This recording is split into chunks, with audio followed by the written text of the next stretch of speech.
tears I drop to be part of the wave. Can't stop, ever wonder if it's all for you. The world I love, the trains I hop to be part of the wave. Can't stop, come and tell me when it's time to. When you master your breath, you unlock the potential of your body and mind. I am Alexey Molchanov, co-founder of Molchanov's Freediving, world champion freediver and coach. Breathwork has been at the core of my training for over 20 years, helping me to break 39 world records, to dive deeper, and to stay calm under pressure. But what I teach isn't about extremes. It's about control, awareness, and strength. Welcome to Foundational Breathwork. I guide you through step-by-step breathwork routines to improve oxygen efficiency, to reduce stress, to boost focus, and to feel more in control every day. Together, we'll learn how to harness the power of breath for peak performance, and this course is ideal for all athletes, freediving instructors, coaches, and anyone who wants to dive deep into the mechanics of breathing, whether for performance, teaching, or personal well-being. Join me to breathe better, live calmer, and take your performance to the next level. Let's begin.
Good morning, welcome to day 3 of the Asian Freediving Cup 2026, live from the Cebu Strait in the Philippines. We had a very short day yesterday. The current below 70-ish meters was quite strong. After 3 dives and significant delays just waiting on that current to let up and the current not letting up, the day was canceled and, well, not canceled, shifted more or less to today. Essentially what we have today is a redo of yesterday. So is men's dives again. We have a big day, just like we had lined up yesterday. We have a big day lined up for you today. 47 dives beginning in a little over 10 minutes and 1,100 meter plus dives. We've got 4 national record attempts for Slovakia, Spain, Taiwan, Indonesia, and a continental record attempt for Asia. And that's beginning soon. Chris?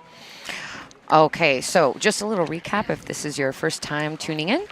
We're at the AIDA Asian Freediving Cup 2026. This is the biggest diving competition, freediving competition in Asia, and it's the 10th edition this year. It's the first time with Dive Eye in Asia.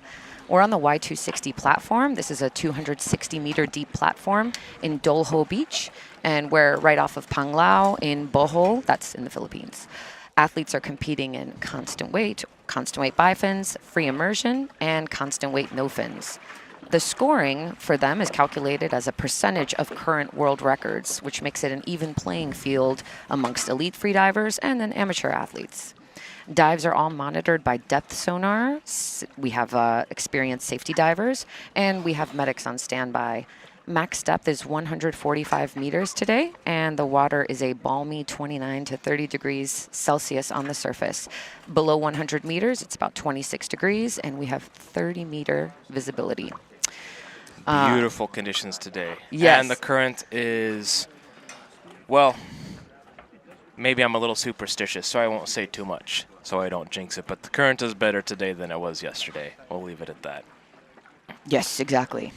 So Yeah. a little bit about freediving, if you're not familiar. Freediving is diving on a single breath for depth, distance, or time. We have 4 disciplines. Constant weight, this is diving up and down with a monofin or bifins. Constant weight, bifins. Flutter kicking down and up with bifins. Free immersion, pulling yourself down with a rope. And constant weight no fins. That's diving down and up with only the power of your arms and legs. Athletes announce a dive the night before, and then they go down to that announced depth today. They go get the tag, and then they bring it back up and show the judges. The judges decide if the dive is clean and they have a tag, then it's white. If it's yellow, if it's a penalty dive, like they turned early, then it's a yellow card, but they still get some points. And if it's a red card, it's a disqualified dive, maybe not a good surface protocol, or athlete bailed out on a dive. Real quick, on surface protocol, as soon as the athletes come back up to the surface, they need to take off their mask or nose clip. They need to take off their facial gear. They need to show the okay sign and then say, "I'm okay," within 15 seconds. So it sounds easy, but it's not. And we'll see that. And on the screen here, you see a water temperature graph comparing day 1, day 2, yesterday, and day 3, today. And the thermocline did shift a little bit, which also, that kind of matches with the different current that we have today. Less current that we have today than yesterday. So you can see this turquoise looking line, that's day 1, day 2, the red line, and the blue line, day 3. You can see the temperature starting up at the top of the graph. Looking at this, the blue line, it stays like almost exactly 29 degrees until right around 60 meters.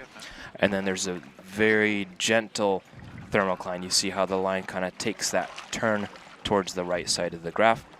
And then it's a pretty gentle thermocline. You could hardly even call it a thermocline. It's so gentle. It goes from 29 to 27-ish degrees at 90 meters. And then that's where the graph actually takes a turn. Right around 90, you have that elbow, that turn towards the right side of the graph.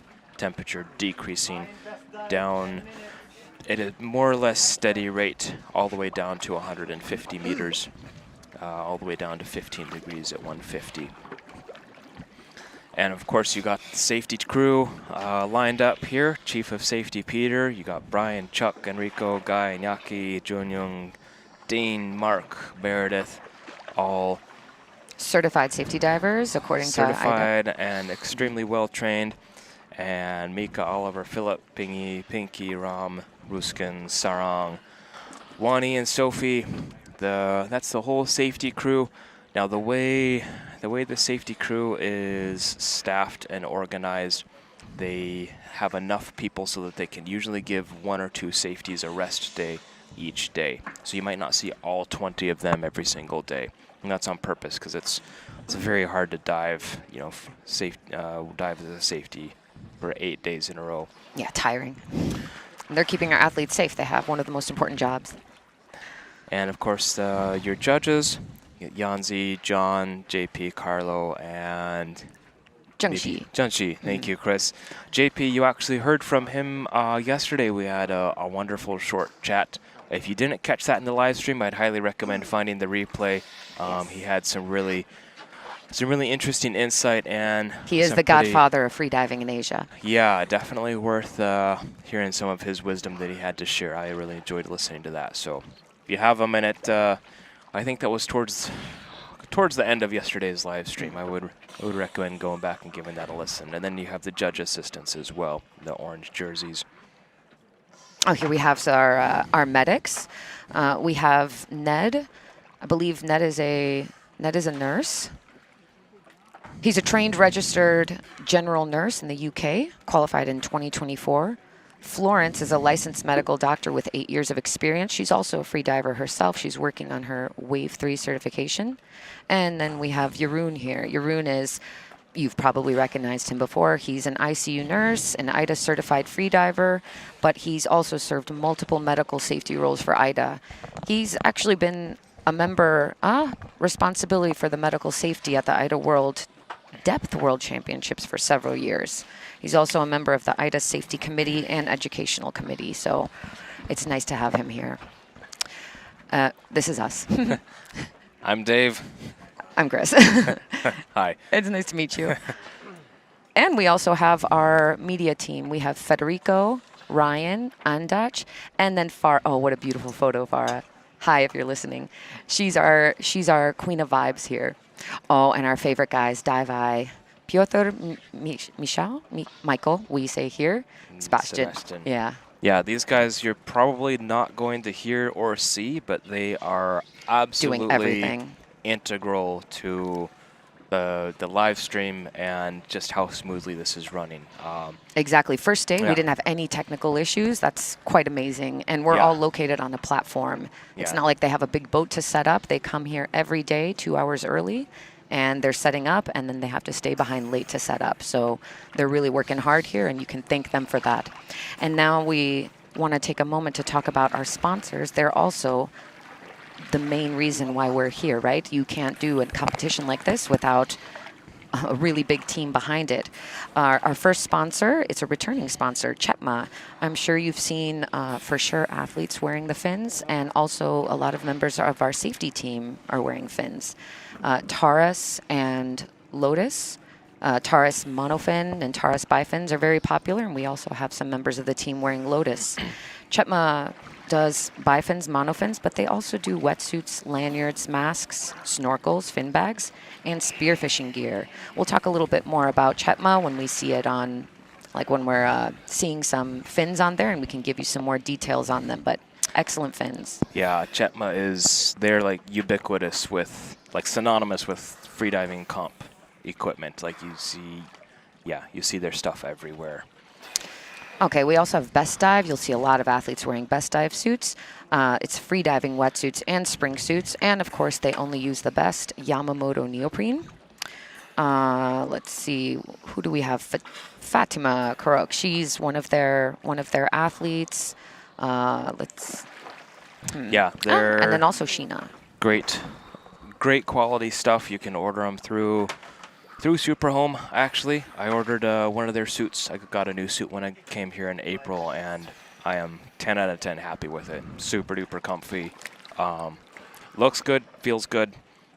Yeah. What more can you ask for? That's pretty much it. If it fits good and looks good, you're set. Best Dive is a returning sponsor, and we also have Molchanov's as a returning sponsor. Molchanov's offers everything. It's a gigantic freediving ecosystem. It's a full range of freediving gear, education, and then also a training system between courses. Alexey Molchanov, he's arguably the best known freediver in the world, and CFO of Molchanov's is going to be our first diver up.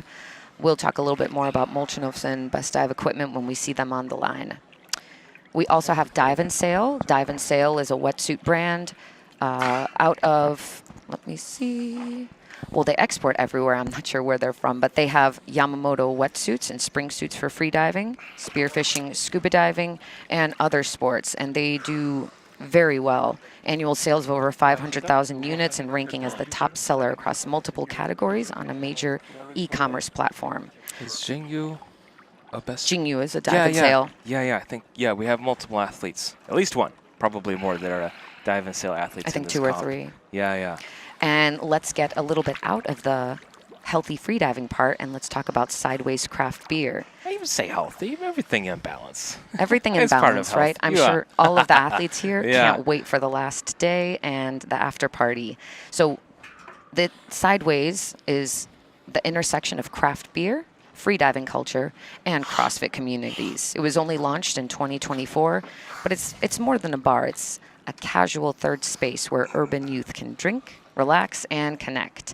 So I hope to be trying some of their wares at the after party. I'm already looking forward to it. Me too. Crack open a nice sideways to finish things off. I love it. Exactly. Garmin is the supplier of the official watch, or the Garmin MK3i, is the official watch of AFC 2026. We're using these for the official gauge for the competitors as they do their dives, and it's a great computer, great dive computer, freediving specific alerts via vibration, so you don't have to open your eyes to see where you are. It's great for analyzing dive readiness, fitness, pool apnea. Several AFC athletes are Garmin Dive Club members, including Mia and Jingyu. That's we'll come back and talk to you more about the sponsors later. We're about 3 minutes from Alexey Molchanov's official top. You see him there on your screen, warming up on the best dive beam, the best dive line. Alexey is preparing for the same attempt as yesterday. This is a free immersion dive with a dive time of 4 minutes and 45 seconds. Again, like, I know we talked about this yesterday, but just to repeat or reiterate, this is what you would technically call a monster dive. It's deep, and that's a long dive time. My personal best static breath hold, so how long I can hold my breath just sitting there relaxing, Not is moving. not even 4 minutes and 45 seconds. And I mean, this guy's gonna do a dive for 4 minutes and 45 seconds, or at least this is the announcement. Yeah. Yes, yesterday, Alexey also attempted this, but he had trouble equalizing. I think he said that he missed an equalization. He felt that he packed a little bit too much and that this is what happens sometimes. So he early turned at 50, and we actually had 3 athletes dive yesterday, but they will be getting a redo of their dives because the conditions were difficult. So we will see Alexey attempting 131. His PB in free immersion is 133. I did see him do 128 here, maybe 5 days ago, and he looked well. Free immersion isn't exactly his favorite discipline, but let's see. I wish that I could do as well as him in my not favorite discipline. I feel like free immersion and no fins are kind of like the two polarizing disciplines in the freediving world. Like, I feel like it's not common that you hear really strong opinions about either constant weight with the monofin or constant weight bifins, but yeah, FIM and CNF tend to bring out stronger opinions. I know in myself. 10 seconds past his official top. Took his breath, taking his packs. Take less today, Alexey. Okay, we got our team over here. Molchanov's in the comments saying, let's do this thing. Thank you for your sponsorship. And he's out of here. See you in 4 minutes and 45 seconds-ish. Wishing you a happy dive, Alexey. And again, you'll notice he's immediately out of the gate. He's starting with these big, long pulls. Very chill start. Significantly less than a meter per second here. He's through 20 meters and he's at 25 seconds. Just nice and chill. I noticed a comment about his lanyard. You look at his, what is that, his left And his left, nope, that's his right ankle. Alexey's ready to line it off from his right ankle to the line. This looks like an aluminum lanyard or aluminum carabiner. And aluminum is quite nice for free immersion because it's lighter weight, so it falls behind you. It doesn't try and stay with you down at the same level. So athletes usually prefer aluminum on their free immersion dives. A little shoulder shake, settling into his free fall. This deep of a dive free fall it's a long chapter of the dive. You know, he settled in about 15, 20 meters ago, plus maybe 30 meters ago. So he's got basically, give or take, 90-ish meters, 90, 100 meters of free fall. Super relaxed, finding the line there, kind of adjusting his position a little bit. Just a little bit of steering with his feet. We're also kind of thinking about current. Wondering how the current is there. It looks like it's not too hard for him to stay with the line, so hopefully the current is not too strong down there. Nice little steering, a little bit of steering movements with the feet. Everything else looks pretty chill. Looks darker there now. Well, we're at 120, so of course it's darker. Luckily he has a gold wetsuit on and we can see. At the candy stripe and an early turn. Okay. And starting his way up.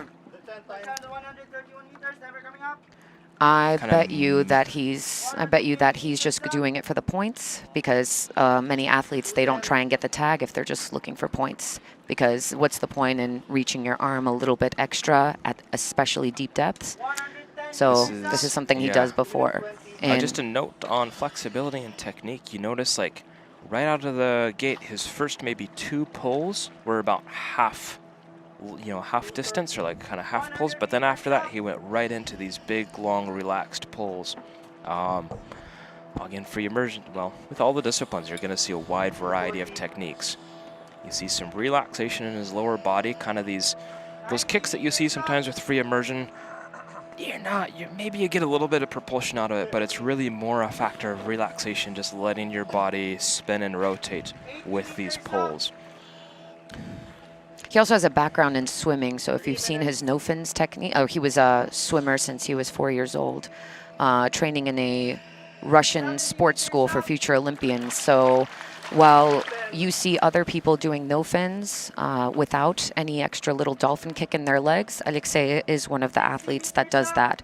Also, Mariko Kadze, she's a Japanese freediver we'll see tomorrow. They both have beautiful no-fins technique, but don't try it at home because it's a waste of energy for anyone else. So just a note on the points, what Chris was saying about the points here. The current free immersion world record held by Petar is 132 meters. So just to make the math simple, let's call this give or take about a 99-point dive if he had retrieved the tag. Without the tag, if he successfully completes his surface protocol, 1 point penalty, I believe, yeah? 1 point, but they'll depend on his realized performance. So his announced performance is 131, but his realized performance, which they'll check on the watch, might be only 129. So we'd say, call it give or take about a 99-point dive, a point penalty for missing on the tag. So then he would still net 99 points, which is that's a monster score for a dive. All right, here we go. Coming up on the surface. Breathe. Nice, that's a strong grab. Recovery breaths. Strong grab. He looks pretty clear and focused. Got the nose clip he looks off. great, actually. And okay. Yeah, that's comfortable. He's good. Yeah. That was a strong. Yeah, he looked confident and strong at the surface, which is, again, just to hold on this and point this out, that's comfortable and strong on the surface after 131 meters, 4 minutes and 24 seconds. 20 seconds faster than his announced time, and that's a white card. Good, yellow card. Oh, I'm sorry. For under AP, yes, but a white surface protocol card for that. A nice for effort. Having Chris here to catch those, me sticking my foot in my mouth. Yeah, yellow card under AP. AP standing for announced performance. He's always coming up smiling from his dives, but lately, when I started watching him back in 2018, he would come up and have a big smile. But now you can see that these I think it was like the free immersion record was 125 when I started diving, and we are going very deep, a little bit faster. So you can see that he's got some more effort, and it's nice to see him have some competitors, so he's not just competing after himself. And we've transitioned over to the Chetma beam and line, where Martin Ruman from Slovakia is warming up. I guess he's already completed his warm-up. He's preparing for his Slovakian national record attempt. Free immersion, 115 meters, planning a dive time of 3 minutes and 50 seconds. On your screen, you see a dive profile of Alexey's dive. You can see the chill pace, especially that first maybe 30 to 40 meters. Just chill, taking his time. Really kind of maximizing the relaxation on the way down, and then his chill way up. All right, back to Martin, preparing for his dive. Official top is in 1 minute. Again, this is free immersion, 115 meters, 3 minutes and 50 seconds. Kind of a bummer to follow a dive like Alexey's dive, because it immediately makes your dive not look like a monster dive, but let's just hold on that for a second. Like 115 meters is also a monster dive. Alexey was showing off his muscles yesterday on the, you guys didn't see it, but we saw it. And then we talked about Martin, because Martin is a, wait, let me see exactly what it is. He's a multiple-time Slovak national arm wrestling champion, and he also has the silver medal in the senior division at the Arm Wrestling World Championship. He has a background in strength and combat sports. He is built for free immersion, and he's able to put on a little bit of extra weight. I think you could just say he's built. Yeah, we'll see. You guys will see the sunlight glinting off his muscles. All right, here's his official top. Taking his final breath through his snorkel. If we get a chance to chat with him, I'd love to hear his take on snorkel breathing and why he prefers that. It's not that common at this level of competitor. All right, snorkel's out, and Martin's out of here. Happy diving, Martin. So Martin's been involved in sports for his entire life. He was telling us that for years he was chasing results to prove himself and to the people around him that he was truly good at something. He's proven it today. And he achieved several results that he's very proud of, but it's a little bit different now. The most important lesson is the journey of self-discovery, and that challenges are essential for growth, even when they're painful to overcome. So he wants us to tell the audience to be patient, stay disciplined, remain consistent, and do what you love with passion and a smile. He is always smiling around here. He's always in a good mood, and he did try 115. He made it to 100, 113 in official training. He did attempt 115, had a yellow card, early turn. And then yesterday, of course, early turn, but yesterday was current, so we're not thinking about that. Today is a new day. Super duper relaxed in his free fall. I'm seeing hardly any movements. Yeah, look at that. Rock solid. Attaboy Martin. You can notice, particularly this view right here, look at the size of this guy's arms. He has a lot of power and strength in his upper body. You saw that in those first pulls when he started his dive. They were a little bit shorter and just launched him like a torpedo down the line. Ooh. Is he preparing to turn, or is this an early turn? Got a head on the line. 5 more meters. Come on, Martin. Okay, that's okay. Yeah. 111. And pulling his way up. So lots of strength in those pulls. One note about free immersion, you can put more power into your pulls coming up than down typically, because when you're pulling your way up, you're pulling against the beam that's holding the line. So very, very little give. And this is a particularly thick, heavy-duty line for free immersion. So you can put a lot of strength into those pulls if that's the balance that works for you. Putting a lot of strength in it isn't necessarily the right balance. And even now you can see he's kind of settled into a groove now. Those first pulls are pretty strong, and now he's kind of found his rhythm. You might also notice that he's wearing a weight belt and a neck weight. So on other athletes, you'll see just a neck weight. They want to wear, sometimes a little bit less weight as possible, because all the weight that you carry down, it's going to be very heavy at the bottom, and you have to bring it back up. But Martin likes to dive overweighted, especially in free immersion. It seems like he's mostly a fan of free immersion, and that's something he can do because he has a lot of upper body strength, and he feels very secure coming up to the surface, so he doesn't mind. So that's why he's wearing weights on his belt and a neck weight. He likes to relax on the way down and have a faster free fall, and then on the way up, just utilize that upper body strength that he's been building for years and years and years. And you can see, does not look lactic. Let's look at his legs. I want to see if he's helping himself along with his legs. A little bit, not really.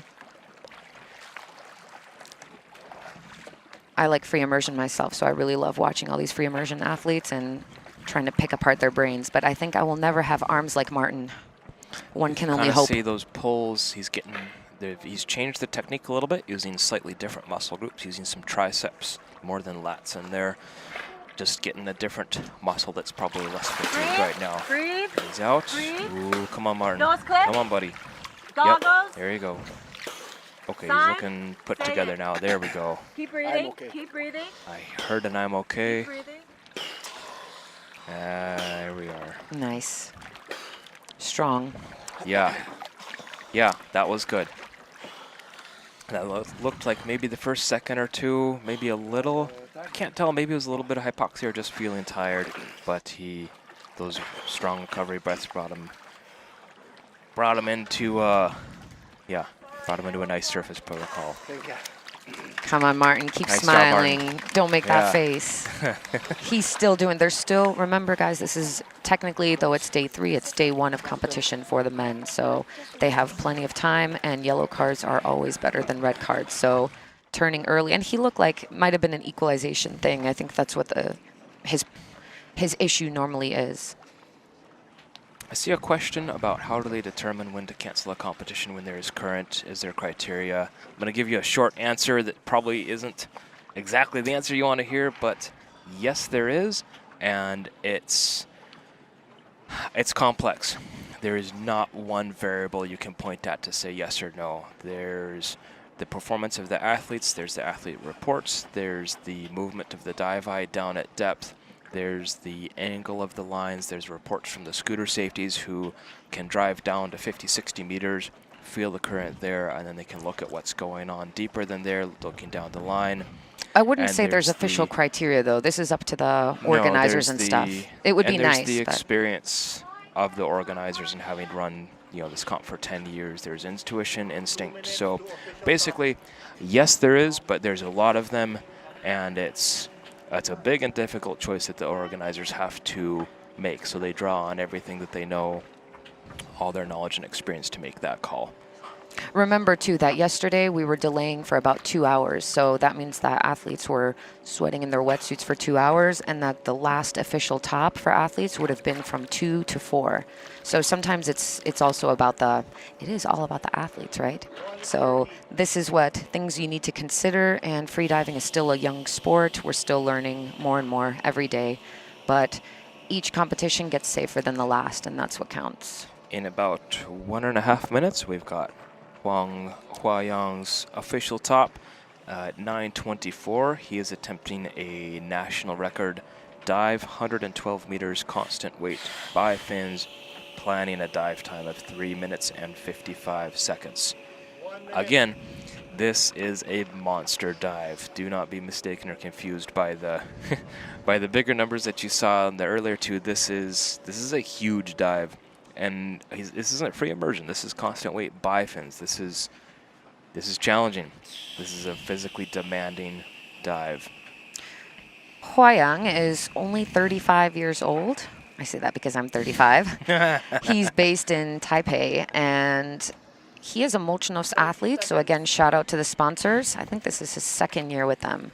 And last year, AFC 2025, he placed 2nd overall in men.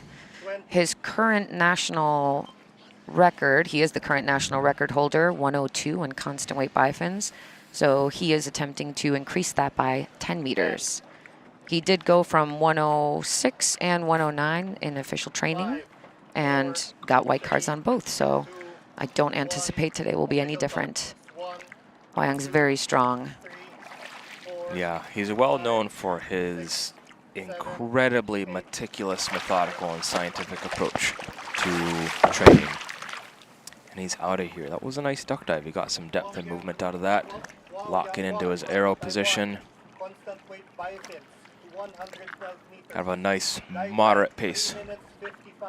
Not super fast, not super slow, just settling into a comfortable groove. I'm guessing that's, if I had to guess, I would say that's likely to be the pace you're going to see when he comes up. There was the mouth fill. You saw that forward, this kind of forward hunch, just expanding the area above the glottis, getting as much air as he can up there. Some chill, easy kicks as he settles into his free fall, looking at about 1 meter per second speed currently. Again, just to kind of fill you in, the cheat code there is if the current depth matches the current dive time, the number of seconds matches the number of meters, then he's at about 1 meter per second. So I'm not actually doing math that fast, I'm just using a cheat code. So for viewers at home who maybe aren't familiar with freediving, usually we're teaching Frenzel in courses, and Frenzel is an equalization technique that uses your tongue, your larynx, and it goes up for... Alexey's smiling and telling us he's going to leave. He has a lot of jellyfish. 80 meters and kicking his way on up. That was a tidy free fall. That was super duper streamlined, but he is on his way up now from 80 meters. That's a decent number of points. Again, assuming a clean surface protocol, he'll still net. Let's see, that'll be something in the neighborhood of like a 75-ish point, somewhere in that neighborhood, which is that's a freaking lot of points. So worth the early turn. You know, if there's, whether it's his EQ stopped and it's just simple like I have to turn to not injure myself, or just his body sent him a signal like, hey, we're not feeling this today. Points are better than no points. With Hua Yang, it's usually equalization. He's very good at, he's been, like for the past couple years, he can do like little drills at shallow depths to see exactly where he's leaking a little bit of his mouth fill. So that's something that, I know a trade secret, but I don't know if he wants me to tell him, so I'll ask later. Nah. But there is something with his I will just say I was lucky enough to take his mouthfill course, and I highly recommend it if you have a chance to take the course from him. He is big old nerd. Here we go, coming up to the surface. Strong grab, strong breaths. I would anticipate he's gonna be good on this one, because that was quite a ways under his announced performance. So I would imagine, like O2-wise, he's probably fine. Strong grab, strong recovery breaths. Looking like he's in good shape. And if he gets the yellow card, that's a decent chunk of points. Not what he was looking for, but puts him on the table with some good points. All right. There we go. Congrats, Hua Yang. I guess instead of this ballpark here, I could give you pretty close to his actual points here. Current world record for bifins is 127. So what percentage of 127 did he hit? He turned it about 80, yeah? Mm-hmm. 80 divided by 127. All right, that's about 63 points if he would have brought the tag back, so 62-ish points. Decent performance. Okay, next up we have Bradley Stevens, prefers Brad, call him Brad. He's from the US. He's 33 years old, but he's actually based in Quepos, Costa Rica. He is going for 106 free immersion. He did already do 105 free immersion in official training, and he looked great. So he's very close to the North American continental record. The current one held at 107, held by Tory George. This was set in Vertical Blue 2023. So if I would hazard a guess, I would assume that he wants to go and get that. He's hungry for it. He's gunning for that record. Sorry, Mr. George, your record is under fire in this comp, I think. Yeah, so Brad usually trains at his school in Quepos in Costa Rica or at Laguna de Apoyo in Nicaragua. His school is called Rica Freedivers, so if you're in the area, definitely go. Lots of support for Brad in the comments. I see Let's Go Poppy. I think Poppy might be a nickname of his. It's printed on the back of his wetsuit, so I assume too. Yeah. And we also got a cool dive profile here. You can see those three dives are remarkably similar in their speed. If you look at the angles of the lines, they pretty much match. Very, very close. Kind of interesting. Two free immersions. Normally you expect those to be slower than bifins, but Hua Yang's got what I can just assume is a very strong breath hold and resistance to hypoxia, so a chill bifin's pace works good for him. So another thing about Brad is that he's been freediving for 10 years, but this is only his second competition. His very first one was the World Championship last year, so he waited a long time until he was absolutely ready and then jumped into competing. 2 minutes. Anything? And it looks like I gave you bad information with my quick little point calculation, but during the next break I'll give you give you the correct kind of napkin math for figuring out the ballpark of what these guys are getting for points. So Brad's official top is he's at 9:32, so we're at about 2 minutes to go until he goes. He's also using a snorkel to breathe, kind of like Barton. 1:30. Outside of freediving, Brad enjoys, I asked him outside of freediving, and he says freediving, so we know where his mind is at, but it's also gym, spearfishing, and he says eating because it's a sport. When I asked him, so please, somebody in the comments who knows him, maybe you guys can explain it. I said, anything else interesting for the audience? And he gave me a bread emoji and then said, if you know, you know. So let's not make this Fight Club. I want to know. Please let me know in the comments, and then I'll keep it a secret if I have to. All right, counting down from 50 seconds.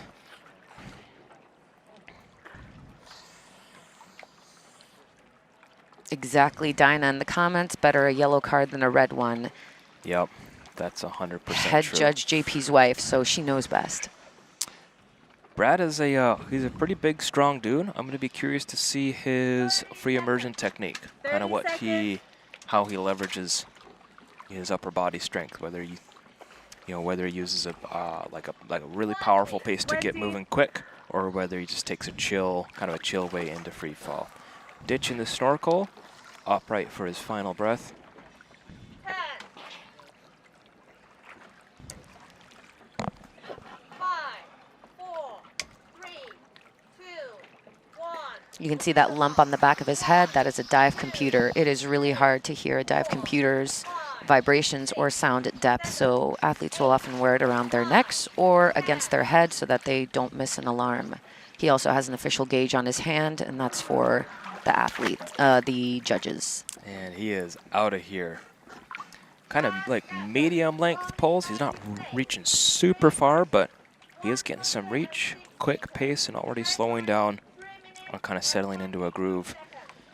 With dives, with all these dives, these big free immersion dives, really any dive over a certain depth, He is averaging like more than 1 meter per second, so he's got a lot of glide in his pulls, and you can see that it doesn't look strong because I don't know why I see it underwater, but it is very strong. It's hard to measure the speed on while watching it on dive eye while it's moving. That's a strong pace for free immersion. Yeah, 50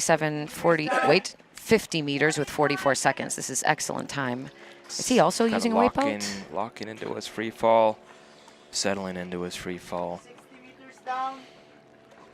Yeah, that was a very smooth initial descent. Generally, the idea with these big dives is you want to get to free fall quickly and efficiently in whatever way works for a specific diver to do that. Really, the work is the ascent. The challenging part with the descent is just getting it. That's the idea. Get to free fall and then settle in. And that's where he is right now. About 20 meters to go. Oh, he's one of the divers that dives with his eyes open. I find that so fun to look at. And early turn. Okay. Wise choice, Brad. yesterday when there was current, I caught his eye while we were on the breaks, and I kind of mouthed, "Don't be shy," and he said, "I'm not." So very good. All right, we'll see if I can give you guys a better napkin math of points here. So I was doing my calculation mistakenly. I apologize about that. It looks like we take the difference, the realized performance, and then you subtract the difference in depth, and -1 for the tag. We're going to watch his dive, and then we'll see if I can run through those numbers for you and give you an idea of what kind of points Brad got. With the scooter now, he's about 10 meters shy of his announced performance, so that's a total of 20 meters less that he had to cover. 18 meters less than. So should be a little bit easier than what he was planning to, but it's still coming up from 97 is no small feat. This is still a monster dive. He's also wearing weights on his belt, and I can count at least, if those are kilos or half kilos, 3 kilos or 1.5 extra, plus his neck weight. So he is also team fast free fall and then more effort on the way up. His technique still looks really clean and tidy, so if I had to guess, I would say he's in pretty good condition right now. And there he is. Yeah, he looks pretty well put together here. Yeah, he's fine. Okay. Yep. Good job, Brad.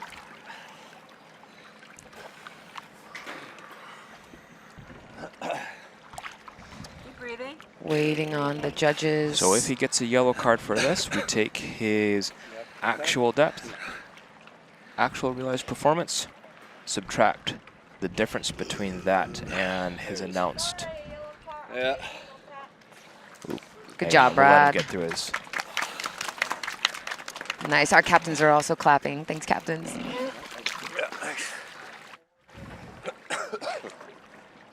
Oh, and Brad's getting towed away by the safety team. They tow everyone away. This doesn't mean anything. They're just giving them a nice break. Your arms are tired after, actually your whole body is tired after this competition, I think. But it's nice for them, and then they will get towed to the medics.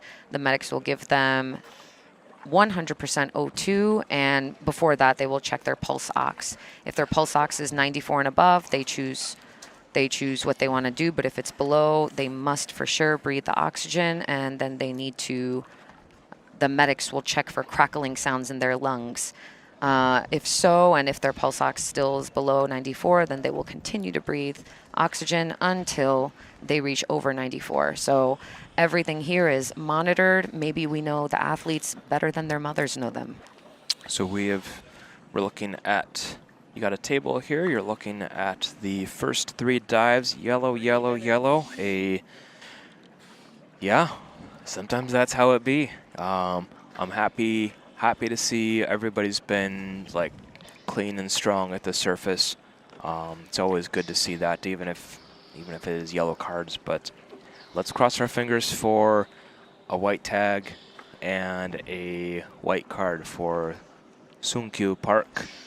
Ulsan, he's based in Ulsan in South Korea, 37 years old. We started freediving in 2015, became an instructor in 16, and he's been working full-time ever since.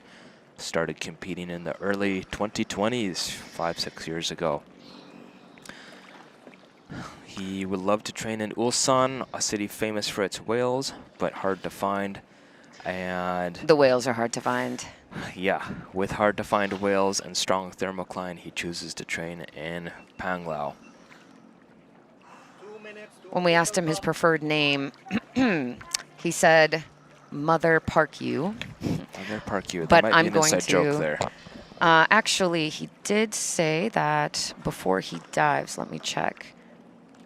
His pre-dive ritual or superstition is that he screams Mother Park U in his head. So we will only say it once. I'm gonna say what maybe your mom would prefer I say is Sungkyu. So he is heading to 105 meters in constant weight. And I didn't see any of his dives before, but his reported constant weight personal best is 101 meters. So 4-meter jump, unless he did some more in training. The national record holder is Jang Jihoon and 108. So let's see. It doesn't sound like a far away jump, but it is 8 meters after 100 is quite far. But some athletes can just get fast progress quickly after they get, if their issue is equalization, then they figure something out. It can be, progress can be kind of meteoric, if you will.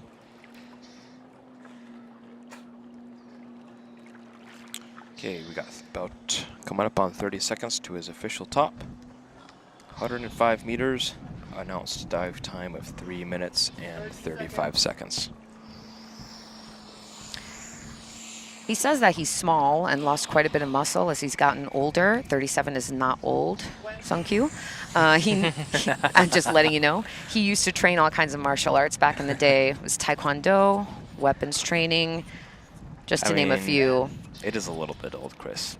No. I'm 37. I can vouch for it being a little bit old. I refuse. I refuse. He says never estimate the little guy. I say never estimate the young man. 4, 5, 6, I don't. Taking his packs, getting ready to go. 9, 10. Looks like he's got a best dive neck weight. Thank you, sponsor. Yeah, thank you, best dive. I've actually got one of those. I like it. And he's out of here. Constant weight. Interesting arm position. From Korea. Constant weight, 200. Interesting arm position and settling into his arrow and a chill. Some strong initial kicks and now kind of a big, kind of like we talked about the past couple days, doing like a big full body undulation, especially in the transition from the powered descent to the free fall. Those big full body movements with the monofin, because you're distributing the work out amongst muscles, you know, from your upper abdomen all the way down to your heels. Because it's distributed out, it's very little effort from all those muscles to get that monofin moving. So you can basically, you know, get minimum fatigue, get to free fall while minimizing the fatigue and expenditure of energy. There he is, settled into free fall, down through 60. That's clean. Look at his streamlining. Look at how there's just nothing kind of sticking out into the flow of water.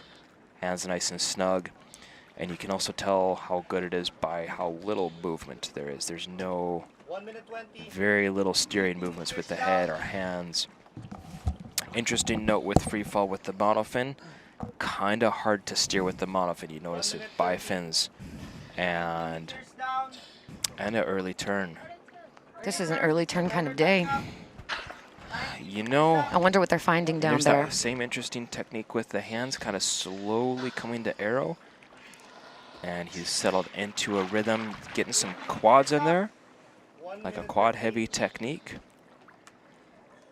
And working his way on up. You know, Chris, I wonder when we saw that temp graph, I'm trying to remember if there was a thermocline. Maybe after this dive we'll be able to take another quick peek at the temp graph and see maybe they're finding a little bit of cold water at that depth. Help us I out can't remember that though. Yeah, me either. Yeah, I think we'll it just see. Maybe we'll have a chance went up to higher. take a look at that again. Yeah, be interested to chat with any of the athletes if they want, if they're interested in it.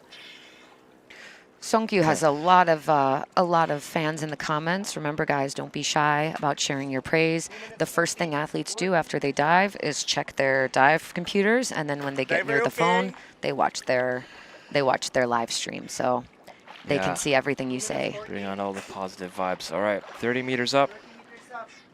You can definitely see some fatigue and tiredness creeping in, that's fair. That's a long ways to swim up.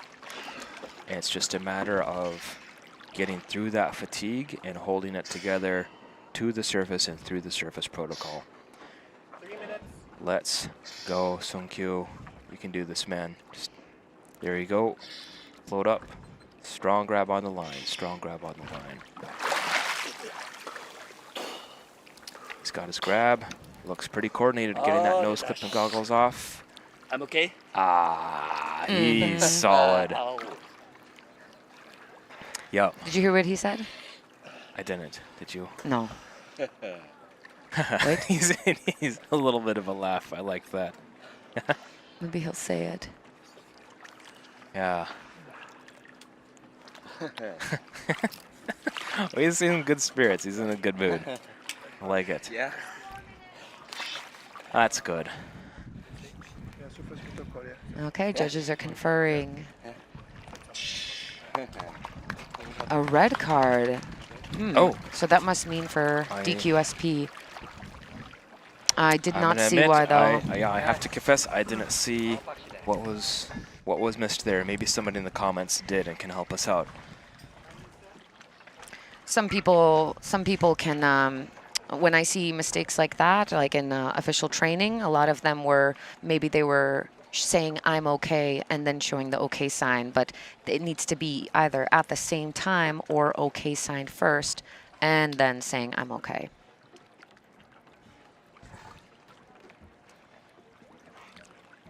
Okay, here is Wen Wen. I'm excited to talk about Wen Wen today. He is 37 from Taiwan. He dives and teaches usually in Geelong, and he is also a household name in freediving. He's been freediving since 2012, and he started teaching and depth training in 2015, shortly after it was his first competition. He is a former marine biologist, and for fun, he likes to keep and grow corals in an aquarium. So nice, so connected with the ocean. Wow, that's cool. I don't know if I've ever heard of growing coral in an aquarium. That's super cool.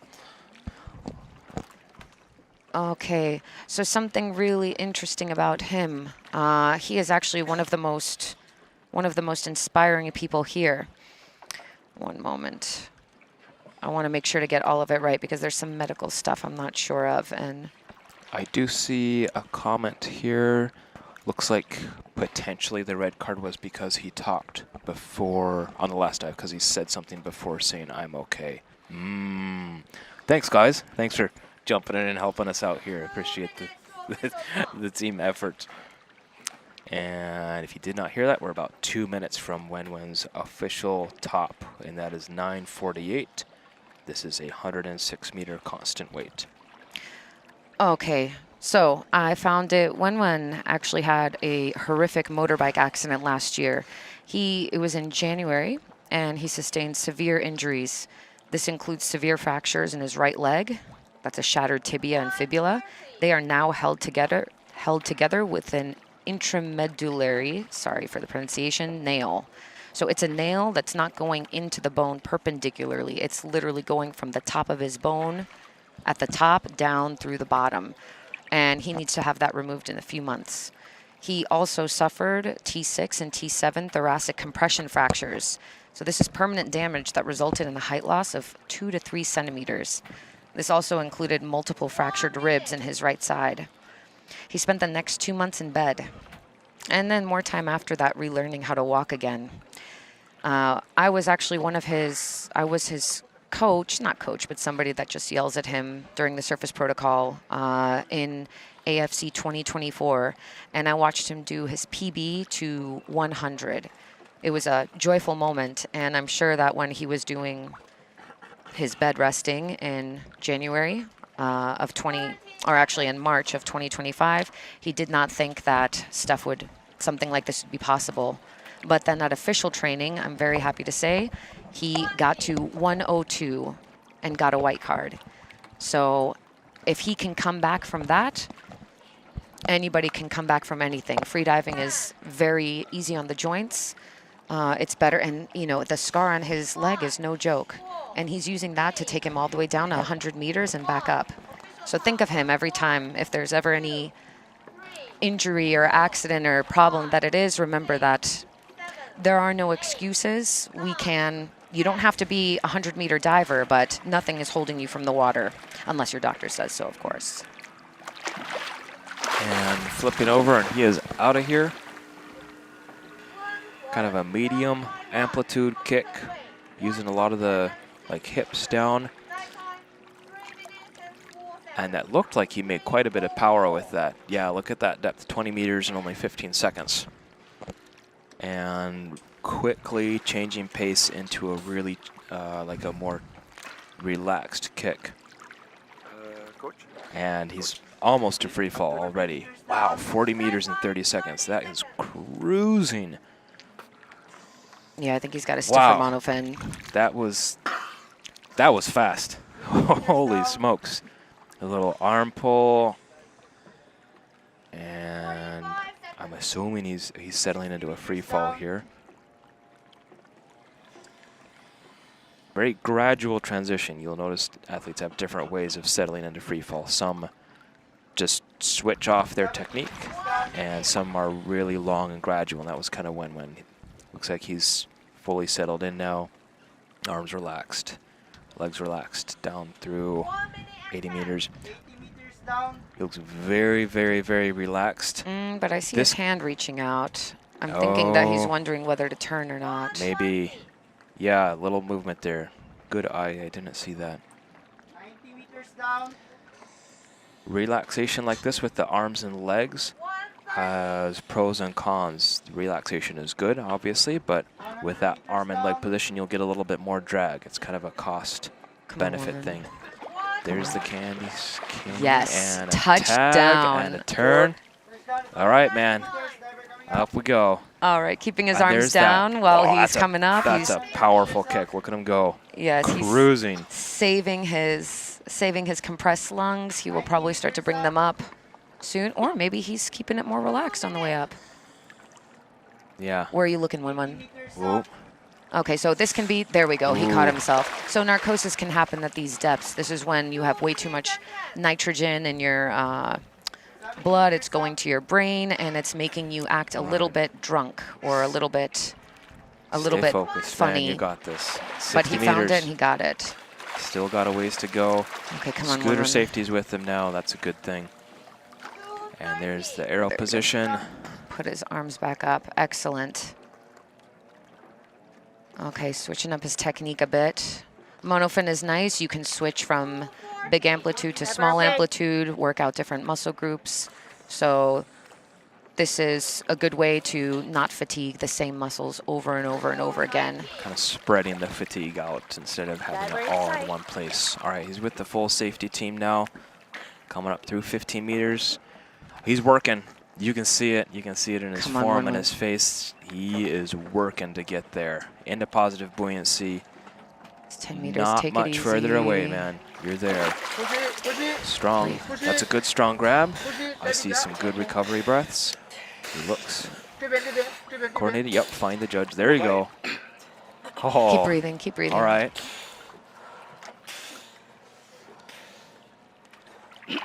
Wen Wen, you amazing man. That was Stay up. That was work. He had to do work to get up to the surface. You could see it. And he looked pretty well put together. Oh my God, All white right. card. Oh boy. Yeah. Excellent. That's a 3-meter jump in PB. Oh, look at him. I'm trying to catch his eye and tell him congratulations. Go rest, you've earned it. Okay, incredible dive. And again, remember, all of this after a year of a horrific injury. Horrific. And he will, of course, go to surgery soon to remove those, that nail that's inside of his leg. Is that the first white card today? I think His that's our is the first. first white Yeah, card. that's our first white card. Congrats, Wen Wen. Oh, that's good to see. And couldn't wish for couldn't wish for anything better than that to see. Yeah, coming back from such injuries and a white card on his first dive at AFC. Congrats, Wen Wen. There is Mitch. We switched over to the other beam, the best dive beam. You see Mitch preparing for his dive. This is a 105-meter constant weight dive. His announced time is 3 minutes. Mitch is kind of one of the rising, it's like one of the rising stars in the freediving world right now. He's been making a lot of progress the last couple of years. It's been fun to watch him. He's battling it out with Jack Webb right now. Yeah. Before it was Mitch was kind of the only one there, and then Jack got big progress in a big amount of time. Actually, so Mitch he's also kind of a staple in Panglao, but what he does is he travels around And at home, he works in, I forgot where he's from in Australia, but at home, he works in outdoor education. He's teaching school-age kids surfing, climbing, things like that. And he also enjoys doing the sorts of activities in his free time. He gets a little bit bored here sometimes because it's, I guess, not outdoorsy enough. We do have the ocean, but he recently went to Korea to go and do some hiking and do some other stuff. He says about his Oceania continental record of 104 meters bifins, he says it's not for long. Jack is hot on his tail. So kind of a fun thing to watch and see play out. He does this year, he's prioritized no fins and constant weight. And Jack is also Jack is the national record holder for constant weight at 113. So Mitch is working his way up, 105, and he attempted 105 in free immersion and 106, but both of them were yellow cards. When his equalization will let him, he can get there, but equalization remains to be kind of sometimes the limiting factor, sometimes not. Can't always predict how it's going to go. That's the unfortunate part of mouthfill. And there he goes in his golden Molchanov's wetsuit. Sponsor alert. Sponsor alert, ding ding. He's Kinda in like a lot of our materials with photos. He's a very good model. Don't tell him I said that. He's such a big head already. And kind of a more or less like what you would think of as like a normal pace. And not real big or real small on those kicks. But he did make good time. He's a little faster than a meter per second right now. Got a hand on the mouth for the mouth fill. Switching to those really chill kind of full body small kicks. One of those full body small kicks that you see these athletes use to get into free fall takes very, very little kind of energy, but it gets him moving into free fall down through 60. Thank you, comments. Thank you, Amanda. He's from New South Wales, but he really is a man of the world. I think in a couple of, maybe after AFC, he'll be heading over to Dominica. So needs another place. He doesn't like to stay in one place all the time. 90 meters down. Yeah, very tidy free fall. And look at the streamline, like his head position relative to the rest of his body, and a turn at 99. And okay, using kind of a medium size kick, a little bit of the full body thing. Looks like he's not he's not really sprinting. He's kind of starting off with a pace that he can hold all the way up. So I would guess you're going to probably see this pace the rest of the way up. Maybe a little shift in technique, though, just to spread the fatigue out. 150, 70 meters up. Mitch is pretty good in pool training. He was training a couple of days. He likes to train with soft fins in there. Really, if you're doing any kind of technique training, it's all in the pool. At depth, you need to deal with equalization, feeling compressed, all of that relaxation. But if you want to really build a good base and work on things, it's horizontally in the pool. Mouthfill, unfortunately. Mouthfill training you can do in dry.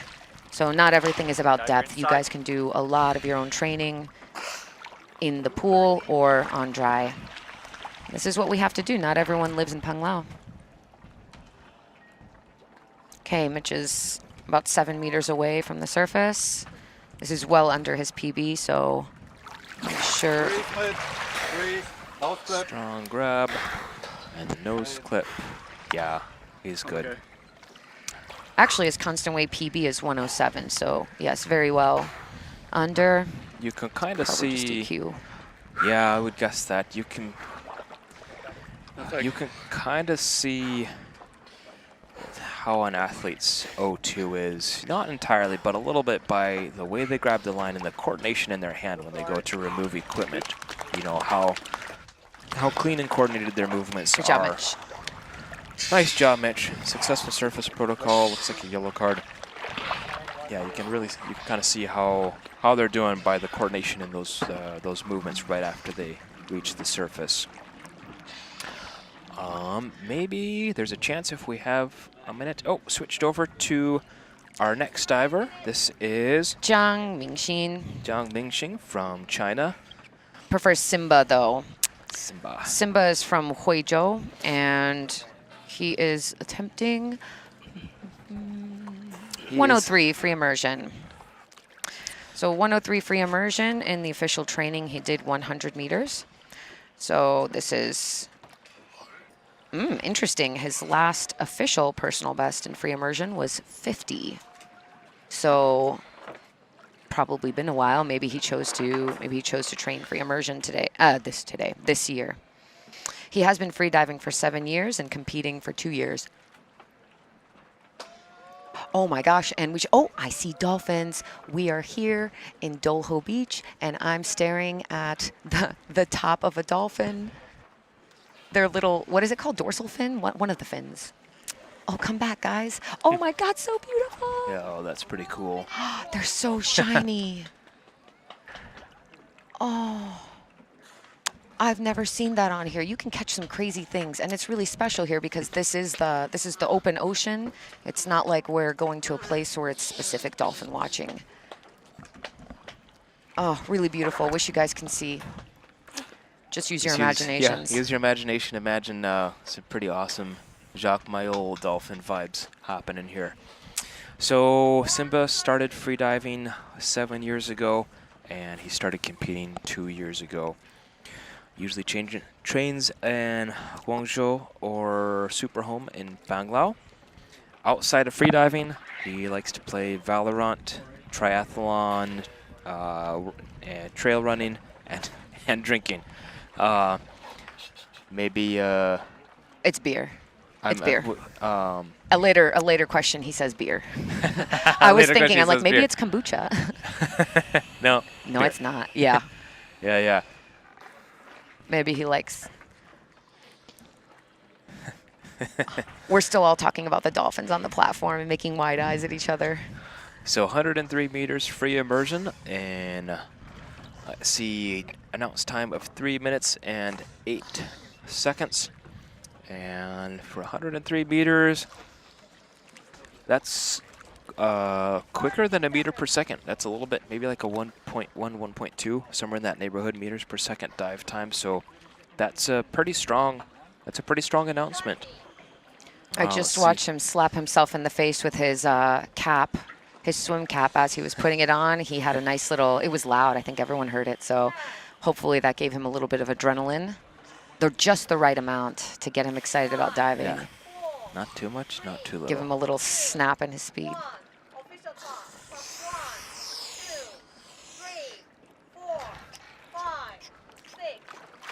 I wonder what neck weight that is. It's a regular neck weight, but then it has an extra one on top of it. That might be like a dive computer. Is it? Like No, that's an extra lead weight, like maybe 100 or 200 grams. Big, strong pulls to start with. Wow, just cruising Man, he's really down. rocketing down. That's that might be the strongest initial free immersion descent I've seen so far. That's powerful. 20 meters in 15 seconds. Yeah, and it's only getting faster as he's getting into negative buoyancy. It's you can actually see pretty close to who was it that was really fast in FIM? I think that was Brad that was pretty fast in his FIM as well. Coming up on 40 meters, a hair over 30 seconds. So yeah, like a 1.2 to 1.3, and settled into his free fall. It was a quick trip into free fall. Some little steering motions from the hands and feet. Let's see if we can see the side profile. A little bit of a rotation around the line, but not much. Let's tell the audience why people free fall, because it would be faster, right, for them to just continue pulling all the way down and up, right? Not necessarily. You might think that, but there's a given speed for an athlete. Every athlete, every body type is going to be a little bit different, but more or less you have kind of a terminal velocity, which is what you see right now, where if you were to try to get going faster than that and then stop pulling, you would settle back into this speed. And there's the tag. Looks like that was clean. That didn't look like he was struggling at all to make it there. Shorter poles now than you saw at the start, probably preserving the, kind of taking care of his lungs, not extending himself too much and risking a squeeze. Free fall is also excellent for conserving oxygen, because imagine if they're going to be pulling all the way down and all the way up. That's a lot of O2 they're burning through. That would be a lot, yeah. Yes, in recreational freediving courses, we usually teach to start free falling from 20 meters, but you will see athletes here minimum 30 meters starting their free fall. So they're working a lot harder on the way down, but then they are much more negatively buoyant in the water, and they can have much heavier, the dolphins again, I can't get over this. Basically, the idea with the free fall is Simba's doing a 103-meter dive. The idea is to get to 103 meters and back, exerting the smallest amount of energy possible, and as much of the descent as you can make without exerting yourself. Well, that means more energy conserved. If there was a way to free fall from the surface, then athletes would do that. But if you were weighted enough to do that, then you would have to carry a lot of weight back up with you. So typically athletes will find a balance. They'll have enough weight so they can enter a free fall somewhere around 30 or 40. And then they don't have to carry that much weight back up. Coming up on the surface, last few pulls, technique's looking strong. We've got Giles in the comments from YouTube. Let's do it. He looks pretty well assembled and put together. Big smile, okay sign, I'm okay. Yeah. That was solid. Woo.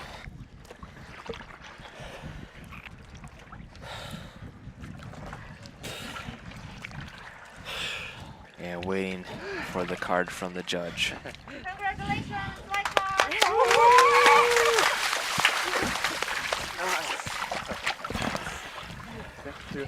Well done, Okay, we are prepping Mitch to join us in our little table and tell us a little bit about his dive. He's popping a squat right now. I asked him if he wanted to do this, and he said no. So we dragged him here. We're gonna ask him all the hard questions. Let's do some math, Mitch. Other way. Turn it 360 the other way back. No. Your mic. Put it up and then this way. Oh, thank God we're not on camera. Poor Mitch. Hang on, no. Oh, no, maybe Take not. the headset off and switch it around. There you go. There, and now you can bring that mic down. Hey, Mitch. First dilemma solved. How is everyone going? Good. How about you, man? Good. How are you feeling right now? Oh, of course, a little bit bummed, but still happy. I can understand that. Yeah. Tell us about your dive. We've been speculating here. We've seen a lot of early turns so far. Is there like a thermocline or current or anything going on down there? I can only speak for myself. I'm not sure about the other divers, but the current is actually pretty nice today, especially compared to yesterday. For me, it was purely just equalization. Okay.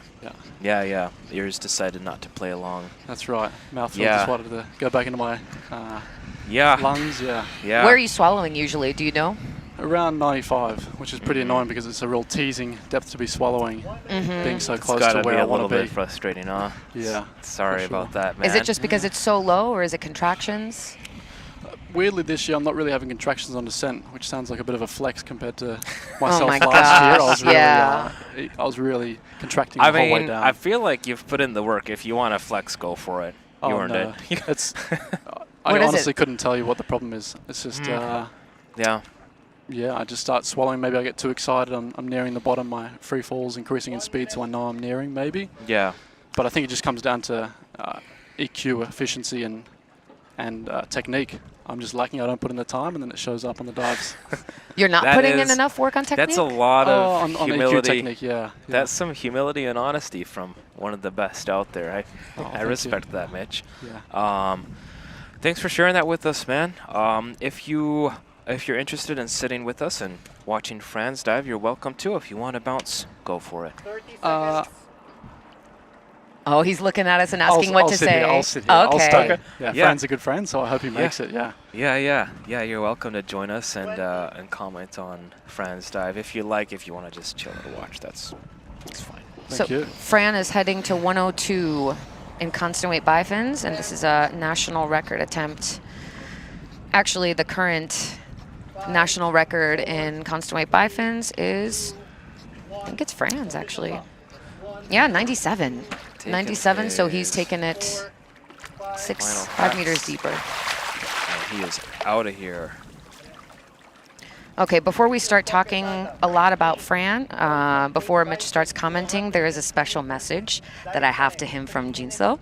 She said, Fran, I know you've had a lot to worry about with all the injuries you've gone through over the past 2 years. Even so, you never stop working hard. Watching your passion and determination inspires me to work even harder myself. I hope all the effort we've both put in brings us the results we dream of. So good luck, Fran. I feel we're rooting for you. Super emotional now. That's beautiful. How about you, Mitch? Do you have a heart? It's there. It's there for him. It's there for him and Jinsel, yeah. Great couple. Everyone loves them around here in Panglao. The best couple. Everybody loves them. This is 100% true. So much kindness and warmth there. How's Fran looking, Mitch? He's looking good. His free fall's really great. It looks like he's got his hand kind of wrapped around the rope some. I like that. Way, yeah. Can close your eyes during the dive. He looks completely checked out. But why is he spinning like that? Is it just because of the usually the resistance of the rope, yeah, and a bit of unweightedness. But it could be the current as well. But some people really favor this relaxation over a pure speed in the free fall. Just looking at his body language, like you've got the turn, but he looks relaxed. It's looking great. Yeah. And 12 meters away. He is super chill. Am I right in saying this is beyond his PB?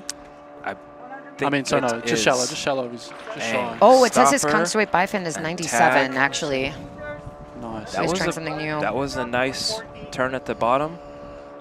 You can also kind of see how an athlete's doing at the bottom in the the coordination and put togetherness of their movements, and that was put together.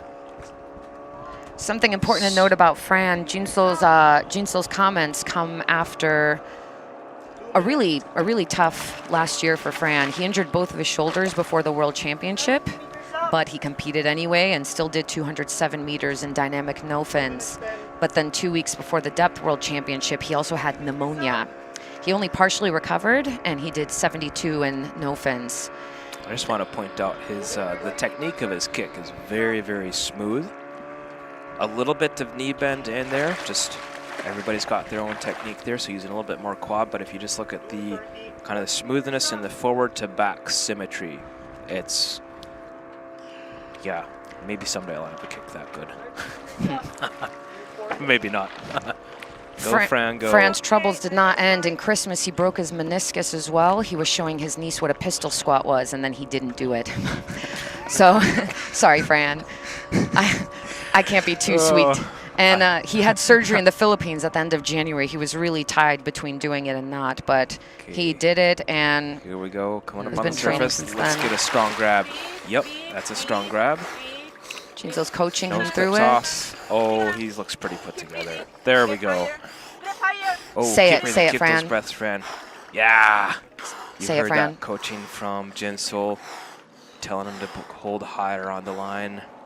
All right, he made it through that. He's looking pretty confident now. We hear him say it? I didn't hear, but maybe he did. I feel like Jinso would be telling him to say it now if he hadn't already. He doesn't have a tag? Oh. Okay. Surface protocol red. Not exactly sure why. Maybe he didn't say. Oh, he looks a little frustrated, or maybe bummed out is a better term. Just fair enough. It was a great dive. And yeah, well executed. He looked strong, right? He did. Yeah. Yes. Even at the surface, like that was maybe a pretty big jump bit, too. Maybe a little bit after he surfaced, like a little bit of hypoxia kind of came into the picture, but he was fine on the surface, so that'll be interesting to see why it was overturned. Must have just missed something. That's okay. These things happen, and as long as he came back safe, that's all that matters. Yeah. Mitch, you can leave us if you want, but I just have a message from Amanda. She says, no white cards equals no oats for lunch. No, it equals oats for lunch. Do you eat oats for lunch? I will be today. Oh yeah, is that your favorite meal? That's Probably right. not, I'm going to guess. I'm going Go to guess have it's a not. burger. No, I don't deserve it. It's clear. Oh, it is. This is you why have you that need kind of friends like fractured this. relationship with food. That's right. This is why you need White friends like cards this. deserve good food. Okay. Yeah. Okay. And that's not me today. I respect that, man. All right, thanks for I having me. respect that. Thank Yeah, you for joining thanks us, for joining Mitch. us. Have a great rest. Yeah, yeah. Enjoy the rest of the day. Bye-bye. Bye.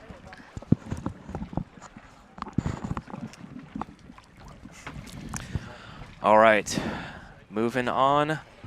We have, there we go. We can see a little comparison, the speed between Fran and Hua Yang, both doing bi-fins. You can see obviously the difference in depth and how far down the graph goes, but also the descent speed, like identical, like the exact same descent profile. But then Fran has a slightly faster ascent. Something to note, both of them are incredibly consistent. You have, if you look at the symmetry in Fran's descent and ascent, and then the same with Hua Yang's, you just see very clean and consistent pace all throughout the dive. That's the mark of a highly competent athlete. 1 minute until Zhou Xiaofeng. So Zhou Xiaofeng is 40 years old from Guangdong in Shenzhen. And he is heading today to 101 meters, constant weight bi-fins, and he plans to take 3 minutes and 30 seconds to do this. That's a pretty chill pace. That says that he's leaning more into the relaxation than into kind of athleticism and power to get through this dive. Not that it's not an athletic dive, of course. 100 meters is big, but with that slow of a pace, this means his breath hold is strong, and relaxation is kind of what he's going to be going for. Or at least we can anticipate that. It's our guess. We'll see. He reported his personal best as 100 meters, but when he attempted 95 meters at official top, he did have an early turn. So let's see how the water treats him today. I really like his swim cap. I think people should always have some fun in their bathing suits and swim caps when they're diving. And a big amplitude kicks, about a normal pace. And already chilling out on the pace. Xiaofeng started freediving 8 years ago, but it was mostly in pool competitions. When he's not doing pool competitions and AFC, he's actually in pharmaceutical management with a specialty in oncology drugs. Something he wants the audience to know is that even a working person in a big Chinese city can dive to 100 meters. For me, that sounds like, hey, even if we're stuck inside a landlocked place and we're having a busy urban life, we can still go out and do things. So as long as you work hard, save up, try and make the most you can. And remember, like we said, it doesn't just have to be in the ocean. You can also train in the pool, you can train in dry. Freediving is a sport like that. You don't have to be exactly in the water for it. So he's settled into his free fall now. 80 meters down. Pretty chill, very relaxed in the legs. 90 meters down. A little upper body movement, looks like maybe he's kind of steered himself back closer to the line, and he's already at the candy stripes. Couple kicks to get to that bottom plate. Tag, he looks very composed. Looks at the tag, sticking it on his Velcro. Took a moment to get it there, but he did look very coordinated and composed at the bottom. And an arrow and a slightly quicker pace on the way up with his kicks. 80 meters up. Kind of finding his rhythm. Looks like he's settled into it now. And up he goes. We've got a lot of Jios in the comments. For our non-Chinese speaking audience, that means add oil, direct translation, but in real life it means keep going and go on. Slowing down on the kick. Yeah, quite slow actually at 60. Maybe just taking like a little bit of a rest. Keep going though, man. You got a ways left to go. You got it in you.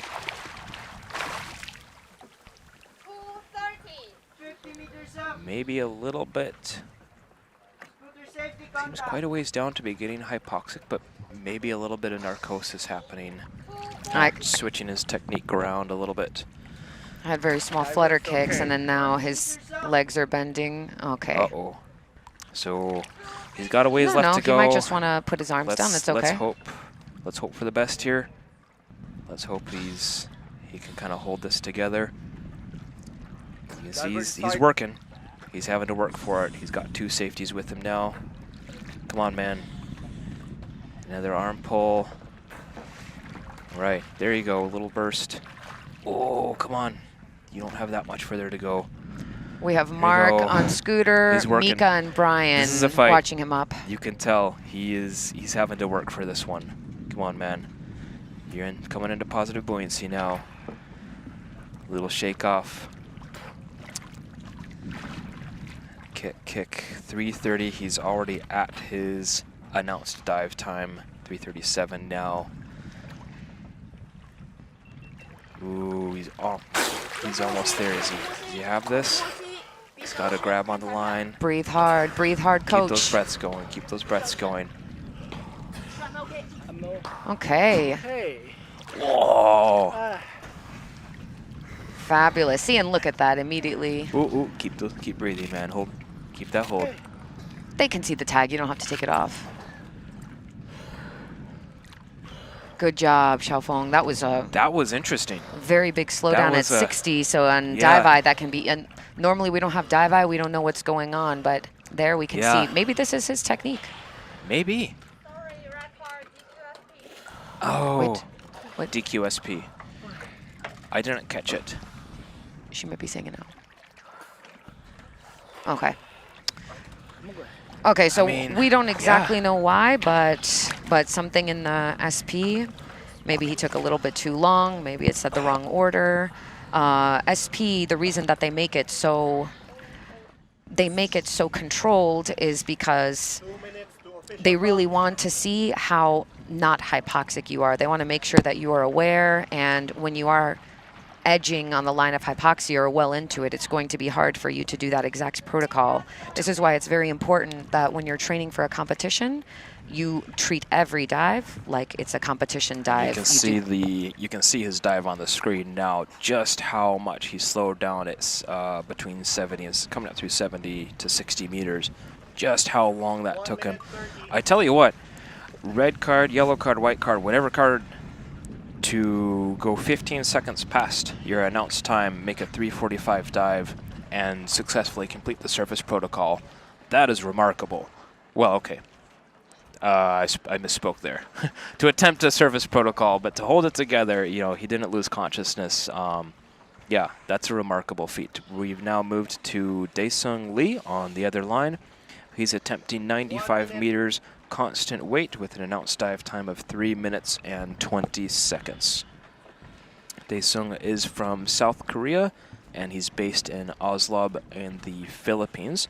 He started freediving in 2020, and this is his first large-scale competition. He likes to be called Nana, and Nana manages a freediving center. I'm assuming that it's Oslo Deeper Freediving. He was in the comments earlier on today, shouting out to some athletes. He likes running, trail running, and marathons. Nana actually spent many years as an endurance athlete, so freediving doesn't really come easy. It's a big transition, but he was slowly starting to transform his body to be better suited for both.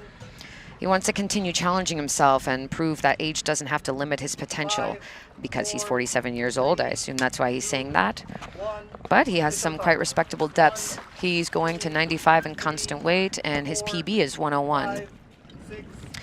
In official training, he did try and go to 95, but he had a DQ SP for a mistake in the SP. So we need to make sure that one dive, he didn't take off the nose clip. He also didn't have a coach. And then the other dive, he didn't clearly say, I'm okay. I think he said, okay. So this is why these little things are important. And depending on your judge, that will let you know if you need to be practicing it every single time on every dive. So let's cross our fingers for him. All right, go Daesung. Go Nana.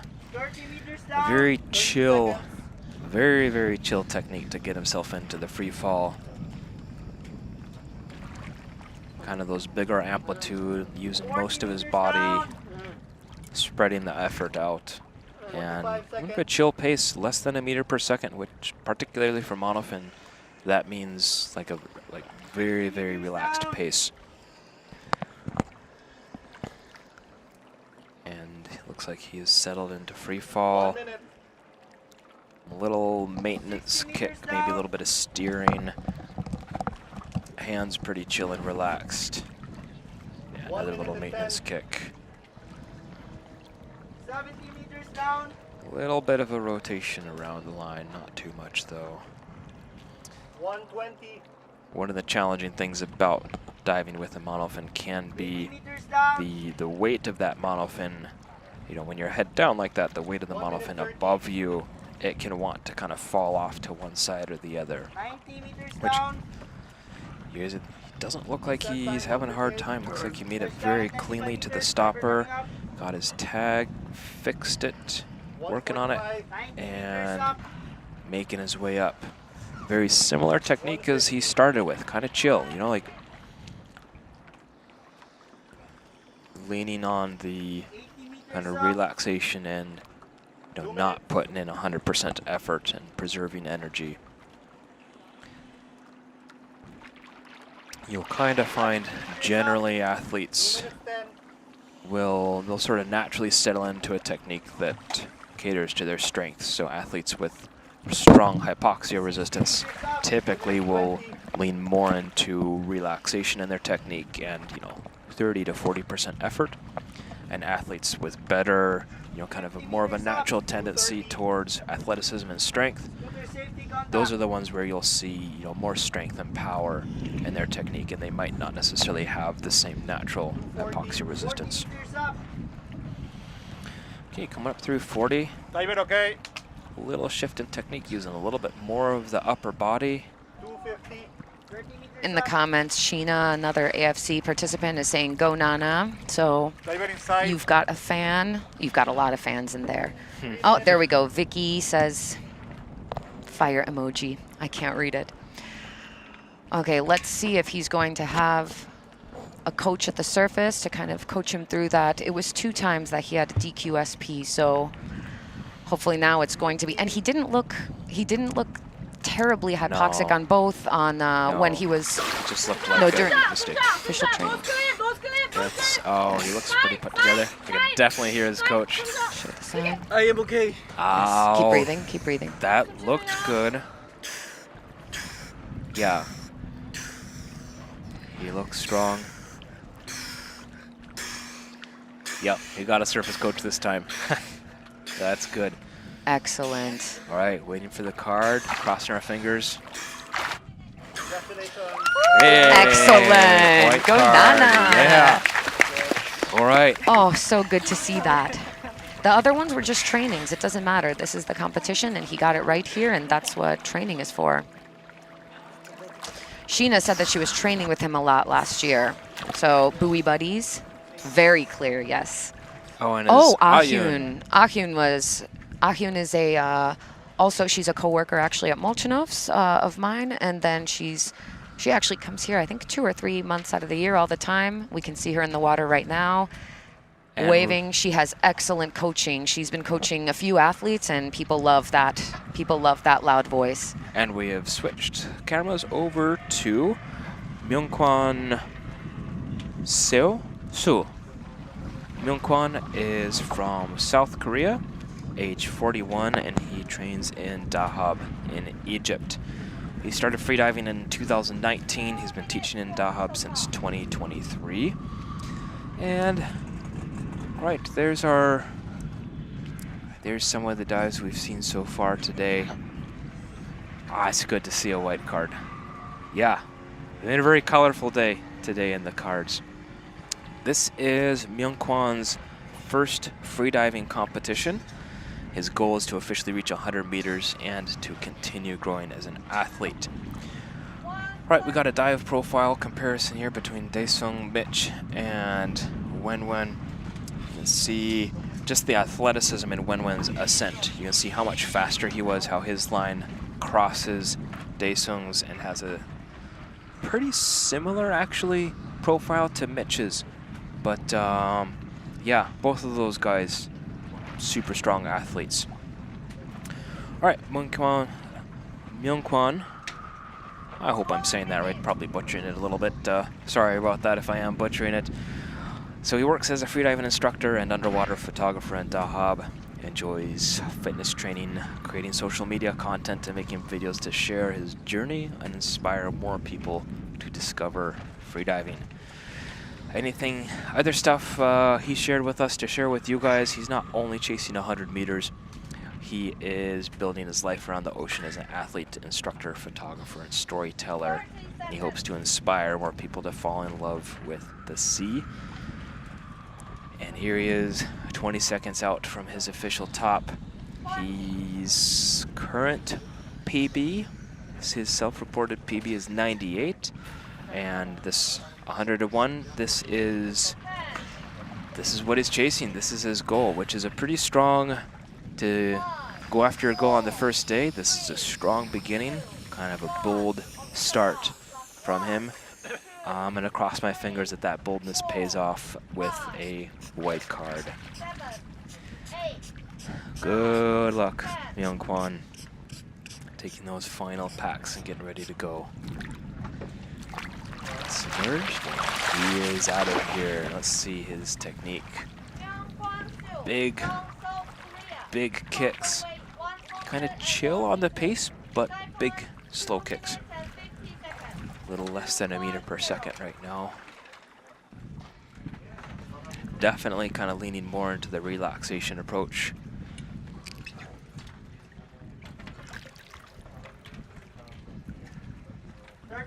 Down. Settling in.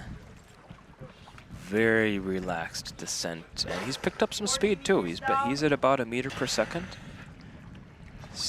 Kind of settling into his free fall. Yeah, so we made it to free fall at a meter per second. And looking pretty chill. Little left and right movements of the monofin, but not too much. He's not tipping over or anything. You can see the air in his cheeks, plenty of air left, which is good because he needs plenty of air because he's got 40 meters to go now. Little bit of steering with the hand, but still looking pretty composed and relaxed. Relaxation is key to the free fall, which for these big, getting on the line. Let's see if he's just getting ready for the bottom or maybe an early turn. Is he gonna make it to that goal of 100? He's at the stopper, reaching for the tag. Okay, made it to the tag. Oh, the judges are gonna have to make a determination on that. It kind of, we'll see. We'll see. Nice strong kick on the way up. Pulls during non-free immersion disciplines are disqualifying if they are outside of that striped range at the very bottom of the line. That's what I was oohing at. But that's for the judges to decide and not me.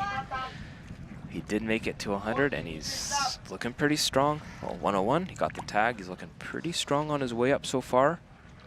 Getting into the knees there with his kick. All right, man, come on. Don't give up. Oh, and it looks like the safety's determined that he Safeties have taken did need over. a rescue. They do a group rescue at this point. So safety 1 pulls up, holds the airways closed, and pushes them upward, and then safety 2 helps out with the thighs. The safeties are trained with a very specific, there's a specific set of things that they look for to initiate a rescue. Part of what's challenging about the job is deciding when to initiate a rescue, because you don't want to initiate a rescue early. A wonderful example of that was the last dive that you saw. You saw tons of changes in technique, tons of pauses, and it, like, for lack of better terms, like, it looked like a struggle. But, you know, the safeties did a wonderful job of following their, you know, their training and their instincts and just letting him keep going. Myungkwan's already coming back. And they have the mask on him. This dive was an example. He's breathing. Yeah, so he's back. He's with us. He's breathing. This dive was an example of the safeties seeing the signs that they've been trained to look for of, you know, an impending hypoxic issue. So they initiated the rescue and got him up to the surface.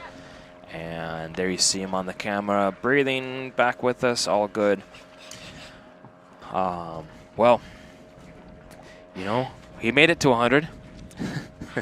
Wasn't a white card, but he did get where he wanted to go to. So just got to get the second half of the dive sorted out. He'll now go to the medics, and the medics will do a checkup on him, check his lungs, check his pulse ox. Yeah. And I see that he's still. They just took away the mask, so they'll pick him up and let him breathe a little bit more. Again, remember that freediving competitions are the safest place for athletes to push their limits. If he's just diving with a buddy on a buoy, it's going to be much more difficult for one person to grab him that deep. So here it has fully trained safeties. We have depth sonar. We have fully equipped medics, and then we have emergency services very nearby. So and next up we have, let's see, it looks like a preferred name, Ivan, or maybe you could help me out with the pronunciation for this next one. Shaoyu? Did I go to the wrong one? I did. Yes. Excuse me. Thank you. Helping me out nonetheless. I appreciate it. Shaoyu, over on the other line, aged 31 from China. And he has been freediving for 6 years, competing for 3. And I'm just going to point out, so far, this is my favorite hat I've seen. I don't know. 1 minute. I think I'm going to just go ahead and say it. If there's a hat competition, he wins. That is cute. I wonder if it floats. It's gotta. It's straw. Hey.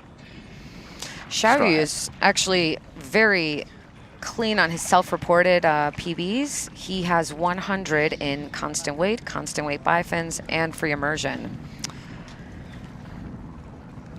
He is 30 seconds. well below, not well below, 5 meters below. Safeties love to see that. Judges love to see that. There's no need to get PBs in competition or go too close. It's the first day for men, so they can take it a little bit easy. It's nice to have a nice clean white card for the first day, and then that gives you some comfort, mental comfort and fortitude for the future dives. 3, 2, 1. Official drop. It's a little bit windy here. I don't know if you guys can hear it. Sorry. Here. I wonder if, I'm really curious about this hat. I wonder if he's just going to do his duck dive and let the buoyancy of the hat remove it for him. It also matches his wetsuit. No, he takes it off. Okay. Sorry, I think I'm a little bit obsessed over the hat. And he is out of here. Constant weight bifins, 95 meters, 3-minute dive time. So it's a little faster than a meter per second on his announcement. Super smooth technique and very stable upper body. Like no movement in that upper body, all driving from the hips. That's fast. 30 meters, 25 seconds. Charging his mouth fill, slowing the kick down a little bit. Shaoyu's been diving for 6 years, but 3 of them are spent competing. He's usually training in Nanning. Is that the place with Shenglongtan? I can't remember. Maybe somebody in the comments can remind me, but he is usually training there. And outside of freediving, he likes to breathe. because of that joke, yes. Because of that joke, I'm not sure if he says, for the audience, he would like them to learn some Buddhology. So I'm not sure if he's a Buddhist, or maybe this is something that does actually help him with his dives. He also wants people to enjoy the sport. Don't rush and let it be. And a little shout out to the sponsor, Chetma. You can see the Tara's fins that he's wearing. Ooh. And an early turn at 89. Had a little bit of like a dolphin kick, and then right after that turned. And quicker pace, kind of putting the pedal down, stepping on the gas to get himself up. 70 meters up. Up through 70 meters. Same really strong technique. Very stable upper body. A little bit more movement now than there was earlier. 150. If you look really closely at his stomach area, you can see some contractions. For the audience members that don't know, contractions is just the diaphragm pushing up. The diaphragm is the main breathing muscle, and it pushes up against our lungs to try and get them to breathe. It's doing that. Not out here, maybe he's, so this he's is asking we some haven't seen fail. this yet. We'll tell you guys what this is. The hand across the throat means that's a kind of a universal sign for I'm out of air. And this is a way for a diver to tell the safeties that he wants a ride up, free ride up. So divers will do this for various reasons. It can be as simple as, you know, I didn't do what I wanted to do. I'm not going to spend any more energy. He's good. Yeah, that was probably just a precautionary, like an energy saving measure. Yeah, you'll tell the safeties like I want to ride. You do the hand across the throat, and then they'll grab you and bring you up to the surface. Smart move. If you're not feeling it, better save your energy and dive again the next day. Of course, taxi from the safeties does cost you a red card, but I'm gonna say that was probably a really sound decision. All right. Switching over to the Chetma line. We have Ivan or Zhang Yifan. Is that close? Zhang Yifan. Zhang Yifan is from Shanghai. He's 31 years old. He just started deep training 6 months ago, so this is pretty incredible if you're just starting 6 months and already heading to these depths. Ivan is on his way to 101 meters constant weight bifins. Yeah, that is really incredible. that is a phenomenally fast progression.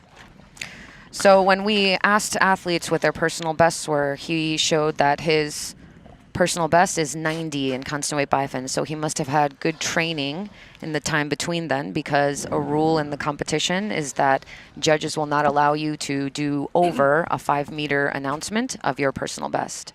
So make sure, so probably he's been to at least 96 or above. Yeah, in order to announce 101, yeah, you'd have to have been to 96. Okay, now we have a comparison. You can see Francisco's dive, Shaoyu's dive, and Xiaofeng as well, with that his 3-minute and 45 dive that was kind of a heroic white card. That was, honestly, I would call that a heroic dive, that all that effort in that fight. You know, getting from 70 meters back up to the surface and then getting through a surface protocol for a white card. That, I don't know, that might be the heroic dive of the comp so far. Anyways, back to Ivan. Yeah, 6 months, 0 to, you know, at least 96 in training, and preparing for his 101 meter constant weight. 101 meter constant weight. Bifins dive, planning a dive time of 3 minutes and 20 seconds. Normally trains in a pool. No place for deep training nearby in the city.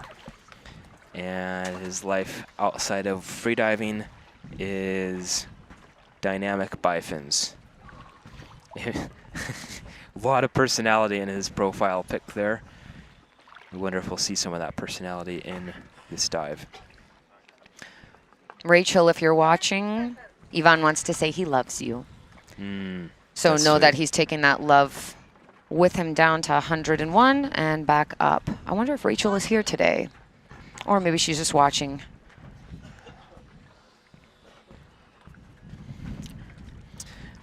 Not a bad moment to... No? There's... Oh.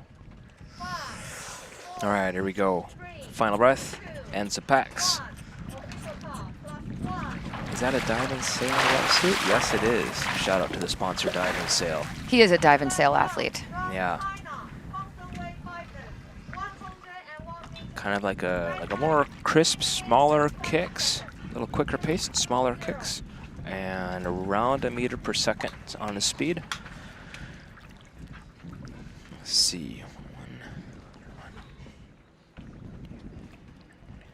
30 meters down.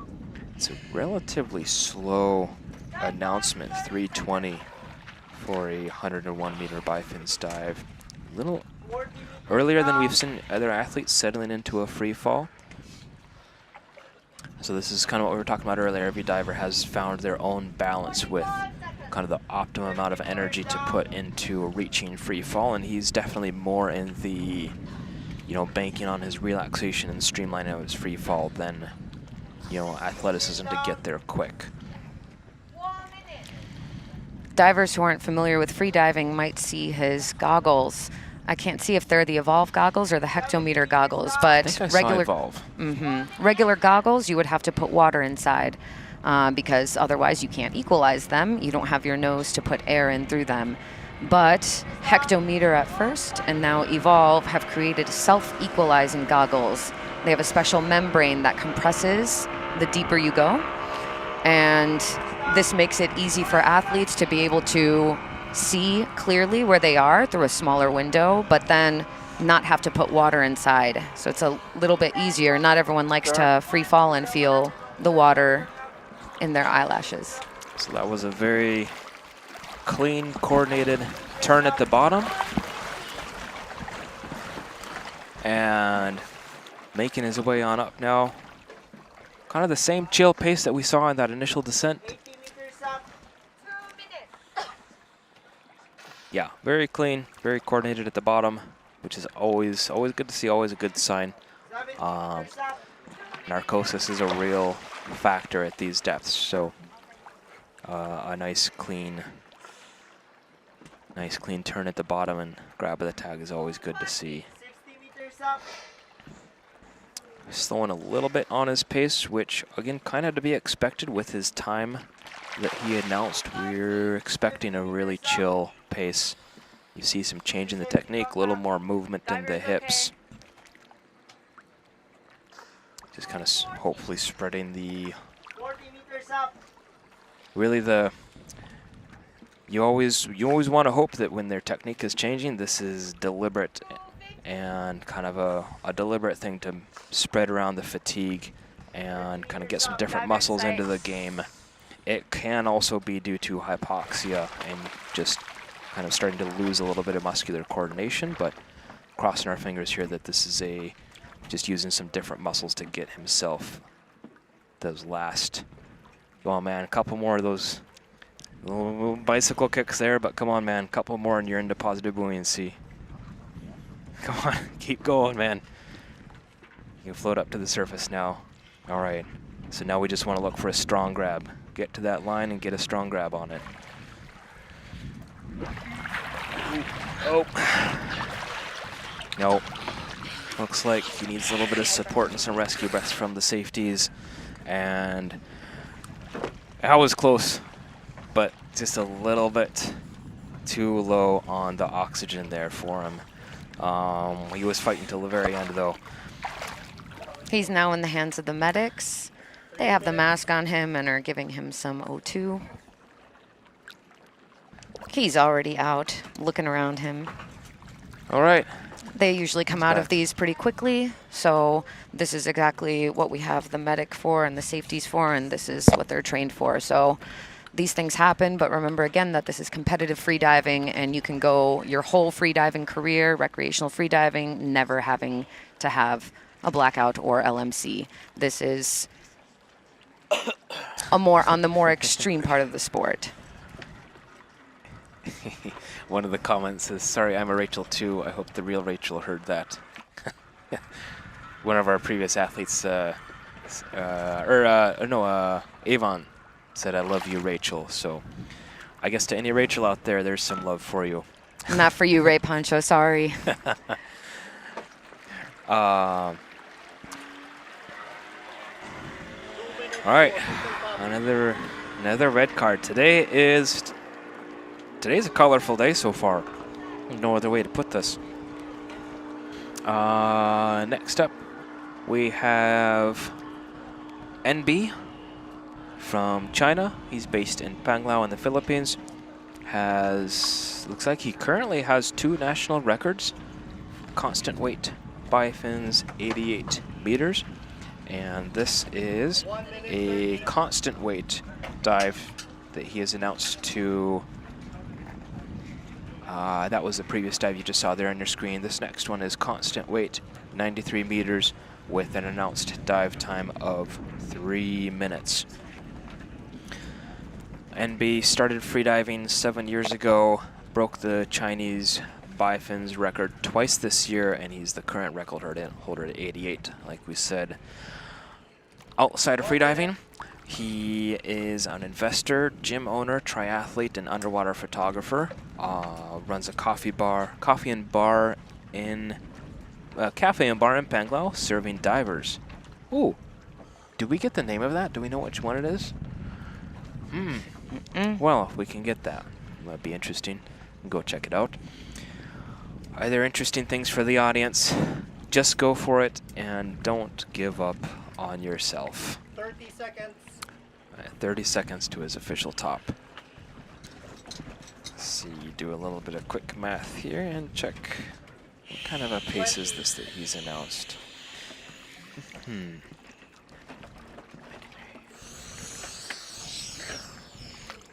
Full name is Chunyi Wan. Chunyi, NB really, already tried 85 meters in official training, but he did get a red card for SP. So didn't report any other constant weight bifins PBs. No self-reported PB, and then I only saw him train once, so he must have gone a little bit deeper in training. Yeah, to be eligible to announce 93, he would have had to have made an 88-meter dive successfully. And his announced depth and time puts him at pretty close to a meter per second, which is just a little bit slower than kind of an average monofin speed. So again, you kind of assume he's more into the relaxation. But that being said, looking at his depth and time, he is a fair bit quicker than a meter per second now. He got himself to free fall quick. Didn't look like he was kicking super hard, so that means good technique. Anytime you see a diver, if they're moving quick, but it doesn't look like they are, basically the only way you can make that happen is strength and good technique. Here you can see his face, cheeks really nice and full, which means a really strong mouth fill coming down through 70 with just a ton of air left. Oh, and an early turn. Maybe he swallowed that mouth fill. Kind of a little bit of a couple kicks to settle into his groove, and now we see pretty close to the same pace, kind of the same rhythm that he had descending down into free fall. 50 meters up. Oh, Xiaoxin. 40 meters up. This platform is filled with a lot of ropes and stuff, so when people are walking, it's a little bit of a minefield. We have not yet fallen ourselves. Diver inside. Up through 15. Technique's looking pretty composed and put together. This is, 10 meters less than his PB-ish. So I'm assuming he's going to be all right.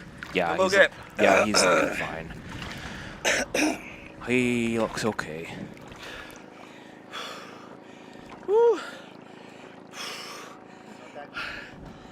Smile.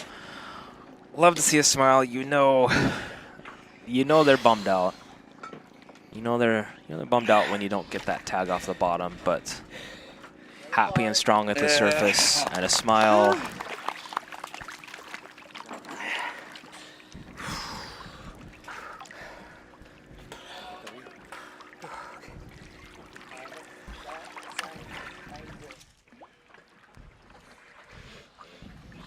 Next up on the line, we have Lin Po Chun. Po Chun is from Taiwan, 29 years young and based in Kaohsiung. Kaohsiung. I go there like every 2 weeks. I don't know why I can't say that. He is on his way to 91 constant weight bifins. He did attempt 90 constant weight bifins in official training.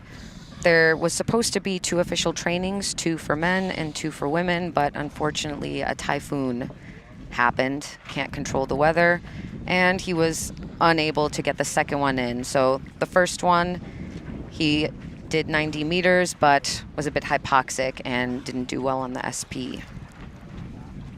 He started competing, actually, he was first time in the ocean at age 7.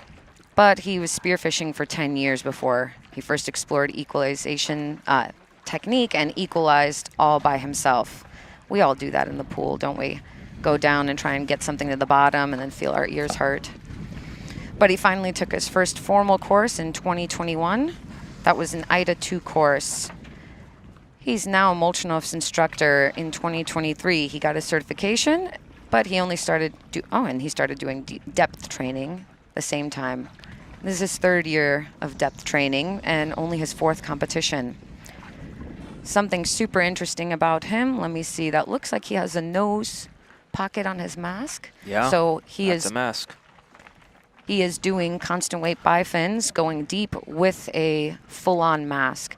I see this a lot in spearfishers. They're used to diving with a mask, of course, to see the fish. So he's going down with that, and some people prefer to hold that down. That's a lot to equalize. That's a lot to be doing a 90-meter dive with a mask. Normally, if you see athletes wearing a nose clip, first of all, it makes equalization more streamlined because they don't have to keep on putting their hand up and equalizing it. But it also, when you have a mask, you need to equalize the airspace inside of the mask. So that's going to take a little bit of extra air, and usually past, I would say, like around 40 meters, people will usually switch to nose clip. He did say that he'll continue diving with a mask to go deep in the future, so this is something he's sticking with. He was a former Marine for 8 years. Now he's a full-time freediving and spearfishing instructor. When he's not teaching, though, he's going spearfishing with friends in his downtime. I remember him saying something interesting, or maybe somebody else gave me something on him about mask, how he does mouth fill in the mask. That might not have been him. I won't say it just in case. I know, not know. I think one of the deepest, or the deepest, yeah, it's gotta be the deepest diver with a mask was at AFC last year, and I can't remember his name for the life of me, but I think is it like 110, I think, with a mask? Does that sound right? Was it in free immersion? Is it Jae-Koo? Remember if he was Taiwanese? No, I can't remember where he No, was Jae-Koo from. isn't the one doing it, is it? I don't know. It's Yi or something Yi. Of course, that's with my pronunciation of Chinese names. That's not going to be very helpful, is it? No, I can't remember, but I'm usually seeing I don't think he's in Asian it this males year. doing it. Yeah, I don't think he's in the comp this year. I haven't seen his name, or at least I haven't recognized it. Maybe he is. And Po Chun is out of here to 91 meters constant weight bifins. Oh, Bingy in the comments. She's another Maru, female athlete. yes, Malu is the one that's using the mask. name. Yep. Oh, I was so well, then far he's off. he's the third Taiwanese athlete I can think of that does the mask thing. Are you guys having a secret club we don't know about? Well, it's not secret anymore. I think No, we I know don't about think it so. now. Yes. 30 meters down. We've got a lot of Jiayos in the comments. He'll be happy to see Yi. that. Huang Yi as Oh, there- well. Oh, maybe there's two super deep mask divers. 40 meters down. Well, this is 4 now. That's there's a secret that we don't know about, but I don't want to find out. I love my nose clip too much. All right, cruising down into free fall, coming down through 50 meters. And you'll notice one hand, he only has one arm down, the other's up. Of course, that's because he's wearing a mask. Unless you can hands-free this deep, then you have to close your nose, pinch your nose shut, in order to press air into your inner ears to equalize them. Of course, otherwise then the air would just come out your nose.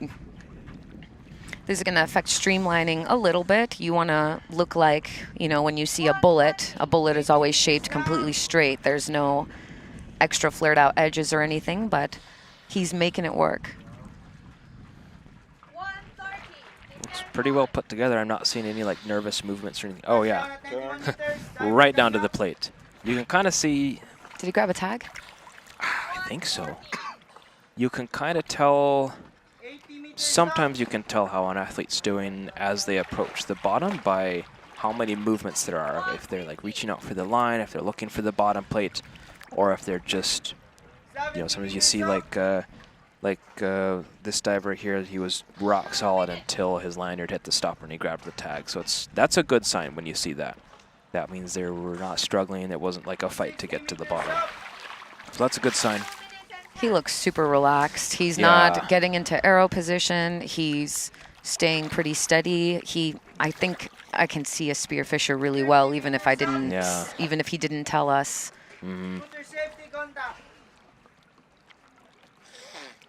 Still really nice straight fins. Spearfishers are usually wearing, Spearos are usually wearing stiffer fins because they need to fight currents or fight the fish.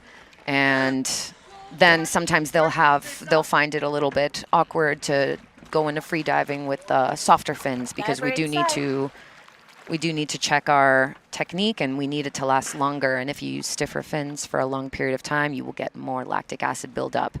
So it depends. Some people are fine in their lower bodies and they don't mind the lactic acid buildup. Other people need a little bit more endurance.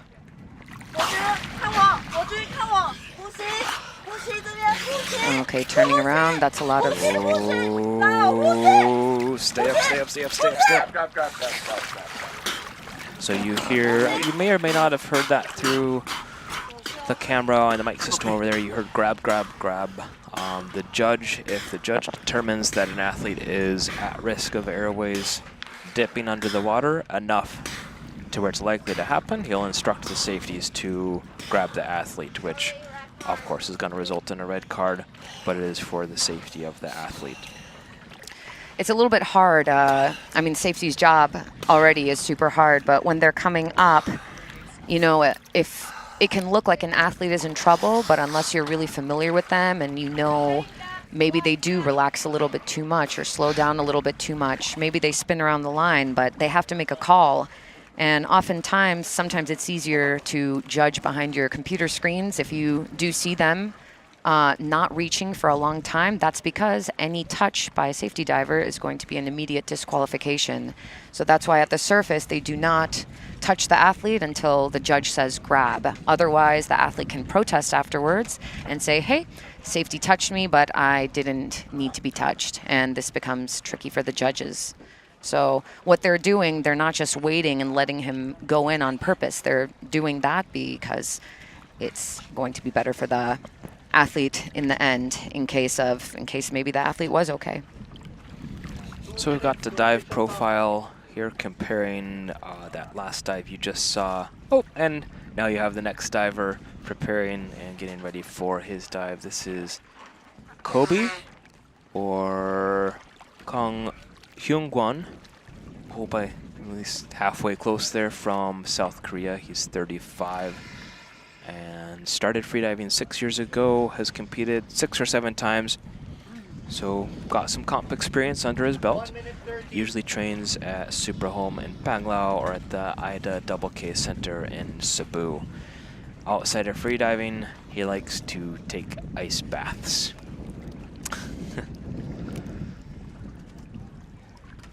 He does mask fill. Yeah, so let me tell you about this. Yeah. This is the athlete that I was confusing. Two athletes I notice in particular are wearing masks, right? And mask makes it a little bit more difficult because, again, you have to pinch your nose the whole time to go down. But we talked about mouth fill. Mouth fill is an equalization technique. And apparently Kobe is doing something called mask fill. He puts air in his mouth, just like in mouth fill, but he closes his soft palate. The soft palate is kind of like if you imagine the airways in your mouth as railroad tracks, like your nose and your mouth, the soft palate is directing where the air is going. If it's open, then it can come out through your nose and mouth. If it's closed, then it's only coming out through your mouth. So he puts air in his mouth, like in mouth fill, but keeps his soft palate closed. And then when he needs to equalize, he opens his soft palate and lets air fill his mask. So it's a little bit hard to do equalization when your mask is too pressed into your face. So he makes sure to keep it equalized that way. And then he does BTV. BTV is the French acronym for hands-free equalization. I won't even try to say it. BTV is a prize technique that not everyone can do, but they always want to do.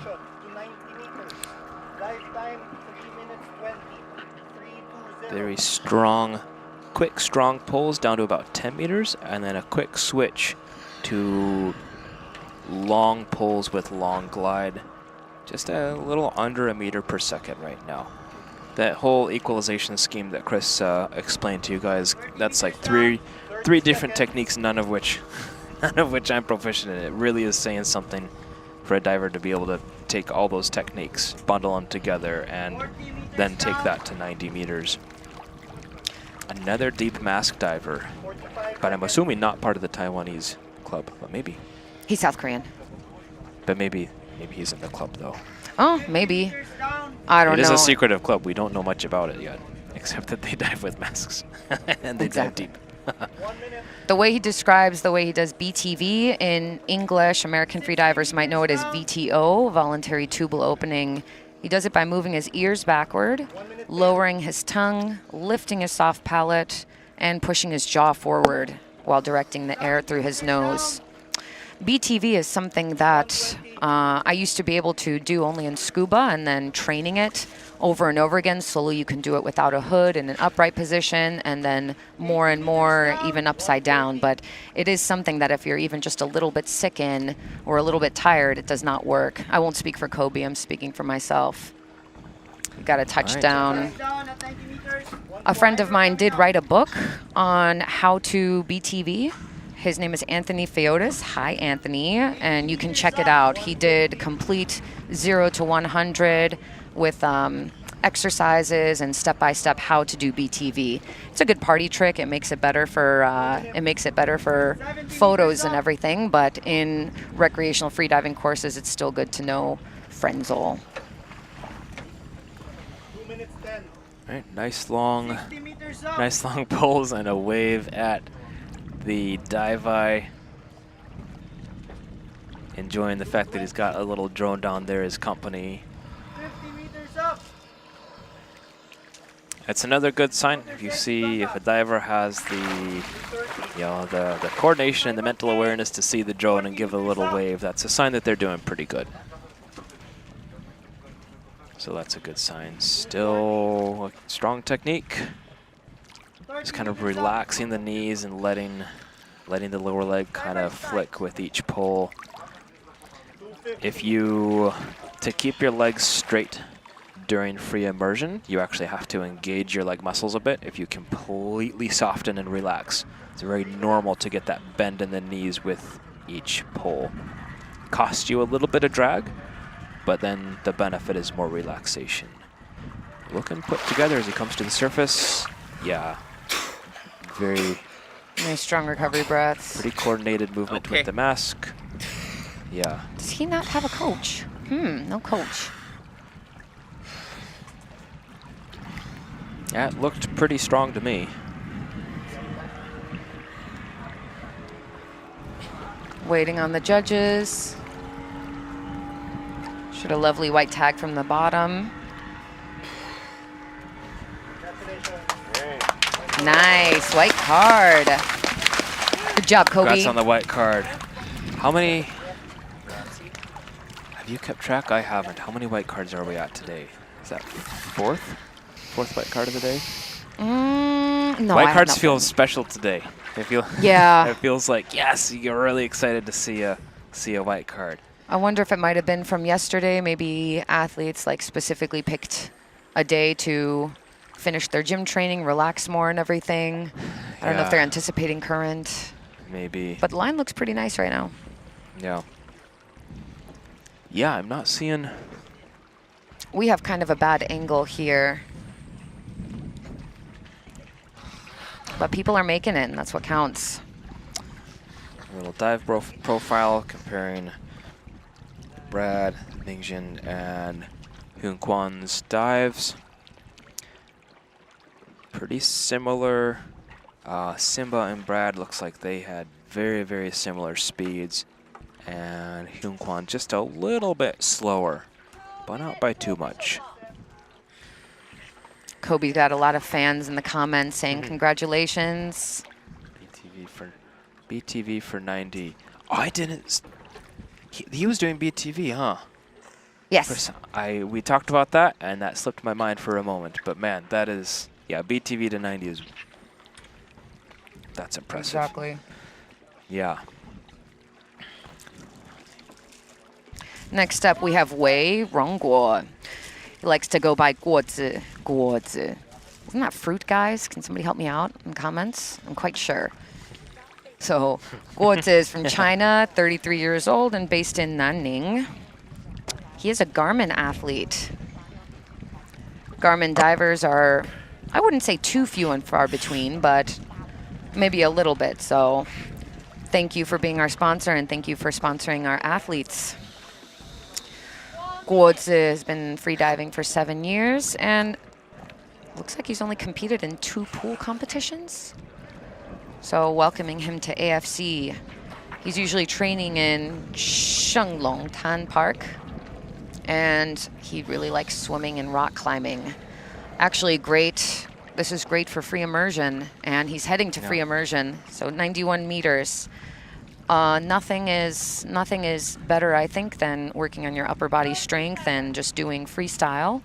Works the same kind of muscle groups as in free immersion, and rock climbing, of course, pull-ups, all of that is going to help you with it. So his PB, self-reported, is 96 meters, and then in official training, he did go to 85 meters and get a white card. So we expect that this will be a good dive. Sending him happy wishes, good luck. Guozi, his announced pace is, well, his announced time is 3 minutes and 10 seconds, which is just a little bit under a meter per second, which is a fairly normal free immersion pace. Electing for those first 3-4 pulls to be short and quick, and then switching to the long pulls with glide right after that.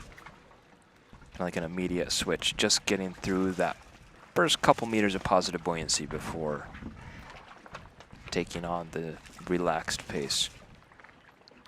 Generally, not for everybody, but generally free immersion is kind of known to be the relaxing discipline. It's all about relaxation and energy conservation. And those that really enjoy it tends to be one of the things that they enjoy most about it. I wouldn't say, though, for deeper dives that it's relaxing and energy conserving, because the dive times are longer, and that's why athletes will overweight themselves a little bit to make the dive go by faster. A little bit quicker.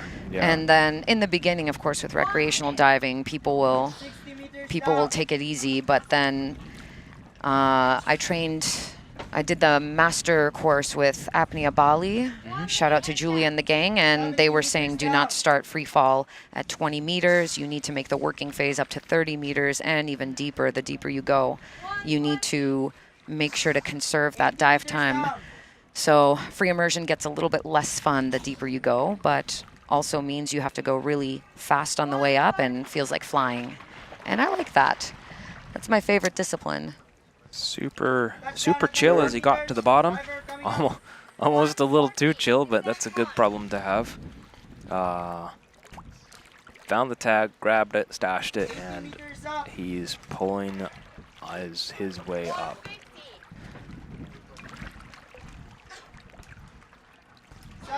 A nice rhythm.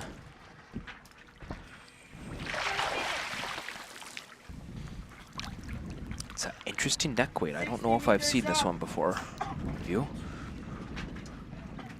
No, is it just a bunch of those little lead weights tied together, or is it looks more of a bubble shape? Neck weight. He's doing a lot of glide for about 50 meters. Yeah. Usually it's not so, you can't have that much glide that deep because it's, you're pretty heavy still at those depths. I would say that the glides, usually, for me at least, they come from 30 meters and up. So, but he's got pretty strong upper body, looks like. Obviously with the swimming and rock climbing. Yeah, that is fun. Looks like bubbles on his neck. Got to catch the name of that brand. It generally helps to kind of keep yourself moving. Some of his pulls, you can see he's pretty much coming to a stop in between them. But again, this is personal. If that's what works for him, if that's the rhythm and the technique that gets him from 91 to the surface, then it's good. He's looking, yeah, looked like a very coordinated surface protocol to me. I didn't see any shaking or anything. That looked super easy for him, actually. That did not look hard, so the Jill pace works. Proof is in the pudding, right? Mm-hmm. Let's see if what the judge saw, what they determined. Now, all right. Nice job. Nice job. And the white card. We got some momentum with the white cards, huh? Yes. This is hopefully the tides good. have turned. Yes. Chris, I have a question for you. Another freediving joke. Let's do it. Or maybe not freediving. Dad joke for sure, though. Yes. How do you know that there's an elephant hiding in the reef? Nope. How?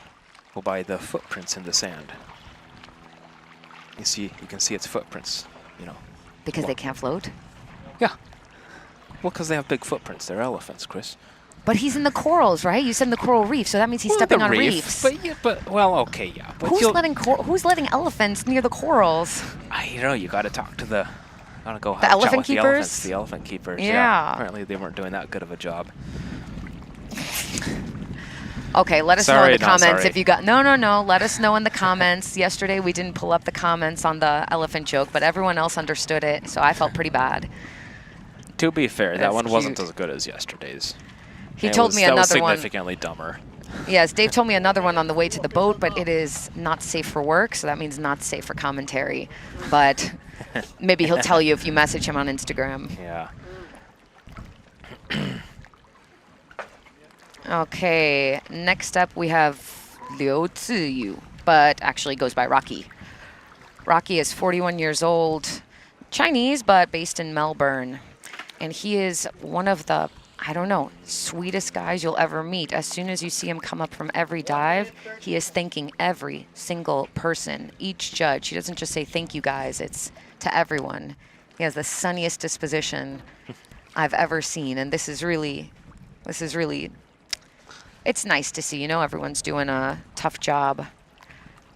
He's on his way to go to 88 meters in constant weight, and that's actually his also self-reported PB, at least at the time that we asked him. This is a lucky number in Chinese, Baba.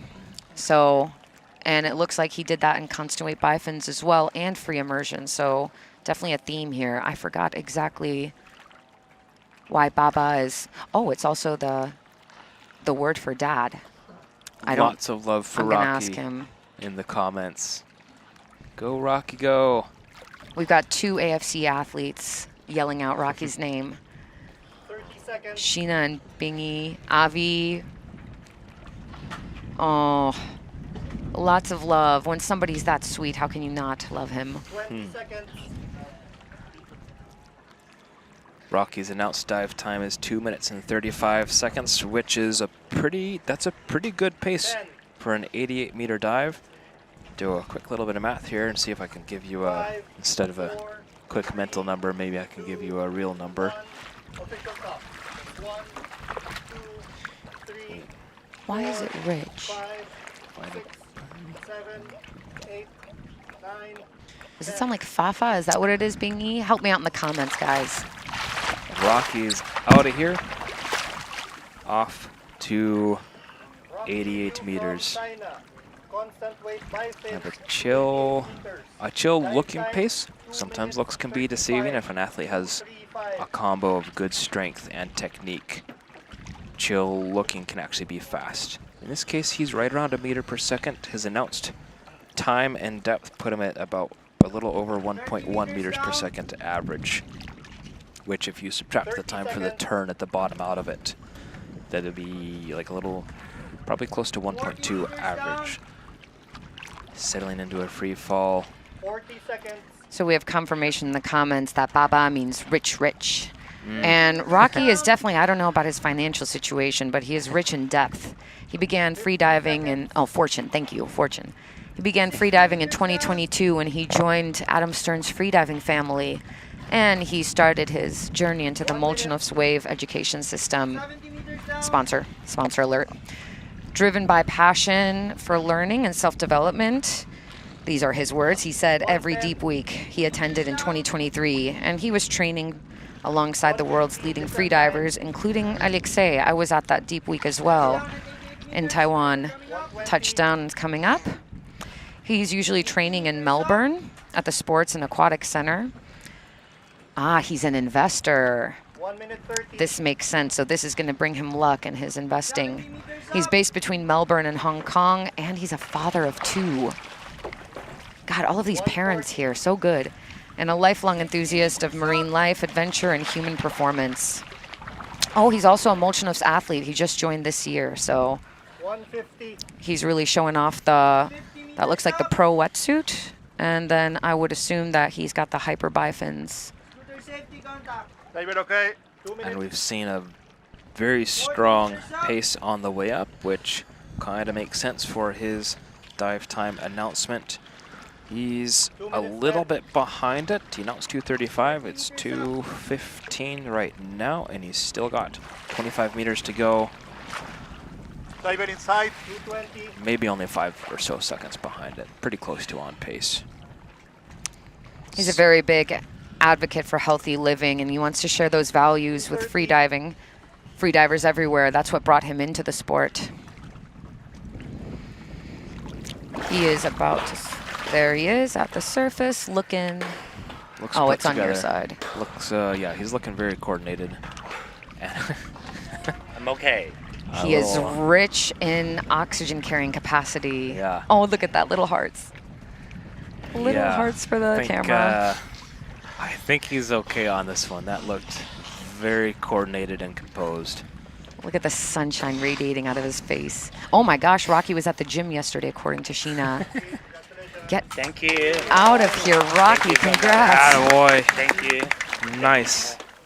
Nice white card. I like this momentum. I like this. Thank you so much. Look at him. Oh, what a kind man.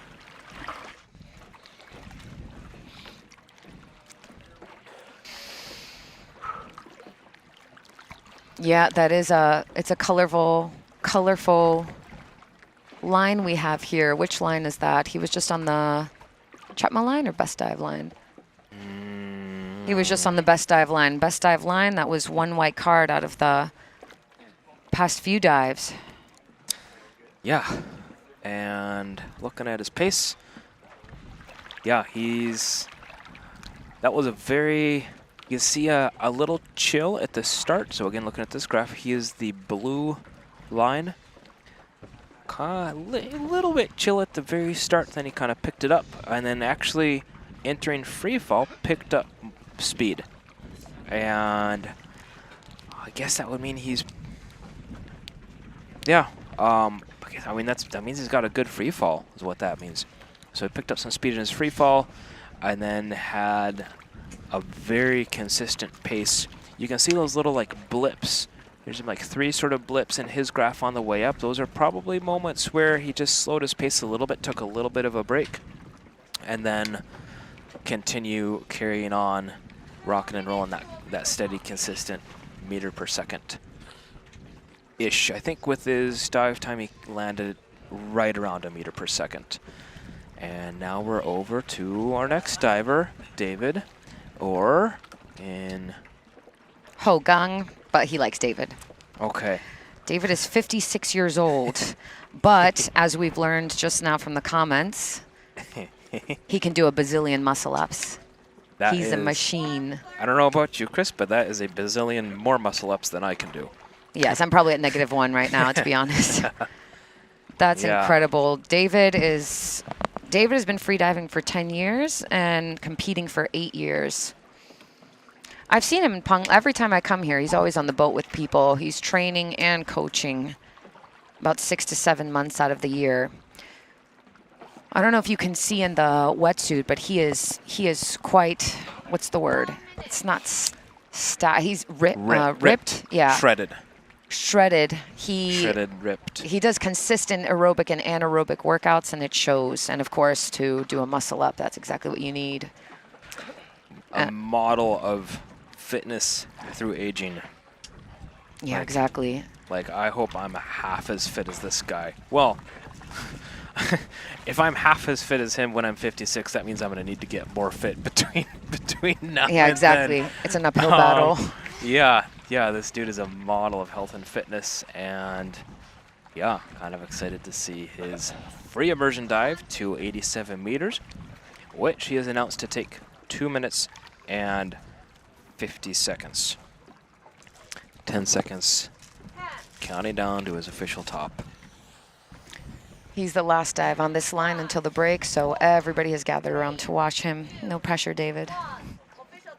And he is announced slightly faster than 1 meter per second, which for free immersion is that's a strong pace. Not super notable, but that is a strong announcement. And beginning with big, long pulls, almost no glide between them, which, of course, getting through negative buoyancy, that's kind of what you want. But he elects for the big pulls at the very beginning of his descent, and already settling into, already kind of slowing down as he gets into negative buoyancy. He gets closer to his free fall. David reports his free immersion PB as 90 meters, and then in official training he did get 87 meters with a white card. So he is keeping it safe and rehearsed his dive beforehand, and now is repeating that. His no fin self-reported PB is 70. Very strong athlete. That's a big no fins PB. Yes. For him, freediving is not just competitions or teaching. It's also his lifestyle. So, 70 meters down. Man, he's got really flexible ankles too. Dancer's feet. I don't know if you're allowed to say that about men, but he's. 50 meters down. It's really early turn. An early turn. Early turn. And beginning his ascent. Only can guess or speculate, but what we know is 70 meters up. early turns are, they're decisions to avoid injury, to preserve yourself. That's, it's a safe and smart choice. Yeah, he's no, how do you say it? He's no stranger to competition pressure and everything, so I would say that likely it's equalization. 40 meters up. We'll see if he says anything on the way back up, but He's still got nice pointed toes and very streamlined position on the way up. 30 meters up. This is really important in free immersion because when you're sticking your legs out a little bit too much, your arms come out of like this little cone of, how do you say it? Like every time we move, we create like this little funnel or vortex or cone, whatever you call it. And if you have any movements outside of that, it's going to create some frontal drag. And he's keeping it very within the funnel. And you can also see those entering the muscles last. through the wetsuit, just pointing that out. Mm-hmm. Yeah. All right. Strong grab on the line. It's always a good sign. I'm okay. Very coordinated with the nose clip removal and okay sign. God, almost looks bored. It was like 3 recovery breaths and then just... Yeah. And they're just staring at the judges. Wow. Is he going to say what happened? You made it pretty close. Man, he doesn't even look tired. No. Thank you. Go, David. All right. Well. Wow, good to really see strong. him. Good to see him doing all right at the surface, always. Especially for a dive like an early turn that's very, very close to the announced performance. It's nice to see that they're doing really good at the surface. If it's like a half, you know, they go only to half their depth and then come back up, you pretty much know. Like, you can bank on like, yeah, they're nowhere near their limit, but this was only a couple meters away from his announced dive, and he was just solid at the surface. So that's great to see. Still gets points. Still gets points. And can compete another day. Maybe once I get the math actually sorted out and I can do it the correct way, I'll try to give you guys approximations of how many points they're getting. I won't even attempt it. Yeah. Okay, just switched over to the best dive line where we have Eungja from South Korea, aged 40, going for a free immersion dive to 88 meters with an announced dive time of 3 minutes and 20 seconds. Eungja started freediving in 2020 and began competing shortly after in 2021. Usually trains at an indoor pool near his home and a 35-meter deep pool. For ocean training, heads to Jeju Island in very south of South Korea and travels overseas once or twice a year for training. Does a little bit of Pilates and yoga outside of freediving. He is both a Molchanov's athlete and a Garmin athlete. Shout out to our sponsors, Molchanov's and Garmin. Freediving has been a big part of his life since 2020.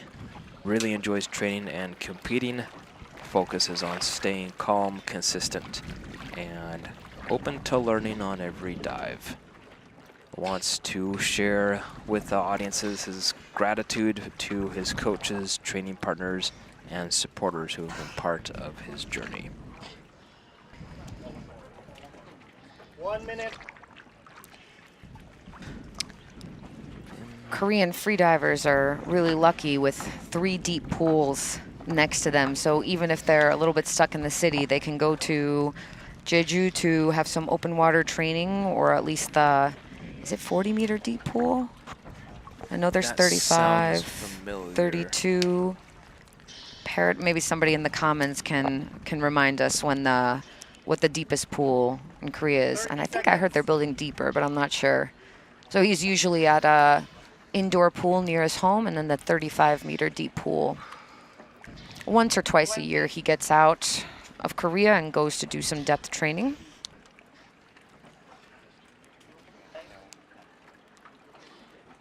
Ten seconds to his official top. You see kind of different than what you've seen a lot of other athletes using. He's got a little float underneath his arms to help him stay above the surface while he's relaxing. Be curious to see. I would imagine he's gonna like flip over and let it kind of flip out from under him, but yeah, that's true. I want to see that. I never saw yeah, breathing up like that before. But I know that a lot of our monofin athletes like it, and no fins. Yeah, just pop it out and down he goes. It's from decathlon. Contrast to the previous, to David's technique, you see these short, relatively quick pulls using more arm muscle than back or lats. But it gives very good speed and breaks through positive buoyancy very quickly, which is something that, do you really want to? You have to kind of decide if you want to use like a full arm reach and full body pull to go down, or if you can just get a little bit of traction first. 30 meters down. And now he's into big long pulls with very chill glides. I think the glide, especially in the descent, the glide is kind of a unique, 45 seconds. that's a unique part of free immersion. I guess you get some glide in the ascent too, typically, but in the descent. No, it's more at the end. I think it's, yeah, in the first, like after 30 meters, you can enjoy glide more, and then the last 30 meters of the ascent, you can enjoy it again.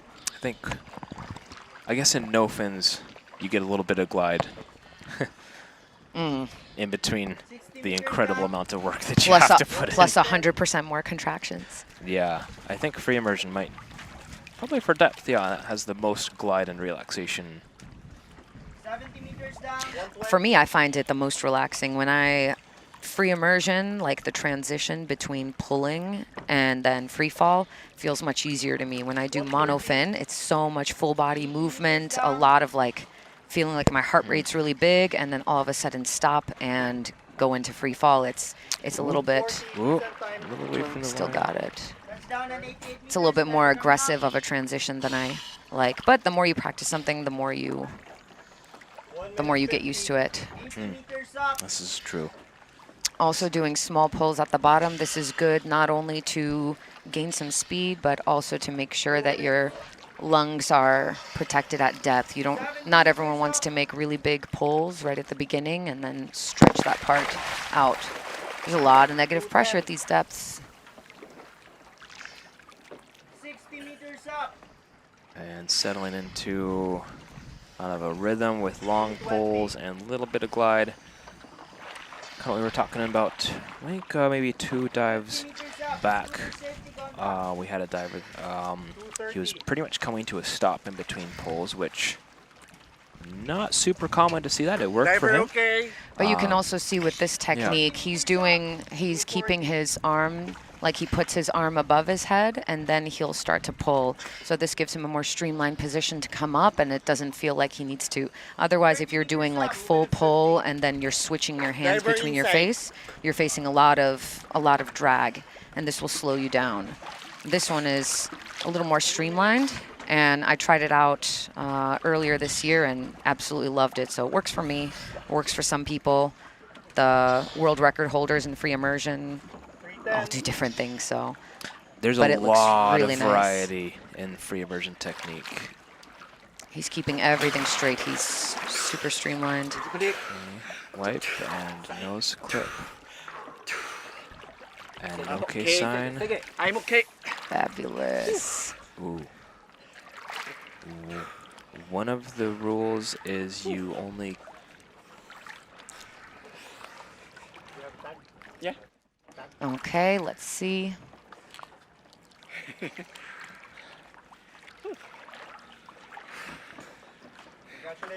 Perfect. White card. All right, congrats to Unja on his dive. Ooh, that's a good. Thank you. That's a good note to end on. White note card. to end the first half of the day on. That's good. That leaves me feeling pretty nice and pretty optimistic about the second half of the day. Look at that. Looks a lot better. 4 whites and 2 yellows on that line. The next official top is going to be at 12:05. So that's when you want to be, so around 11:50, 11:55 is when you want to be tuning back in to catch the second half of the day. And we got a little dive profile comparison for you of the last 3 free immersion dives. Got Woongjin's and David's and Hyunkwan's Okay. So now we'll go ahead and let the safeties, judges take a break, and us take a break. Yeah, we'll take a break too. We'll Thank see you for in 20 joining us, minutes. and we'll see you in about 20 minutes.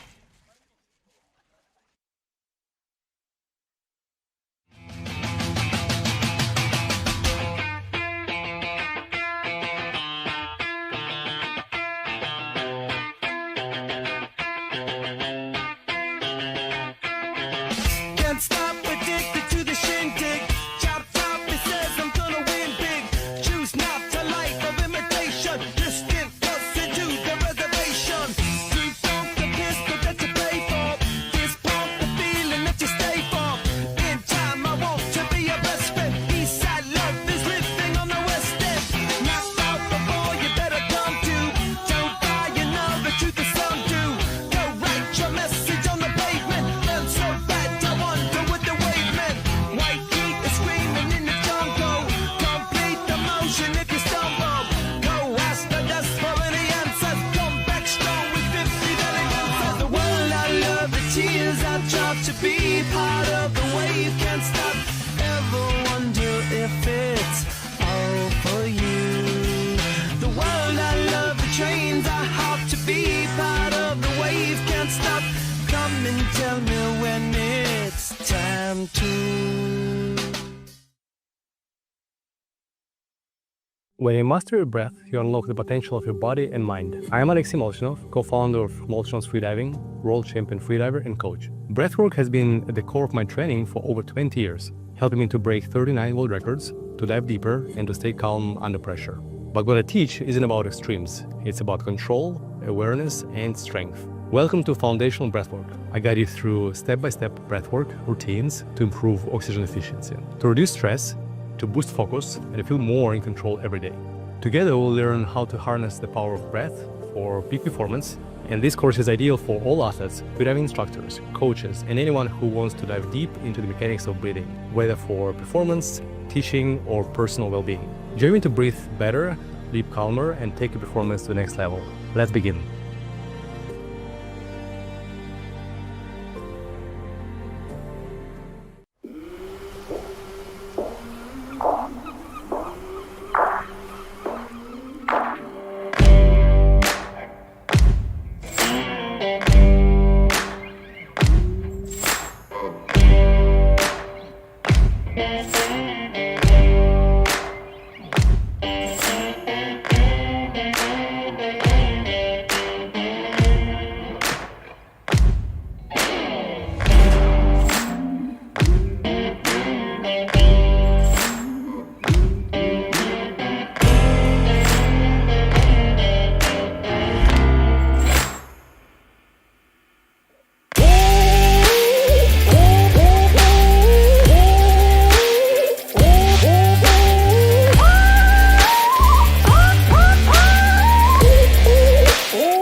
Best Dive specializes in the design, development, and production of high-quality wetsuits. With our own cutting-edge development center and production factory, we've developed more than 3,000 styles of wetsuits over 20 years of rich manufacturing experience. The Best Dive factory has a working area of over 25,000 square meters and nearly 200 employees, all working together to produce more than 160,000 sets of wetsuits and 300,000 pieces of accessories every year. 7. Professionalism, quality, speed, and scale are our core values. With freediving champion Jessie Liu as our global brand spokesperson, Alenka Artnik, William Joy, Stefan Randig, Fatima Kodak, and a number of other great athletes as our brand ambassadors, you can rest assured that our wetsuits are durable, robust, and world-class. We use 100% Yamamoto neoprene to ensure the comfort and durability of our wetsuits. We are honored to have exclusive license in China to use this world-class material. Our products have consistently gained popularity in Asian countries, and in 2018, Best Dive was awarded the title of most popular domestic brand in China at the Asia Dive Expo. We currently offer 56 different colors and stock size options to you, our customer. Along with the tailor-made, size mix-match, custom logos, and other personalization services, each and every one of our wetsuits is made to order. Manufacture and lead time on stock-sized products can even be as short as 3 days of expedited services requested. We invite you to check out all of our products online at bestdive.com. You are most welcome at Best Dive.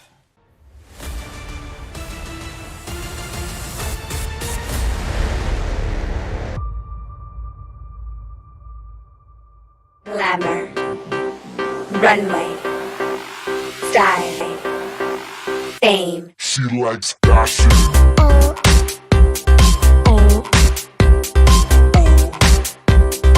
She likes fashion.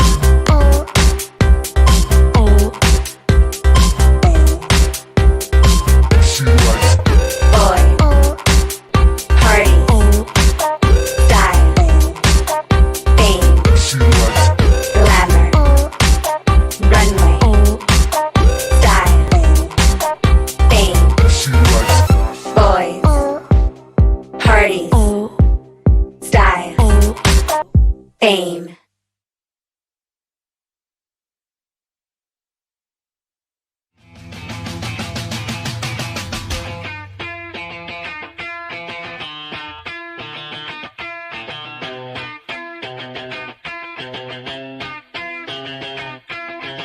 Can't stop, addicted to the shindig.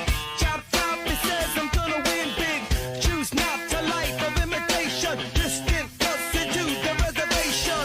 Deep funk the pistol that you pay for. This pump the feeling that you stay for. In time, I want to be your best friend. East side love is living on the west end. Knocked out before you better come to. Don't die, you know the truth is some do. Go write your message on the pavement. Felt so bad, I wonder what the wave meant. White heat is screaming in the jungle. Complete the motion if you stumble. Go ask the dust for any answers. Come back strong with 50 million answers. The world I love, the tears I drop to be part of the wave. Can't stop. Ever wonder if it's all for you? The world I love, the trains I hop to be part of the wave. Can't stop. Come and tell me when it's time to.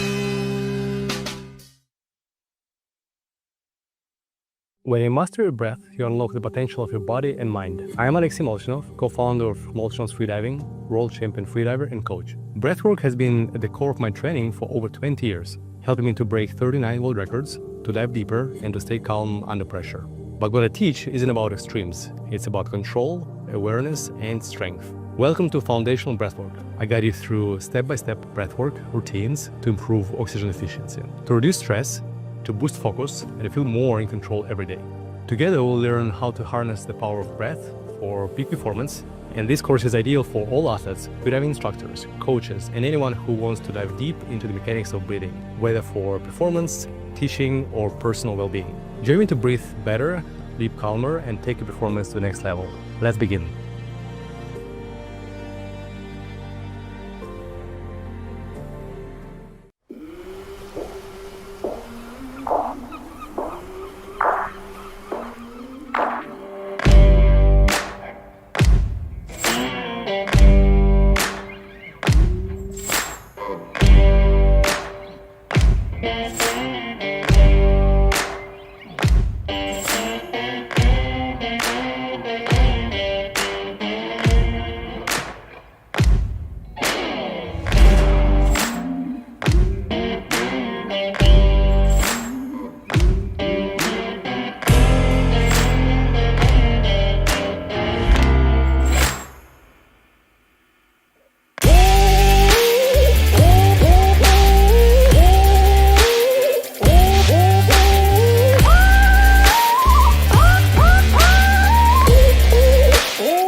Best Dive specializes in the design, development, and production of high-quality wetsuits. With our own cutting-edge development center and production factory, we've developed more than 3,000 styles of wetsuits over 20 years of rich manufacturing experience.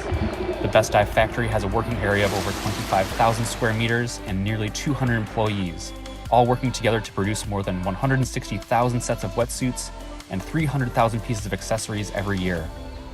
7. Professionalism, quality, speed, and scale are our core values. With freediving champion Jessie Liu as our global brand spokesperson, Alenka Artnik, William Joy, Stefan Randig, Fatima Kodak, and a number of other great athletes as our brand ambassadors, you can rest assured that our wetsuits are durable, robust, and world-class. We use 100% Yamamoto neoprene to ensure the comfort and durability of our wetsuits. We are honored to have exclusive license in China to use this world-class material. Our products have consistently gained popularity in Asian countries, and in 2018, Best Dive was awarded the title of most popular domestic brand in China at the Asia Dive Expo. We currently offer 56 different colors and stock size options to you, our customer. Along with the tailor-made, size mix-match, custom logos, and other personalization services, each and every one of our wetsuits is made to order. Manufacture and lead time on stock-size products can even be as short as 3 days if expedited services requested. We invite you to check out all of our products online at bestdive.com. You are most welcome at Best Dive.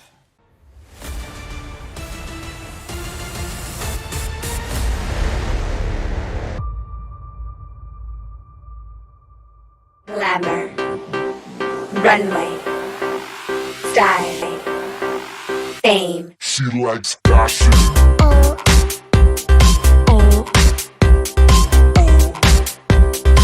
She likes fashion.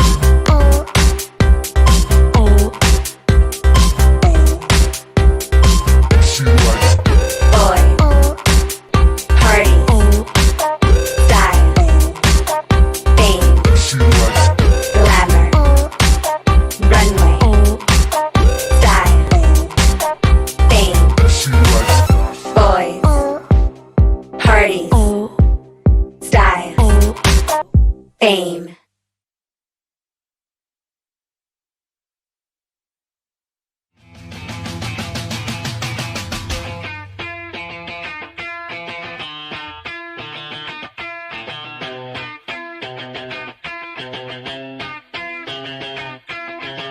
Can't stop, addicted to the shindig.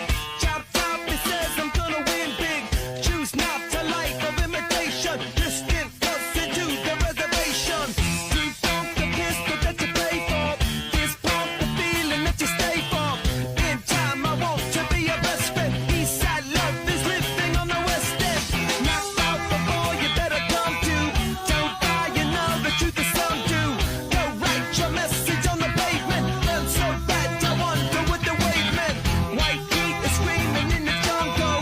Complete the motion if you stumble. Go ask the dust for any answers. Come back strong with 50 delegates. The world I love, the tears I drop to be part of the wave. Can't stop. Ever wonder if it's all for you? The world I love, the trains I hop to be part of. Welcome back to the Asian Freediving Cup 2026 in the beautiful Cebu Strait in the Philippines. I'm Dave, I'm Chris. and we are back with you for the second half of the day. We have about 23, I think 23, yeah, 22, 24 dives lined up for you today, beginning with Alexandre Poirier. Yes. Alexandre is from France. I'm trying to say his name with a French accent, but I can't do That it the full sounded- way through. sounded closer Alexandre than mine. Poirier. Yes, he's 44 and based in Dahab. He is going down to 86 meters.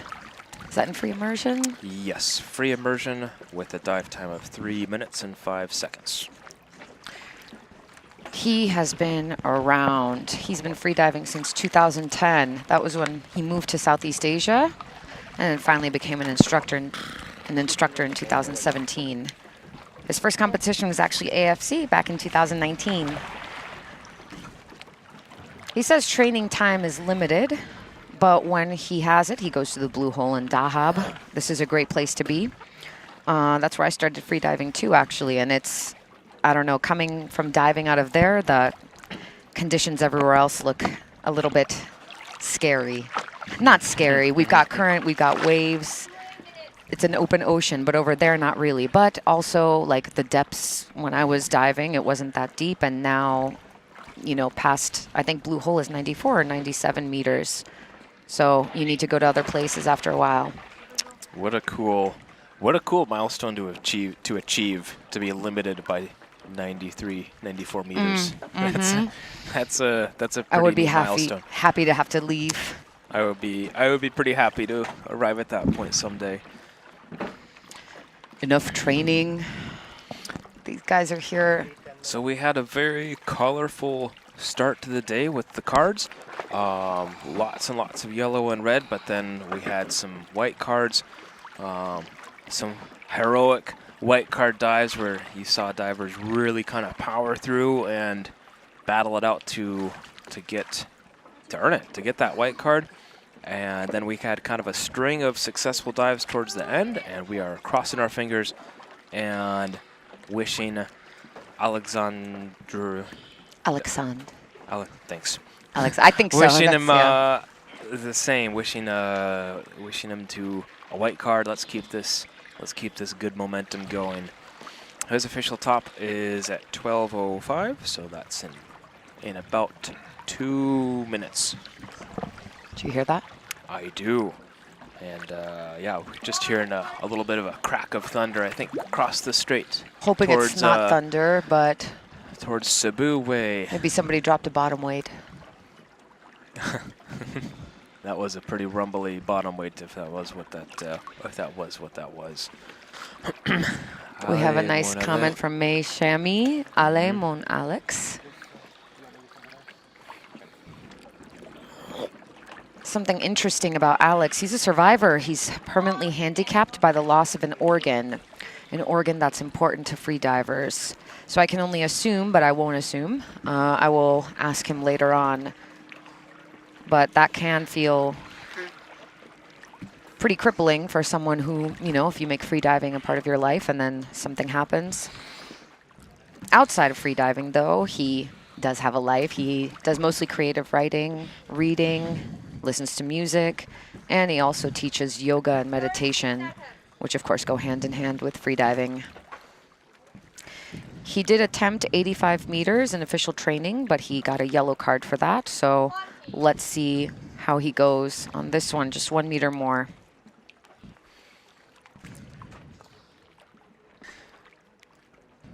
.86 meters, free immersion, dive time 3 minutes and 5 seconds. It's a little bit under a meter per second on his planned dive time. Inhaling that final breath and some packs.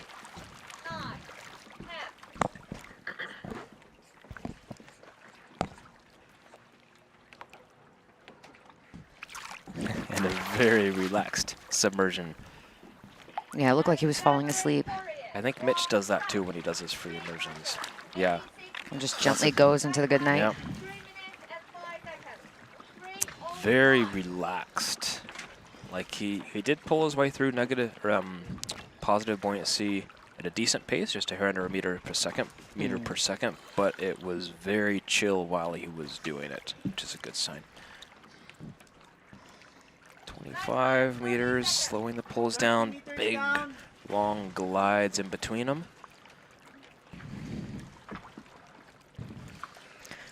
Delicate balance between relaxation and power. You have to choose what you want. If you're pretty good with hypoxia, but then you want to relax a little more, then you can have slower dive times. But if you're limited by hypoxia, then got to make them quicker. And the same way, kind of a relaxation trade-off with the hand on the line. It is definitely an increase in drag, but with your your spatial awareness of your body, if you've got your hand around the line, usually they're not actually grabbing, just making like a kind of like an OK sign with their fingers looped around the line. you can close your eyes and completely ignore. Just you can shut down, and the line will bump your hand if you start to drift off of it. So it allows like a much, this deeper relaxation state with the price of some extra drag, which didn't stop him from getting there. Clean and composed at the bottom, turn, tag, and he's pulling up. Right into his rhythm. He stuck his tag into his hood. This is sometimes a little bit hard to do with free immersion because you usually have one hand on the line. You can't really kick and keep yourself upright. So the only competition that I did, I grabbed 2 tags on accident, and one went in my ear, and I realized I have one in my hand. And I'm like, I don't want to litter the ocean, so I just came up with the tag in my hand. That was hard, but it was fun. I believe that. Free immersion? Yeah. I love free immersion. Constant weight's so nice. You can be kicking, and then you can slide your tag in right away or do whatever. But free immersion and no fins, your hands are busy. I wish I loved free immersion. Haven't gotten there with it, I guess. All right, coming into the last 30 meters. Diver in sight. Nice relaxation in the lower body. And a little kicks to help along. You can definitely see the increased exertion, like he's working for it. He's having to work for it a bit, which this is a comp, it's a big dive. That's part of what it is sometimes you got to work for it, and that's looks like where he is right now. Of course, I'm not actually there, so I don't know for certain, but looks like a strong grab. Pretty coordinated in removing the nose clip. Keep breathing, keep breathing. Nice smile. Yeah.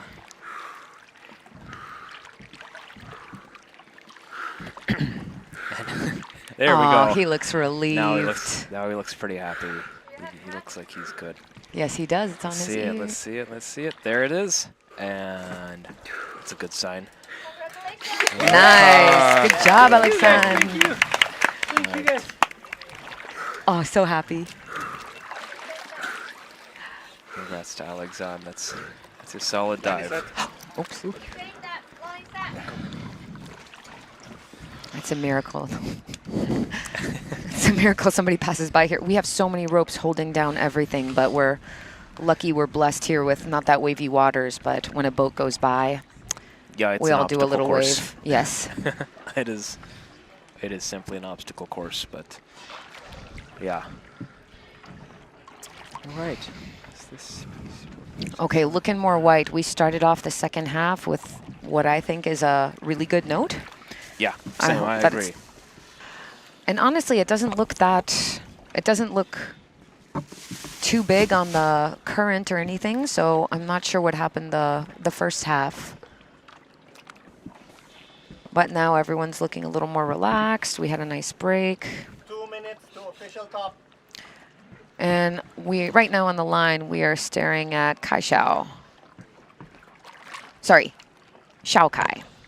Xiao Kai, preferred name Kai.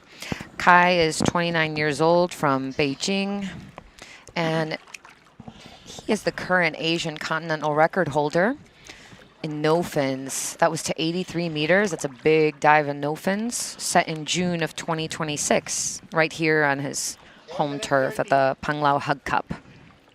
He also has the national record in no fins, 217 meters, so we can see what his favorite discipline is.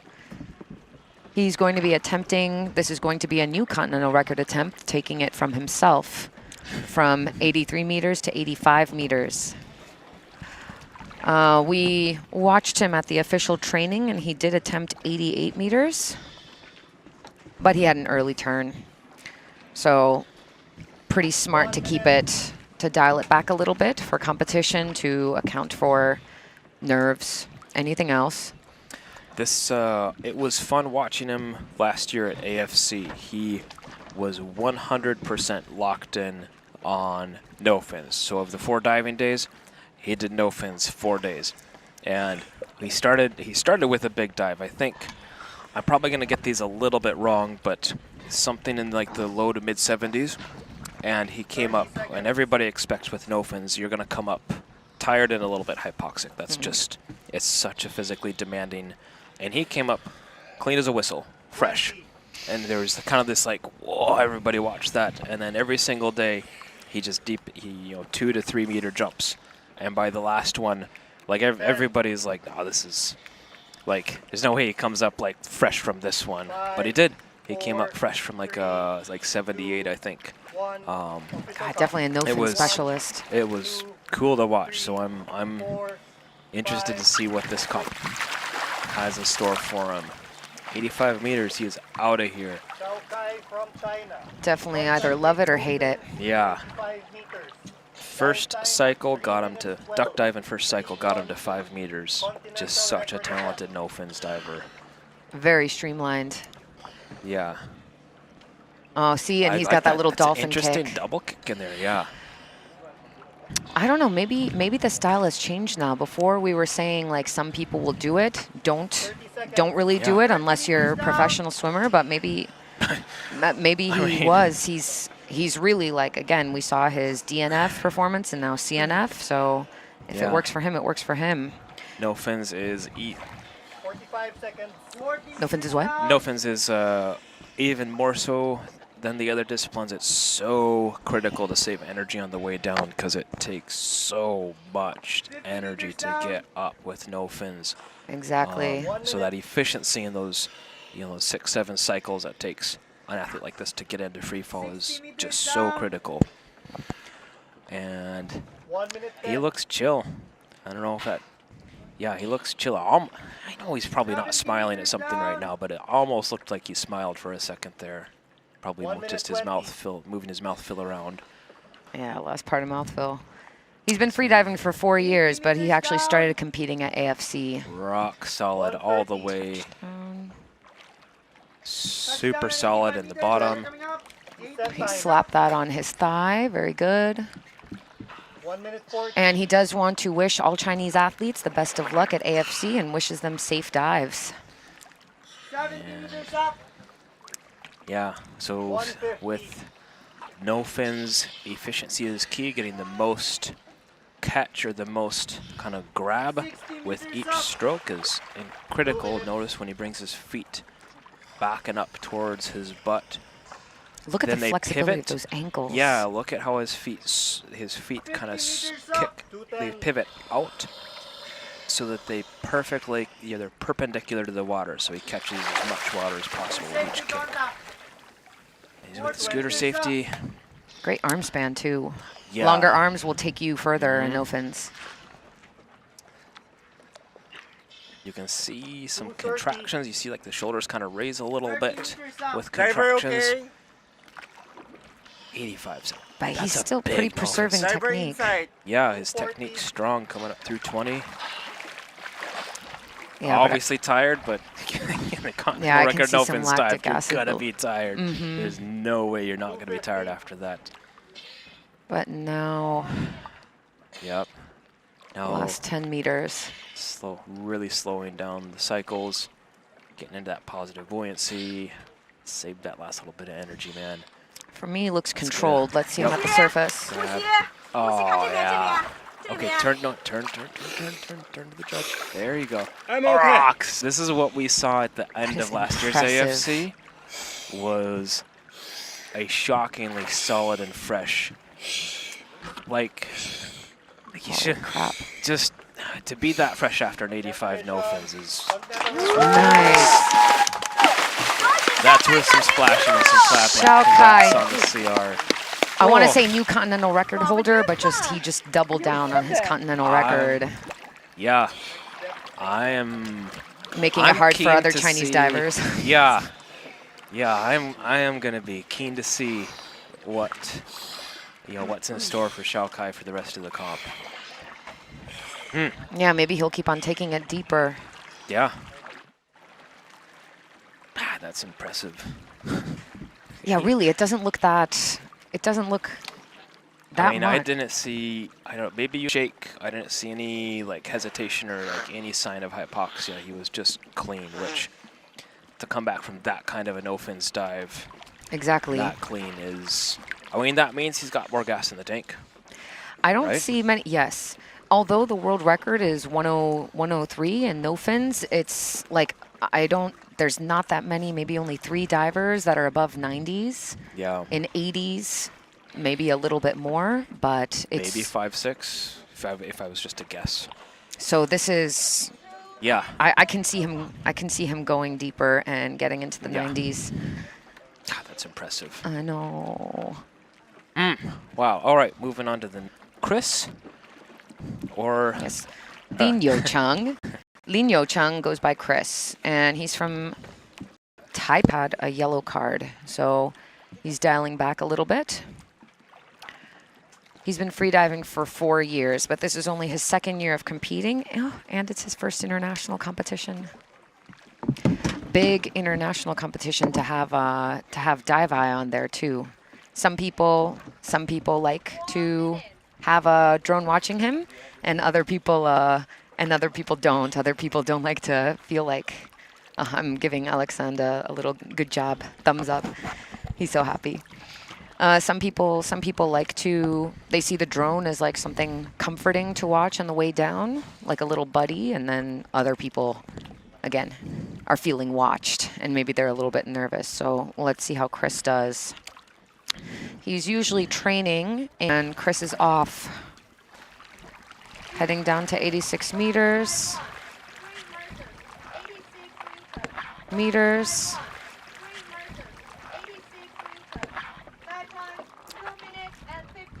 Using the short poles to get through that positive buoyancy quick, and now switching to the longer poles with the glide. Just looks strong.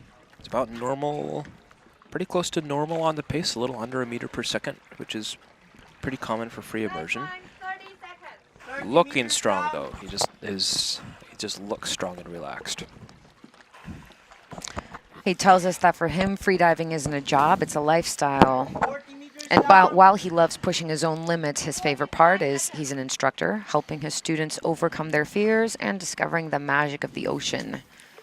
But don't be fooled. While you see him fully relaxed in the water as an instructor, he actually loves high-intensity sports like boxing and mountain climbing. So freediving, it's kind of the antithesis to all of these. When you watch it, it can look intense, but actually your heart rate gets very slow. As you start to dive, it will get slower and slower due to something called the mammalian dive reflex or response, depending on who you ask. Jacques Mayol once had a reported heart rate drop down to 27 beats per minute. So this is the opposite of high intense. It can start out, if you have competition nerves, it can start out really high, but it will always go down after, and that's kind of the beautiful juxtaposition of this sport. Easily to the stopper and the plate, got a tag. Pulling his way up, starting with those short pulls, avoiding big movements in the abdomen and thorax. Just keeping those lungs safe. Now getting into some longer pulls with some glide and kind of finding the rhythm.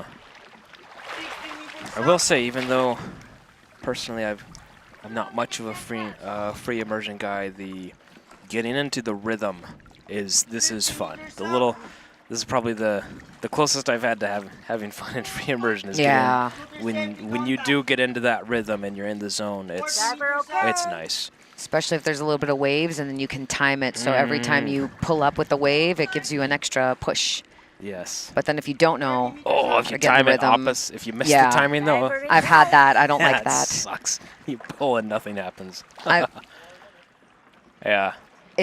It's really, it feels like nothing's happening, and then that can be a little bit panicking. But most people here know how to time it.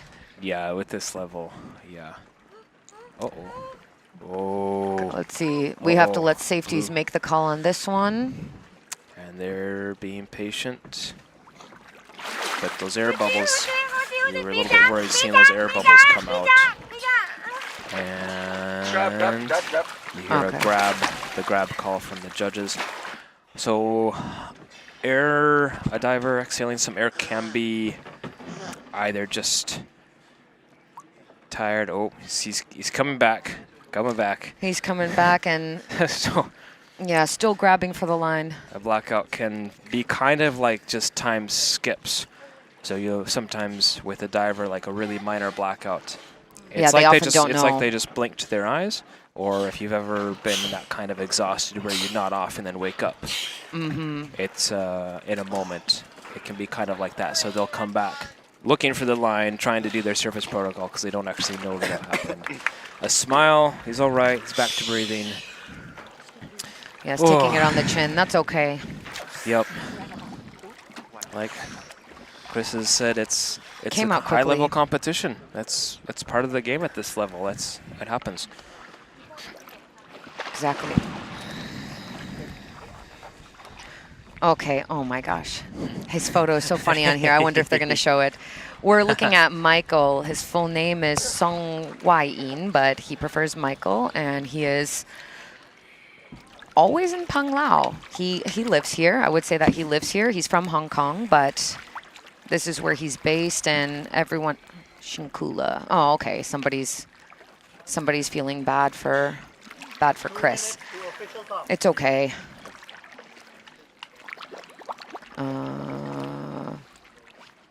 Okay, someone's saying they don't have sound in the comments.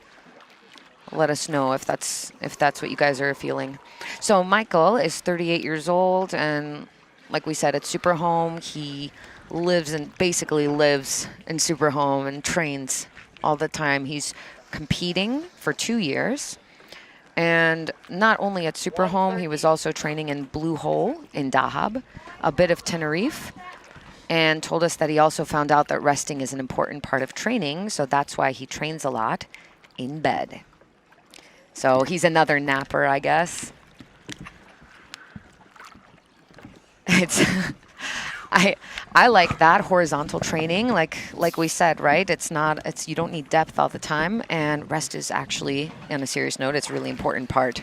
Was that training So or rest returning that we were training. talking about there? I guess you need you need a little bit of column A, you need a little bit of column B. You need a little bit of both in there. Rest and training, important to balance in both, kids. Michael is doing free immersion to 85 meters. His announced dive time is 3 minutes. That's a little bit quicker than a meter per second, so that's a strong pace he's announced for his dive. Yeah, we'll see how that works out. So you can plan on seeing probably a little bit more kind of strength and pace in this initial ascent into his free fall, and then a strong ascent.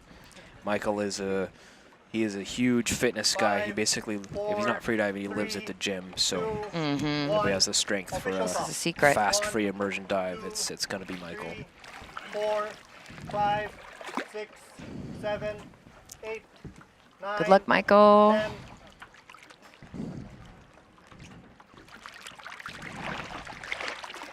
Okay, Michael's off.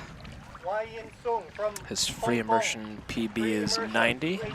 This is 5 dive time meters 3 under minutes. that. 3:00.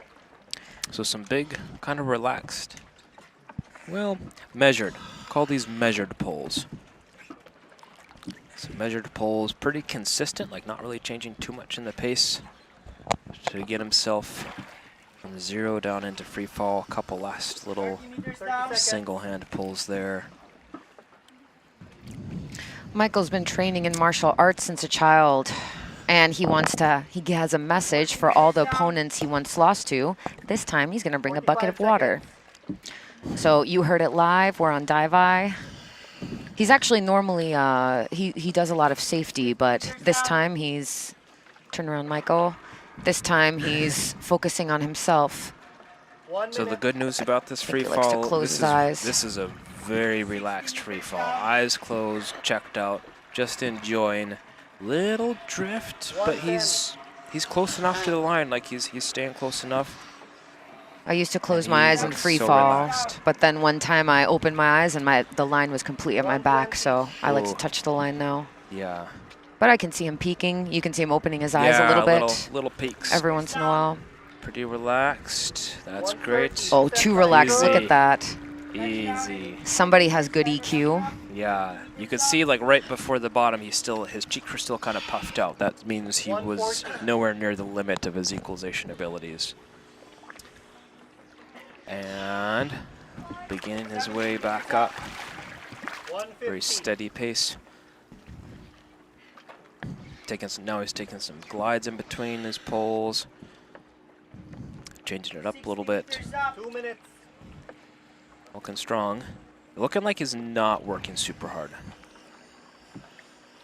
Not to say that he isn't working hard. This is hard work. Yes. But it doesn't look like he's making it look like it's not hard, which is a good sign. Michael likes to say that wisdom is for sharing. So 2 things he would like to share, 2 pieces of wisdom, is no regrets. If you hold back inappropriate jokes, you swallow your mouthful. And then second, I saved that, you know, Michael. And then the next one is be water, my friend, is a principle he follows, and that's why he lays flat every day in the Philippines. Inside 240. People really do forget that rest is an important thing in freediving. It's very easy to overtrain, and you can get too excited.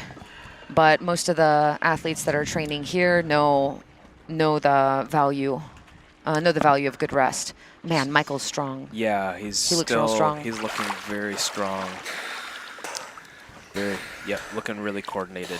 You see a strong hold on the line. Okay. Yeah, I think he's all right. Looks like nothing. So not only, when you see this, when a dive is very, very comfortable, not only is it good because it's a win, it's a white card, it's, well, probably, the judge determines that, not me, but a really strong dive. That also tells you, like, there's more in the tank. This was a conservative. Good job, Michael. Good job, Michael. Tells you it was a very conservative dive to start the comp with. Love to see it. Loving these white cards. Oh, Michael looks really happy. Congratulations. It's nice to see safety step out of their roles and enjoy themselves on a dive. It's hard work.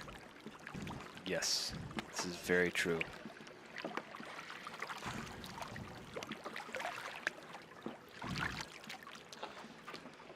Okay, we've got Nada in the comments saying that AFC is making her dive less. She is diving in Freedive Super Home, and Super Home now has to focus on the competition, so they don't let, they've closed it for training for people. So she says that her dives feel so good because of the rest.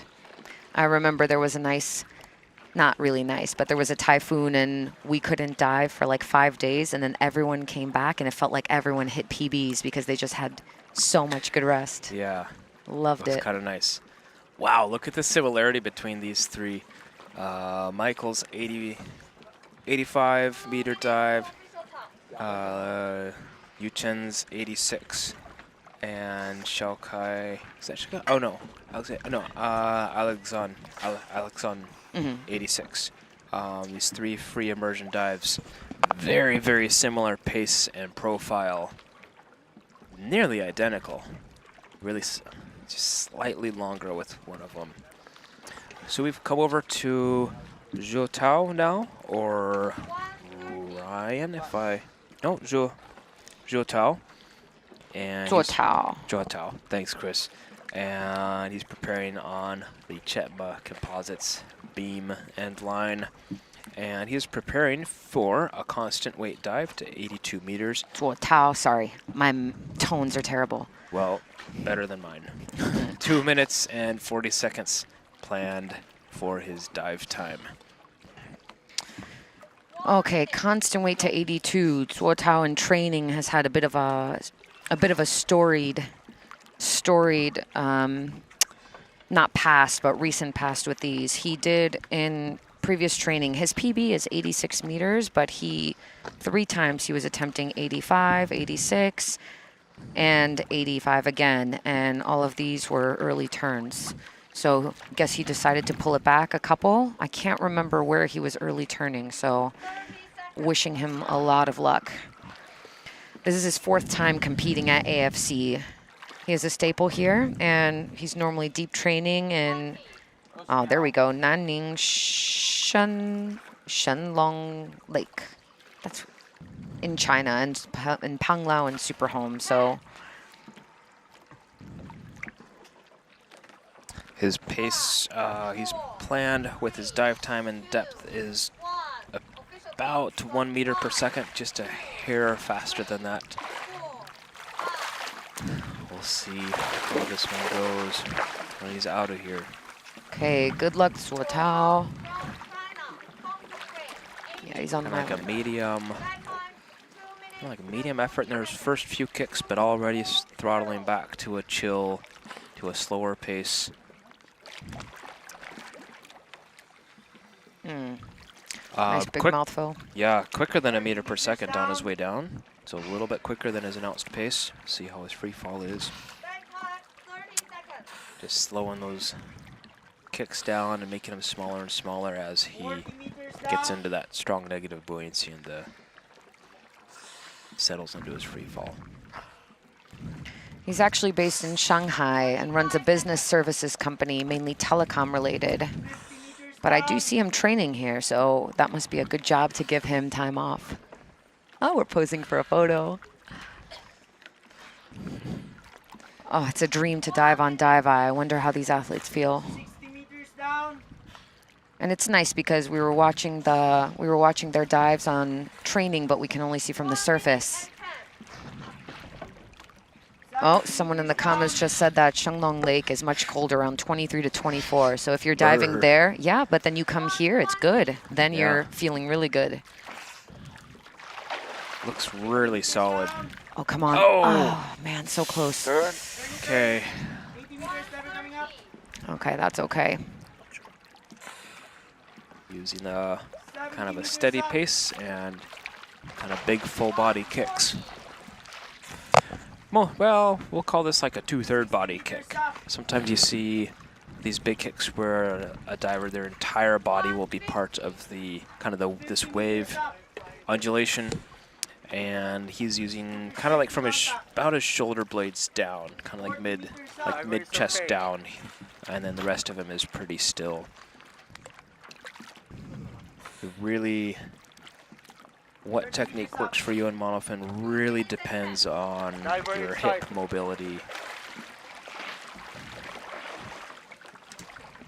And he's already coming into the positive buoyancy. Couple more kicks. Yeah, you're there, Ryan. Zhou Tao.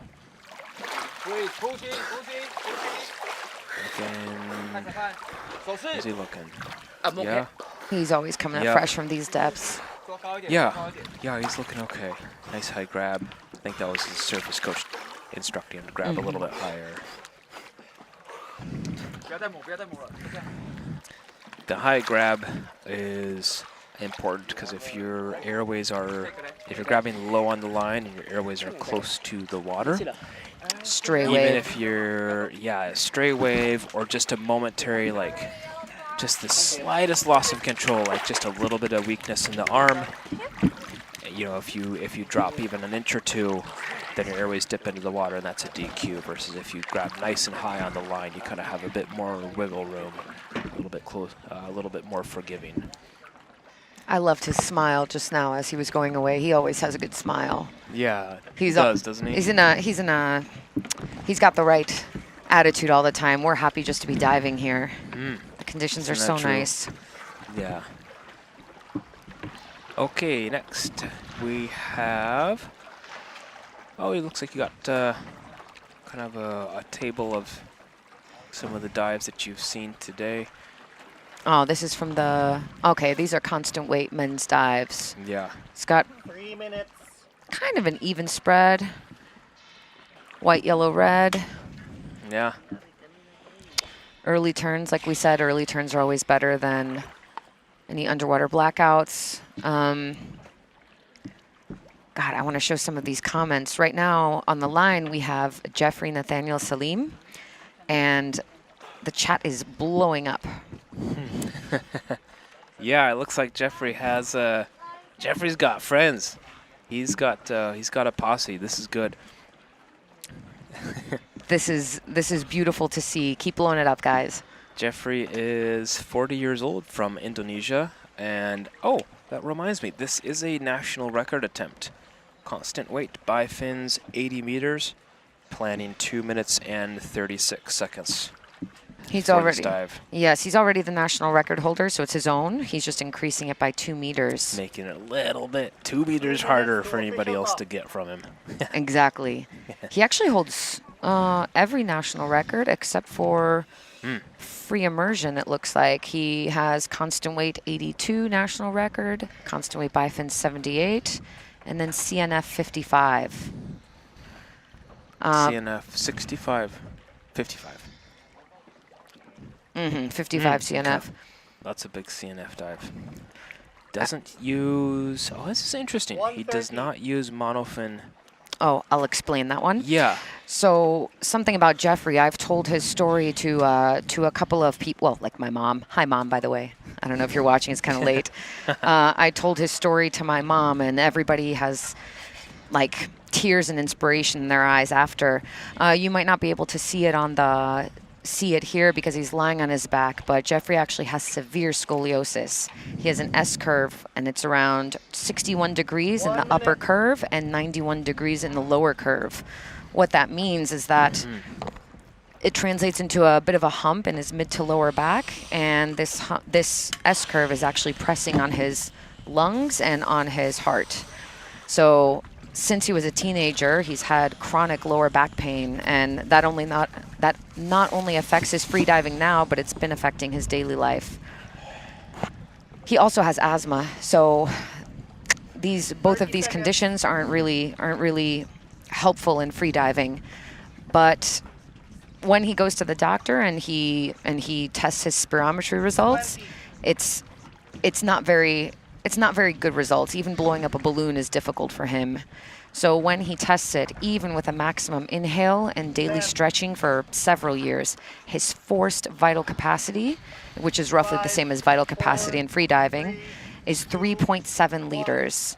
For reference, an average VC, vital capacity in an adult male, is about 4.8 to 6 liters. So he can still pack it to 4.2, but this is a big difference, 3.7 to comparing to 4.8 to 6 liters. So what he wants people to know is that with strong will, dedication, and a willingness to train much harder than most people just to reach the same level, it's still possible to achieve something meaningful. His numbers are meaningful, and he needs to put more effort into his dives and into his training than other people do. So he's hoping that his story can motivate people with disadvantages or limitations to do more than simply just surrender to their condition. So take that with you to heart. And I would say, I mean, if you didn't tell me anything about, his background or physical conditions, I'd be like, yeah, 80 meters is a big, strong dive. without anything making it more difficult. And here this guy is doing 80 meters. That road is with these additional physical challenges. The road's been longer for him. It's amazing. Nice free fall. Looks chill. Got his thumbs and his those straps around his thighs, so that kind of holds your arms in place. Not really seeing too many steering movements. He's just stable and locked in. Coming up on the stopper. 120. Got a tag. Coming up. Nice and smooth. Yep. 1, 2, 3, descent time. He actually took his first freediving course 11 years ago, but he only began training more seriously for depth and competitions in 2017. Being from Indonesia, he's usually training in Bali and Manado. That's in North Sulawesi for people who haven't heard. But recently, he's been coming to Panglao once a year for depth training. These depths, serious depths, need serious places. 150. And like serious places. No, you know what I mean? Because Bali, I was training in Bali, but the conditions can be a little bit more varied there. A lot of open water conditions. Here, it's more stable, I think. It's looking strong. This guy's got some strong legs. There's no doubt about that. Yes, he's also on pace.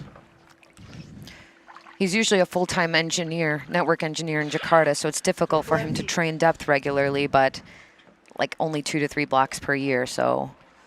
Right on pace. Really excellent. Coming into that nice positive buoyancy. That was a nice powerful hand sweep. And now just enjoying the positive buoyancy right up. Oh, I see a strong grab. Keep breathing, keep breathing, keep breathing, Jeffrey. Come on, Jeffrey. Oh, okay. Oh, Okay, man. Came back very quickly. Very, very minor surface blackout. Oh. That's okay, Jeffrey.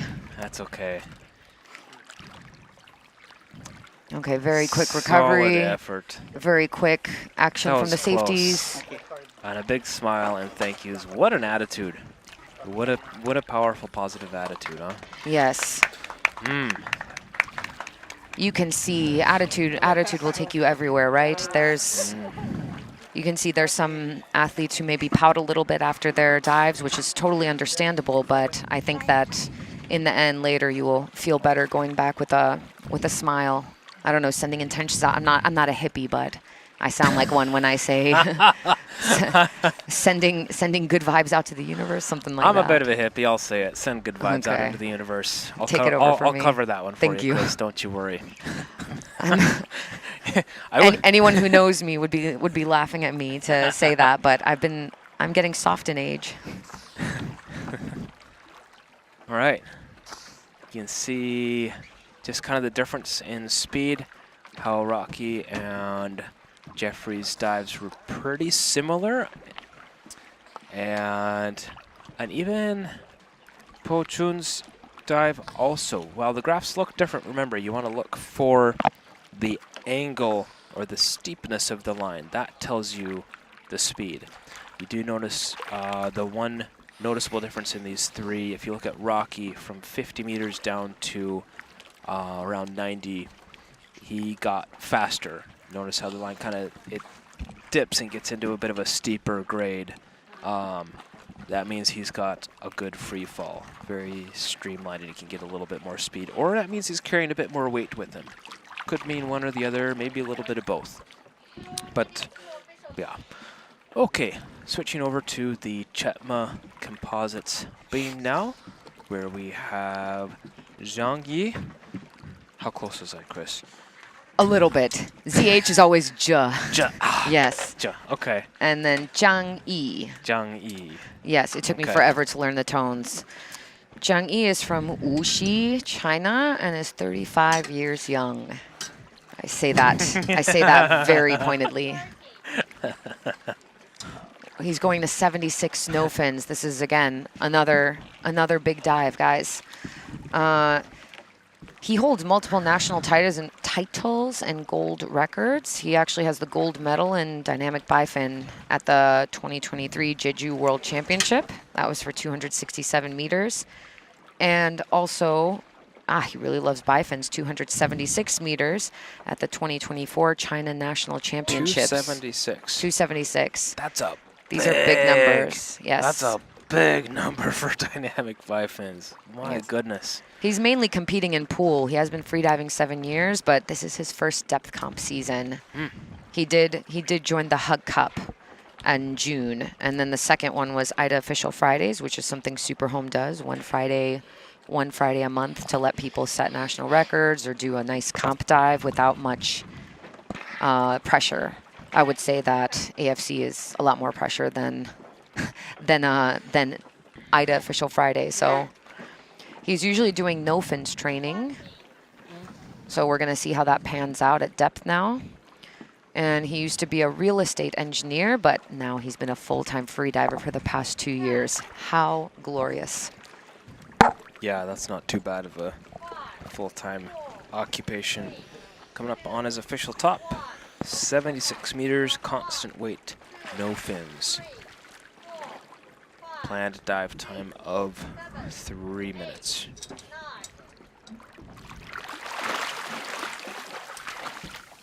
So Zhang Yi and Kai Xiao that's who he's mainly up against. Kai Xiao just set the record to 85 meters, and Zhang Yi is, let's see, number 4 in China with these depths. So he did do his personal best, self-reported. This is 79.3 meters.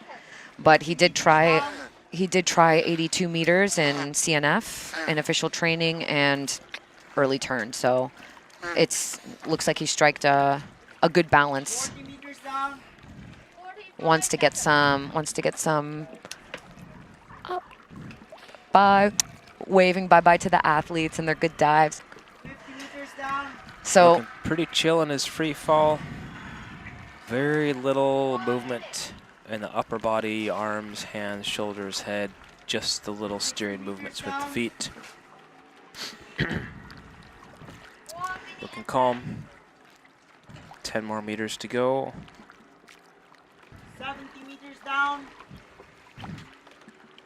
Okay, approaching the bottom. And easily made it to the plate. Did not look like a fight to get there. That's a good sign. It's okay, it's And okay.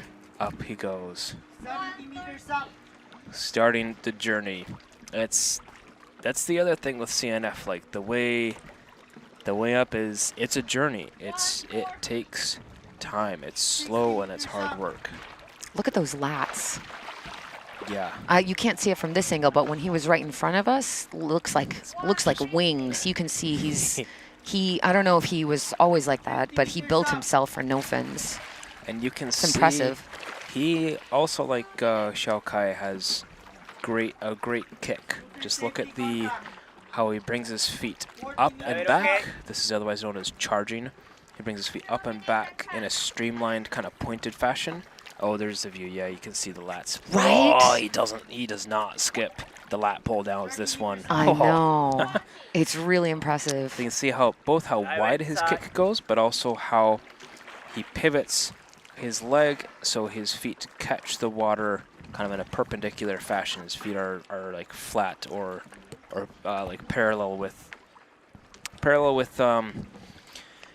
hopefully you know what I'm trying to say. Maybe I can find a better way to say it later. Come up into positive buoyancy. Maybe one more cycle just to get the last little bit. Let's go for a strong grab on the line. Is he good? He looks pretty chill. Yep, he's good. A little hard to tell there at the start whether he was relaxed or hypoxic, but I think that was just really relaxed. That was just a strong surface protocol. Ooh, love to see that. That's good. And he's got the tag, and I see a smile. Now waiting for the judge's determination. And the white card. Well earned, well deserved, especially after the red that he got in official training, to come back from that and hit a white card. It was also smart strategy on his part. He attempted 82 in official training. Instead of attempting that again or attempting like an 80, he took it all the way down to 76. Giving himself something that I'm assuming was a gimme. Like he knew he was going to be able to make that work, and starting the comp with like that confidence boost of a white card and a really strong surface protocol. That was fun to watch. That was good to see. And I see in the comments, he used to be a swimmer as well. Not professional, but techniques are great. And you can see built for no fins. Yeah. That's yeah, you don't get to that depth with no fins without just an incredible amount of work and dedication. I just stepped away for a little bit and saw Jeffrey, and Jeffrey said that he had swallowed his mouthful a little bit at 60, so that was the reason for that, and that he's also very nervous. And we have to take this into account with every depth, like official training, doing, not even just official training, you're doing any kind of dives and training or off a buoy. It's different than having a judge count you down, having dive eye watching you, just knowing that it's people are watching and expecting a performance from you. Interesting note you saw just a moment ago on your screen, the comparison between Yi and Xiao Kai's no fins dives, their paces, and they were almost identical. The only difference being the additional meters on Xiao Kai's dive. Okay, next up, as you can see in the comments, which are blowing up, we have Wen Hsiang.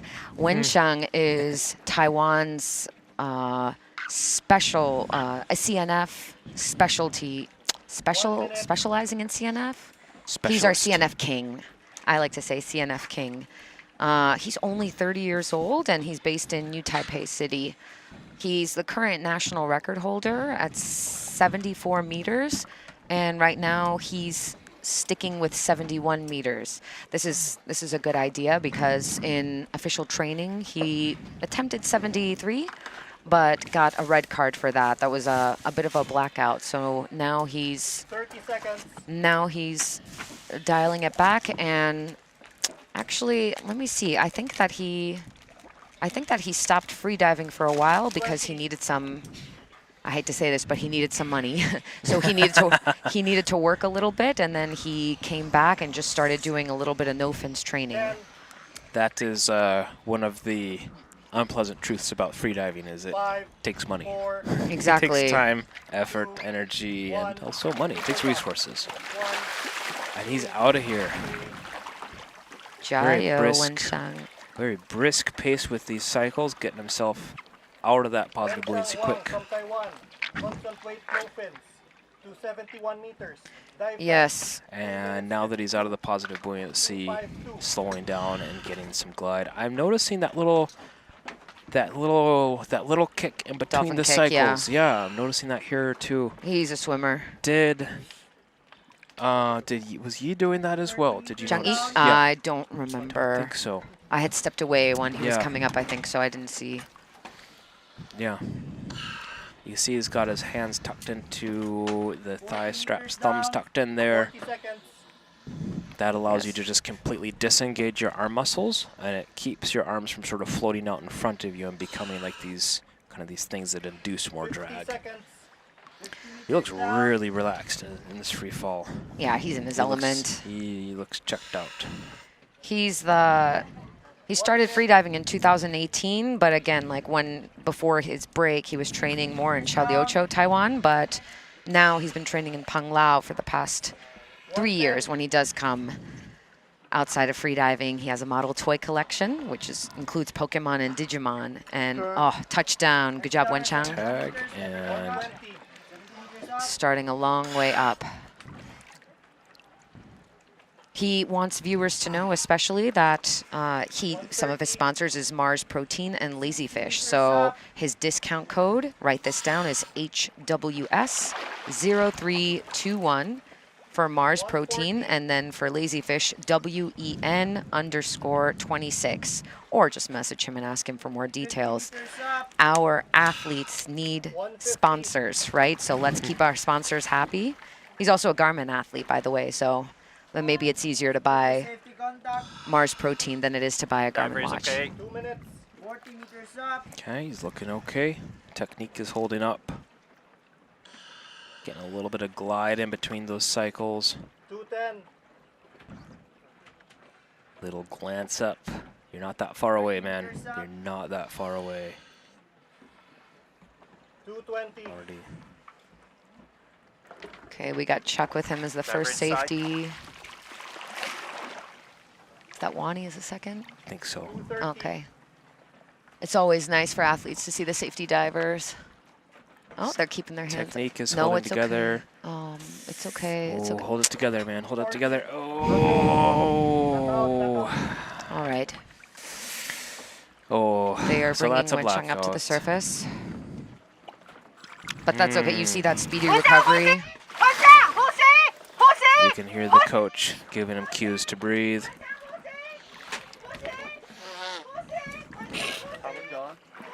Okay, we're trying to keep an eye on him from here. They're giving him mouth to nose. Meanwhile, we've switched the camera over to the other line, where Kim Sungkwan is preparing. It sounds like he is back.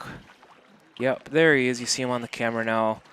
He's breathing. He's good. Even even a blackout from near, I think that was like 8-9 meters. Even a blackout like that, they typically tend to come back very, very, very quick. You're not actually, the lights aren't out for very long on those. So he's back in all right. Yeah, swift rescue, swift recovery. He'll just go and breathe some oxygen. He looked strong right up until the wheels came off. He looked like he was holding it together. That's a bummer. Sorry, man. Okay, yeah, so moving on. We have Kim preparing on the next line. Kim is 40 years old from South Korea, based in Goyangsi. And he first started, his first competition was at the South Korea Tamara AIDA Depth Festival in September 2024 and has been training consistently since then. Tamara sponsors, I think, Michael. Michael's sponsored by Tamara. We saw Michael doing free immersion earlier, so that competition is a little bit colder waters. So again, nice for people diving normally in colder waters to come here to the tropics.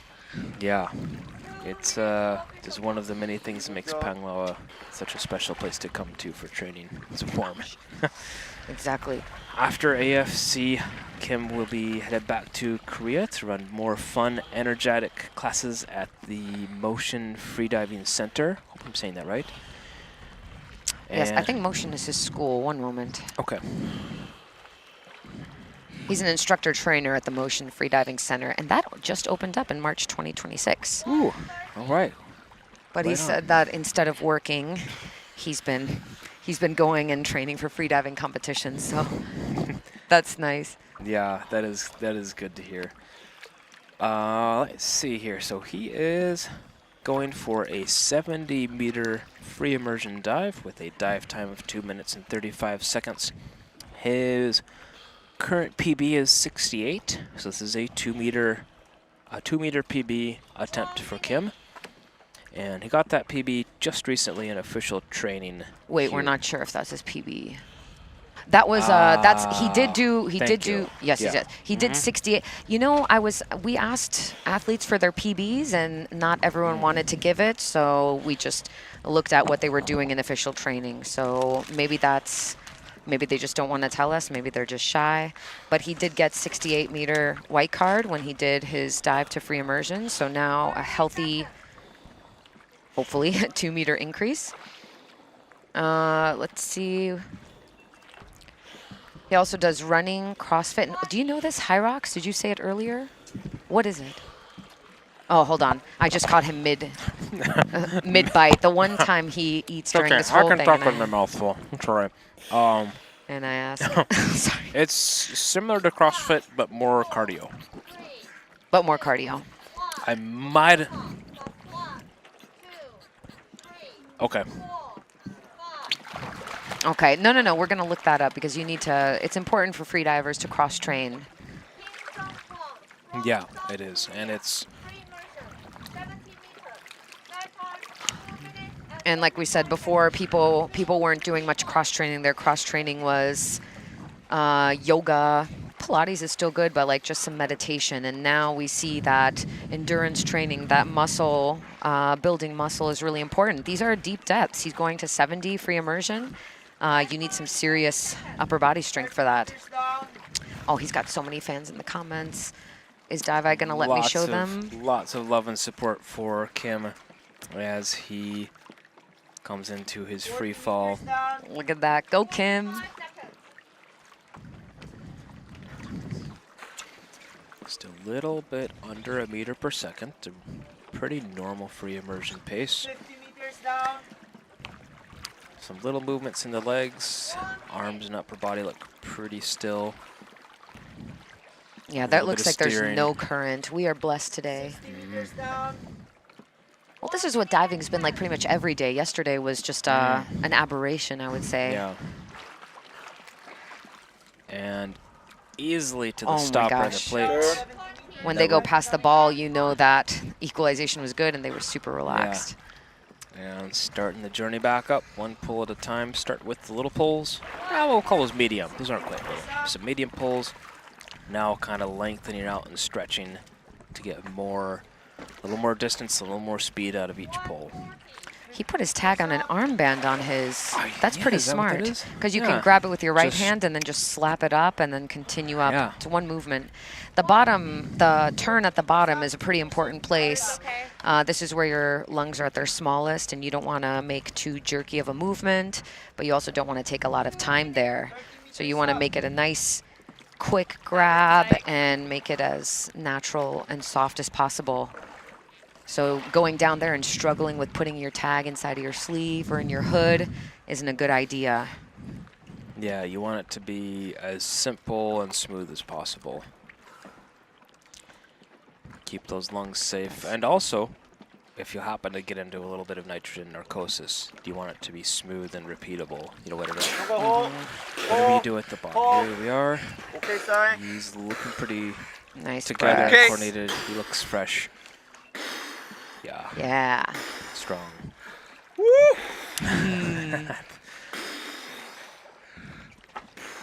Oh, that looked That like looked- a great that looked dive. Yeah. Ah, looked good. That's a nice green armband. I'm going to steal that idea. Yeah. If you glue a patch on your wetsuit, it can ruin the wetsuit. But this one looks like he just Velcroed it onto itself. Go, Kims! I wonder what that means. Nice. Well, which means? Okay. He did I don't know what, some kind of a hand sign. That was good. Look at these. Look at these positive comments rolling in. Lots of love. I'm not able to read these, but it looks like a whole bunch of love pouring in for him. Yes. Okay, you can definitely see a difference between the women freediving and the men freediving. The women had a little less colors in their start list. A little bit. And the males like to push a little more, I guess. So this is, I guess it's the same in real life as it is in freediving. We got a graph. You can just see the kind of the similarity in between these last three free immersion dives. Is that the free immersions? Yeah. Yeah, you can see all three with pretty similar ascents. Michael's being just a hair slower, just because you can see it's not. Actually, no, a little. I'm sorry, a hair faster because it's a little bit steeper, and a hair slower on the ascent versus Lin. And he was a little bit quicker on the ascent, you can tell, because the second half of his graph, the turquoise one, is just a little bit steeper on the way up. But overall, quite similar profiles. And here we have the next diver preparing for his dive, Victor Kuspitz. God, Victor has a lot of love in the comments. Victor's from France. He's only 26. Nuts. But he's based in Tokyo. Exactly. He got his certifications, but he was never really training. He didn't tell us when. But he did do a small depth competition in October. 30 seconds. However, this is his first real freediving season. He's usually training in Manazuru in Japan. God, he's smart. He's a plant molecular biologist. Lots of love for Victor in the comments. Oh, look at this. Henrik said that that's his brother. I wonder if that's true, or if brother from another mother or actual blood brother.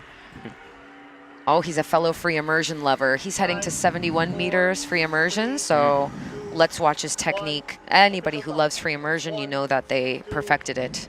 Other athletes might just be doing it to do all around, but you can tell someone who loves it when you see it. It is an art form for me. Victor Kospitz from France. Free immersion. Maybe 2 like medium pulls and then right to the big long pulls for Victor. Yeah, that is beautiful. He's using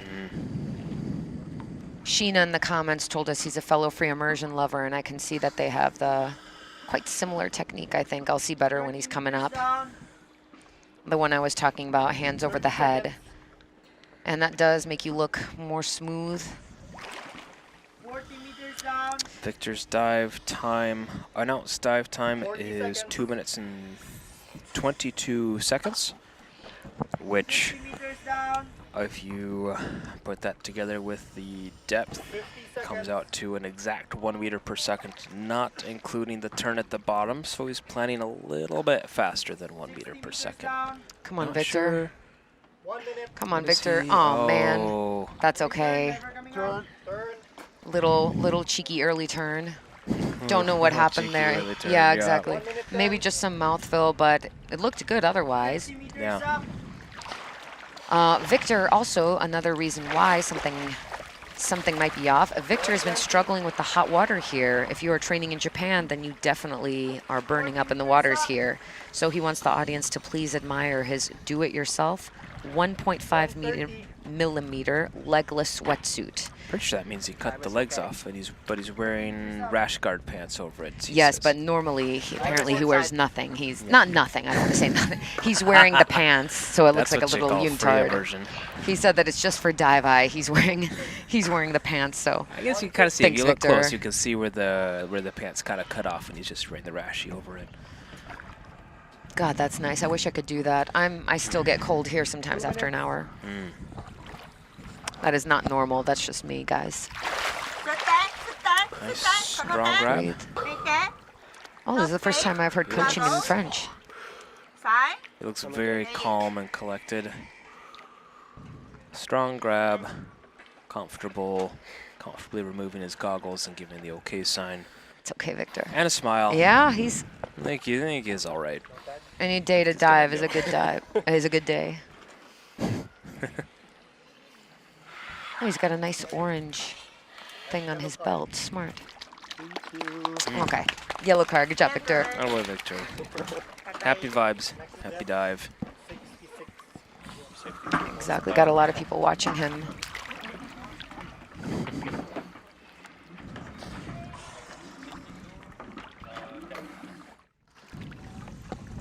Okay, next up, we have a bit of a legend in freediving, Ken Kiriyama. Ken is 49 years old, and he is Japanese. And he's based in Maldives, Denmark, and the Philippines, but you probably know his name because he has been in freediving. Oops. Okay, I still got you guys. He's been in freediving for quite a while. When I say quite a while, I mean, since 17 years. He's been competing ever since 2008, and it's a very small group of divers that have been around that long.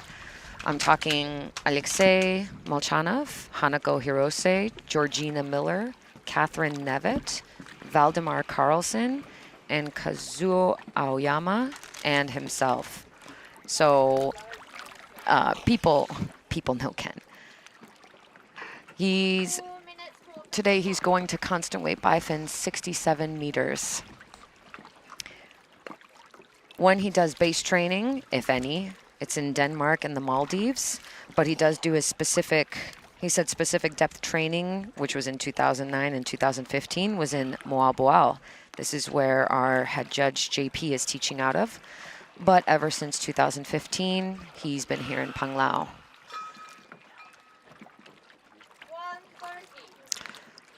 Ken is very active outside of freediving. He does open water swimming, fitness, meditation, pranayama, of course. Any freediver knows about pranayama. It's basically like a breathing yoga. He's also a wine enthusiast. That goes on wine trips, traveling, exploring cuisines around the world, long walks. Is this a dating profile? I love it. Long walks, reading, social and work events. Something that he really wants to share with the audience, not about himself, but to the new generation of freedivers. Nowadays, this is his words, not mine. Nowadays, so many things are right at our fingertips, including online workshops, YouTube videos, techniques, etc. Many practitioners are impatient and want quick results. I don't know if I'm allowed to say this, complete bollocks. Get into the work and dedication, patience, repeated and prolonged failures, and get back up. So go from failure and failure with no loss of enthusiasm. Continue the work and practice.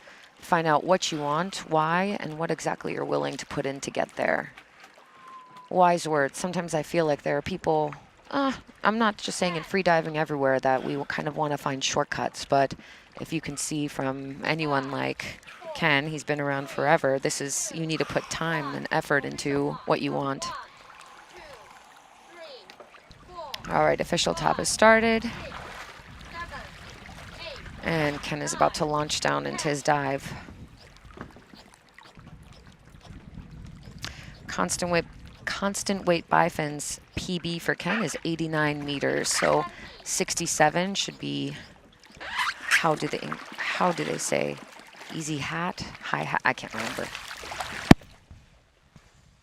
Should be easy for him.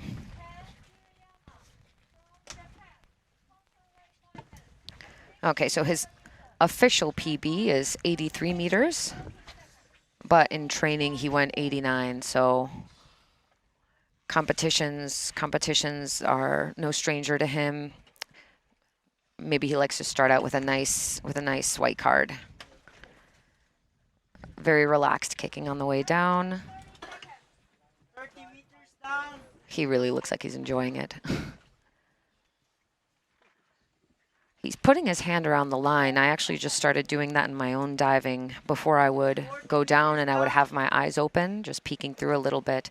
This is okay, but then I don't like to find myself counting the lines. So when it's around there, you can really close your eyes and relax. Oops, we got an early turn. Ken is on his way back up. That was an early turn at about 48 meters. We'll see at the end. 40 meters up. Okay, let's see if he says, 30 meters up. hold on, I'm looking, I was asking people what they have challenges with. Okay, so something important to note about Ken, he does have permanent eustachian tube dysfunction, and this has been throughout his entire career. That's an intricate and complex issue that he's been investigating for over a decade. So he's undergone 2 surgeries, balloon dilation, septoplasty, and laser ablation of hypertrophic tissue. Okay, he's come back up to the surface, breathing, doing just fine. Good, strong surface protocol. So only recently he discovered that there's likely a root cause, which is a neck injury from 26 years ago when he was doing a headstand. This might have created cervical misalignment. This was confirmed on an MRI, and this causes constant cervical irritation, which leads to the ETD. There's some weird sound right now. Okay, good job, Ken. Yellow card. We can't control our bodies, and it looks like he's explored every avenue he could, even going through surgeries. So people don't enter surgeries lightly. Freediving is obviously a part of his life, so we're only going to wish him continued work, and I hope there's still things that he can progress through. Do. Yes, yeah, exactly. You hear that sound? Yeah. We have a weird sound, and it's a little bit distracting, guys. Sorry.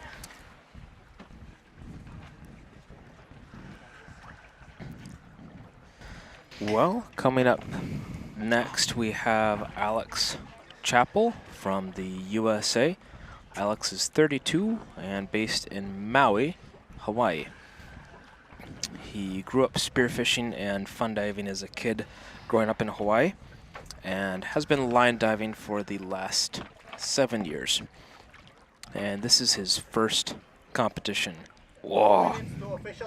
Again, a lot of people coming in here as the first, coming in here with AFC as their first competition.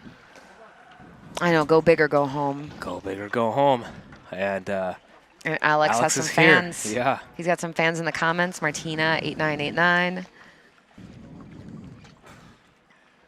We've got Nada here too.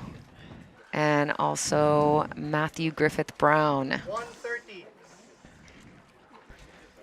Oh, it's nice. I imagine that everyone in Hawaii free dives, but I'm probably wrong. Oh, but he's been line diving for the past 7 years. That's, oh. Which, Maui is the big island? No. Maui is kind of like medium. Medium island. Which one's the big small. island? Cool. Hawaii.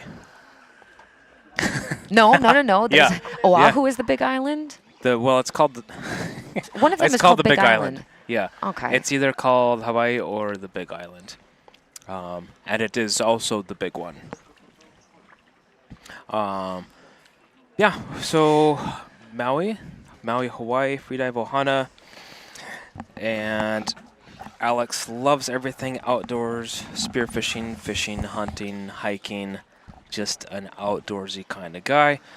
And he is coming up, let's see, 66 meters is his depth, and he's coming up 2 minutes and 10 seconds on his dive time.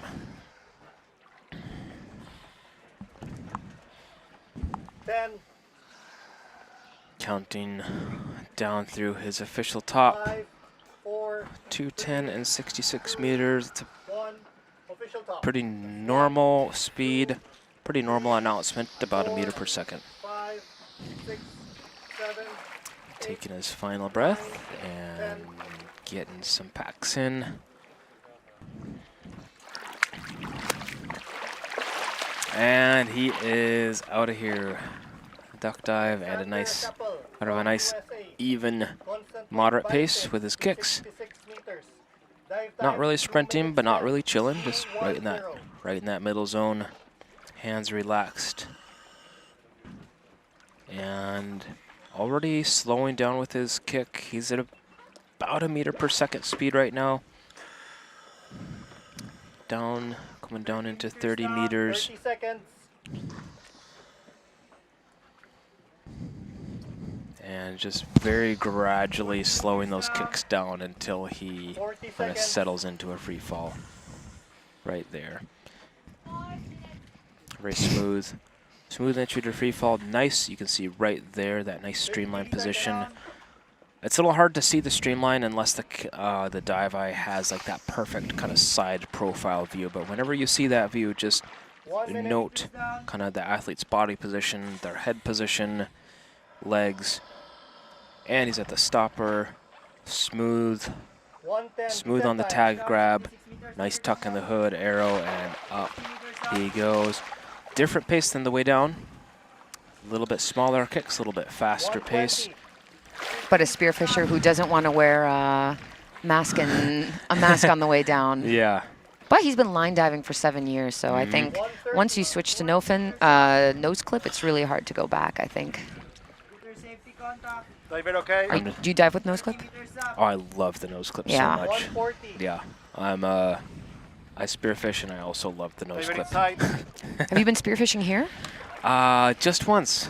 I've only been out once. Went out with kind of one of our local experts. You can see her in the comments, Nada Spears. She took me out and showed me one of her spots. Yeah, it was wonderful. Okay, Alex. Strong grab. He looks coordinated. I'm okay. Put together. I heard an I'm okay. Yeah, it's PB 70, so 66 looks absolutely fine. That looked conservative. Good. Well, first depth competition, he made a wise choice, didn't he? Yeah. Well. Good job, Alex. Yeah. 2 tag. 2 tags. It was a 2 tag and a dive. Right. Hoping for a white card for Alex. First. Good job, Alex. First comp, and a first white card. Congrats. Super stoked for you, man. All right. Okay, I just want to say, because I have 3 friends in the comments right now, and they all after each other. Hi, Adrian. Hi, Anthony. Hi, Jiane. You gotta show that one there. That's a proper Hawaiian. The one below that. That's a proper, this is Hawaiian? Yeah, that's a proper Hawaiian. What does it mean? There. It's like a Maui Mac Pro. Makes sense. It's like a salute, like a greeting. Oh, okay. I hope I can probably go did it someday. wrong. I probably did it really bad. Somebody out there could maybe correct me on how I did that. But yeah, that's a proper. Okay, so now You if know, I hear that's that, I one. know That's what one it of is. those Hawaii friends. I can tell you that.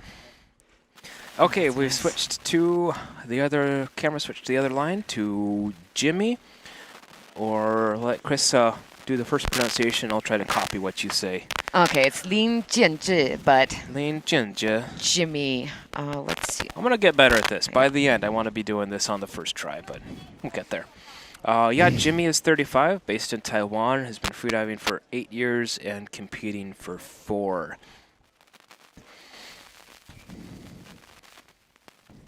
Outside of freediving, he likes scuba diving. I'm gonna take it that means this is a guy that just likes being in the water. He wants to show support to all of his Taiwanese teammates, and he's actually sticking pretty. I don't know if it's conservative. His competition PB is 46 meters in constant weight bifins, but he did do 65 in official training, so something that he knows he's going to achieve. If I recall correctly, his 65 he did in official training was really strong. Like it looked like a it didn't look like a PB dive. It looked like a conservative dive. Good, that's what you want to be. That is where you want to be. Yep. God, I love these graphics. 48 meters, and then it shows the world record. Yeah. Yeah, that's a great way to see, to kind of visualize. Visualization. And this is 2 minutes and 10 seconds for a 65-meter constant weight dive. Just a little bit faster than a meter per second on his announced performance. Oh, this is a good time since I know Anthony and Jian are watching. Jimmy really wants to thank you guys, the founders of VD Freediving, who helped him understand what diving means to him personally. He said that they, Anthony and Jian, don't care about your diving, but about you as a person. And also thanks for your sponsorship. Okay, shout out, guys. Hope you're still watching. They probably joined in just to see his dive. Sweet. Yeah. Jian's in the comments. She's saying Jayo. And bye, Jimmy. Here's the duck dive, and he's out of here. That looks pretty quick. See? Yeah, that's definitely quicker than a meter per second. Smooth, very little upper body movement. Driving his kick from the hips. Little hand on the mouth for the mouth fill. Yeah, a little bit faster than a meter per second and relaxing with his kick. He actually says that one of his biggest challenges is mouth fill. So what he does is keep on practicing and seeks coaching from other divers. Sometimes I think this is the best advice you can get is when you're diving on a buoy with someone and then you come up and you just say, yeah, have this issue, and then you get free advice. They say, oh, this worked for me. Of course, it's nice to, like, I'm also a freediving instructor. Please also hire us. But there's a lot of people that can. Yeah, you need input from other people. And mouthful worked this time. Go, Jimmy. Smooth turn and grab at the bottom. Yeah, coming up strong. Hands on the thighs. This is a very common, if you don't have those loops that you'll see some of the divers have around their legs to hook their thumbs in. This is a very common position to use. You just kind of rest your fingertips on your thighs, and that keeps your arms in a streamlined position. And now switching into the arrow. So that's a tight-looking arrow position. A strong kick. Yes. Really, really strong kick. I feel like he almost got stronger as he got closer to the surface. If you look closely at his feet, he is wearing Molchanov's Pro Bifins 3. This is our sponsor, PS. Shout out to the sponsor. Thanks, guys. Yes, very lightweight, and with soft fins, it's very good for this small amplitude technique of Jimmy's. Strong grab, looking pretty composed. Nose clip off, goggles off. Oh, he looks great. I think he's, oh yeah, he's fine. that's pretty much how it looked in official training. Keep breathing, Nice Jimmy. dive, Jimmy. Yeah, Yeah. don't stop breathing though. Sometimes athletes Ain't get it? excited and don't and stop Yeah. breathing, but he looks good. Yeah, yeah, strong. Okay, waiting on the tag. It's that's a mark of discipline, you know. Like if a PB depth for you is that strong, you can see some waves hitting the platform now. Yeah, but he's keeping his head Yeah. above them. Nice, white card. Go, Jimmy. Yeah, if your PB is that strong and you're that secure at the surface, that just means that you're staying within your limits and not pushing yourself. Exactly. That's smart diving. Anthony is watching. Oh, yes, we do watch. Is that? This is Anthony and Jihoon, one of his sponsors. Ah, okay. And instructors. Make sure to check out. Anthony wrote 2 books called The Depth Collector. So as you can see here, The Depth Collector, and it gives you very good information on how to go deeper, training plans, stuff on nutrition, training, exercises, all of that. So give that a read. It's on Amazon, or just go on thedepthcollector.com. Just quick shout out. It's my favorite book. I owe a quick shout out to the staff at the Superhome Dive Center, particularly Mila. If you forget something out at the platform, she's a pal. Did you ask her to bring something to you just now? Yeah, And that's why you said I it? forgot my towel earlier, and she sent it out to me. But yeah, no, she's great. And all joking aside, really the staff that Yeah, you that's what don't makes them see run smooth. You know, you're seeing us, you're seeing the safeties, the judges, even the organizers, but what you don't see is like the admin staff back at the dive center. They're freaking awesome. Yeah, the captains. Let's give them a the quick boat shout staff, out. Let's see if they're watching. Yeah, the staff at Superhome just keeping the show running. We're so lucky to have them. We've got managers Myra, Mila, JV. Hi, guys. Thank you. We also have the captains there on the boat. Maybe we'll catch them now. JR, Marlon, Jason, Ray, Jomar, Jasriel, Monique, Gabriel, and Nino. And then housekeeping, we have Isa May, Louis, Jezel, and Gary. So thank you guys to what is it, behind the scenes? The people behind the scenes. Just making all the stuff work Yes. that we don't really think about because they're there making it work. Exactly. When we don't have coffee or we don't have a towel or we forgot something really important, they keep everything organized, make sure we don't slip and fall. It is a bit of a hazard when we're rinsing off. Yeah. Hyeonseok from South Korea, 26 years young. We'll start saying that. He is 26 years young and doing a constant weight no fins to 66 meters. Okay, that's respectable, yeah. That is very respectable. That is a very respectable, and that's not far from the national record, if I'm not mistaken. Yeah, his official PB is 60, and then the national record held by Jang Ji-hoon is 71. So pretty big depth. Depending on how this goes and what his goals are for the comp, it wouldn't be unreasonable for him to take on that record during the comp. Yes, remember that CNF can increase only by 3 meters, whereas other disciplines you can increase by 5 meters. This is to keep things safe.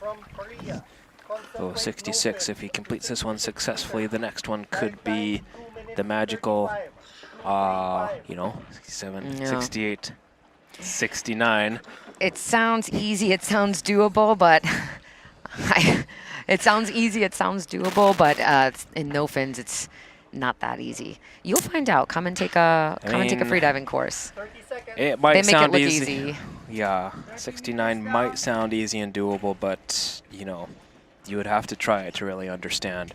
And then after that, so if that was his next dive, then he could do 72 and then 70. 72 would already break. 72, so yeah. Of course, total speculation on what he's trying to achieve in this comp. Yes, this is the first time we're really seeing him dive. I didn't see him in training, but normally, it looks like he's normally training at Cebu Never Dive Diving Center. He's been freediving for 7 years, but has been instructoring for 3 years after serving in the Army. Coming up on Touchdown. bottom, little reach for the tag. Got it, tucked it, and taking his couple pulls before he begins the CNF cycles. He's got so many fans in the comments. Keep it up, guys. Lots of love and encouragement for him, and right now is when he needs it. Well, actually more in about 20 seconds. Once the fatigue and the tiredness and the lactic builds up, that's when CNF becomes really hard. While you guys are watching, if there's anyone, his coach, buddies, students, close instructors in Korea, and his sponsor, Bronchia, he wants to say a big thank you. So make sure you know that they're in your thoughts. We are nothing without our friends, family, and especially our sponsors. He's looking quite strong. Yep, his techniques holding together. You can see the contractions when those shoulders raise. And like you can see the cheeks moving with those contractions, but that just means CO2 is built up, which is inevitable with CNF. You're gonna have CO2 build up, gonna have those contractions. Especially on this kind of dive, yeah. The technique staying clean is a really big marker for his O2 levels being strong.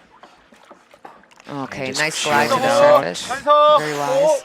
Keep those breaths going, man. That's pretty strong.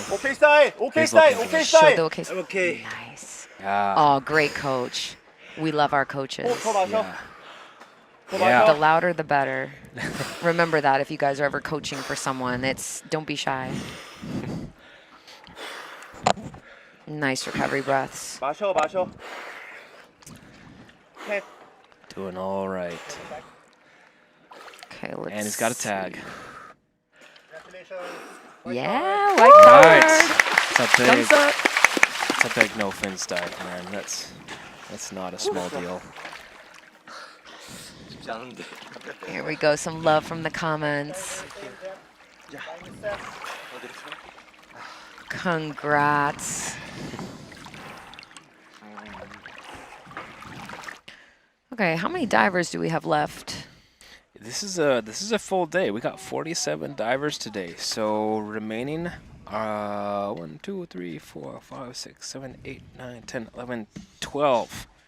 12 dives left for you guys. Last quarter of the day. And boy, one of those days that certainly would be good to finish off with a sideways brew, huh? Yeah, exactly. Let's take a second to mention our last two sponsors. We ran out of time. It's our first time commentating, so sometimes we miss the timing. But we also have oh wait, hold on. I'm going to save. Actually, I will save one of our sponsors for towards the end. You'll find out why. Trade secret. Freediving Planet is another one of our sponsors. If you guys remember JP, instructor, trainer, and head judge, his school is called Freediving Planet. It is based in Boal, Cebu, and it's one of the most recognized freediving centers in the Philippines, welcoming students and athletes from around the globe since 2012. It was the first AIDA Instructor Development Center facility in the Philippines, and among the first in the country. And now, not just in Boal, they're also in Dumaguete and in Boracay, bringing quality freediving education to more destinations across the Philippines. If you look closely at athletes when they're diving, you'll also see some Freediving Planet safety lanyards. This is actually my favorite lanyard. Okay, so thanks for your sponsorship, Freediving Planet. Next up, we have Chi Wingbi. Also likes to go by Wing. Wing is from Hong Kong, but is based in Sydney. And he is heading off to 65 meters free immersion. 65 meters is a little bit further away from his PB. He told us that his PB is 69 meters. So playing it safe. It's a respectable depth. Yes. 69. And he is out of here. Starting with big, graceful pulls. So much variety in the technique with free immersion. You'll notice. Go ahead. No. You'll notice one thing with this particular comp setup. We've got very heavy-duty lines with heavy bottom weights, so athletes can put a lot of strength into these pulls during their descent without the risk of pulling a little bit too hard and actually pulling the weight up instead of pulling themselves down. We ordered a special, I believe the organizers ordered a special rope. It's the one that Thibaut uses at Camotes, and if anyone knows Thibaut, he is the free immersion king. So whatever rope is good for him, it's good for everyone else. So athletes are enjoying that now. Wing's been freediving since 2021. That was during the pandemic in Taiwan, and was drawn to the peaceful vibe and community, but he's only been competing since 2023. Touchdown, and heading back up. He actually only started serious depth training this past May, went from 40 to 70. What? Since May? This is 40 to 70, that's a big... For non-freedivers, that's quite a jump. He recently completed his PhD in chemical engineering, so you can call him Dr. Lee. Might have to call him free immersion doctor, though, with how his technique's looking. That looks sharp. This is actually his first competition. So first competition, first dive on Dive Eye, and smart. Are you single wing? Not for me, but for anyone else. Just asking for the viewers. Or at least for as a coach for a big jump like that. He's currently on a gap year, fully dedicated to freediving. So that's nice. I can't wait to see what other depths he's going to be heading to. Reaching the end, last 8 meters. God, he's got a very long arm span, so that's great for no fins. I'll explain on no fins day. Oh, he looks pretty comfortable. Yeah, that was well within his ability. Oh, he's good. Yeah. Yeah, those good job, those Dr. long Lee. Poles, he rocked long poles pretty much the whole time. Big, long, smooth poles in his free immersion technique. This is really an asset in free immersion and no fins. All right. Peace little sign. Smile, little Show peace your tag. sign. He's got a tag. And a white card. Congrats on a successful first dive. Excellent. Oh, look at that smile. How cool is that to get a ball of sunshine? Yeah, the big. There's nothing. I think there's nothing like your first white card. Yeah. And everyone's That's joy special. when everyone knows. Yeah, you spend forever chasing that feeling again, but it never. It only goes down from there. Yeah. I'm just kidding. I'm just kidding. I'm just being a pessimist. Kidding, sort of not. Oh, it's just so magical. Yeah. How do you keep that magic alive, huh? How do you do that? Maybe with a national record or something. Depends on where you're coming from. It's a little bit hard, right? Just gotta keep chasing that tiger. Okay, next is Cheng Jihoon from South Korea. He is 40 and holds a bundle of national records. This guy is He was formidable. the one holding the free immersion. Oh, no, the no fins national record we were just talking about. Yeah, he is. Basically, if you want a South Korean national record, you're going to have to beat this guy. Is basically what this pans out to. He has them all. Constant weight, 108. Constant weight bifins, 104. Free immersion, 102. No fins, 71. That is a strong all-rounder diver. He attempted 72 during official training and did have a shallow blackout. So that was 1 meter deeper than his PB. 1 meter deeper, trying to push his record a little bit deeper, and so he has switched. Dialed it back. He's dialed it back to 66. And I'm going to wish him luck and cross my fingers that that's enough of a dial back to give him a good, strong kind of confidence boost on this dive. He is also a Garmin and Chetma athlete, double sponsored. Double sponsors, also sponsors for AFC. Shout out to you guys, thank you. Yeah, it's got a lot of fans in the comments. We'll show a couple of them. Remember to keep shouting out, guys. Keep the good energy coming. Keep those good vibes coming. Jihoon normally trains in Sharm el-Sheikh, Panglao, Cebu, Cyprus, and Jeju, the island in the south of South Korea. Outside of freediving, he likes to watch TV shows or movies at home. But he's been around forever. The first comp was in 2016, so 10 years. Yeah, he's experienced. Not Look his at all first of those. rodeo. Look at all of those sponsors on his arm. Yeah. Holy crap. 6, 7, 8. Nice. All right, Nofin 66. He's out of here. And a quick pace on his cycles. Send him luck. Most Nofins divers at this level, you're going to see these quick first 2-3 cycles. It's just an efficiency thing. The less time you spend in that positive buoyancy, the less time you spend fighting for your descent. Yeah, That means you remember it's save like energy. a cork, right? If you put a Yeah. cork down, it's just going to pop right back up. So you need to get that cork deeper. Yes, you need to get the cork deeper so it stays there.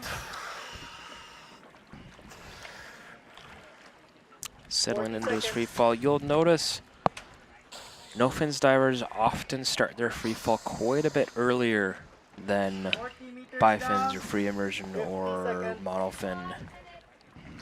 Yeah, if you're stroking all the way down there, that's going to feel, you're going to be really tired. 1 minute.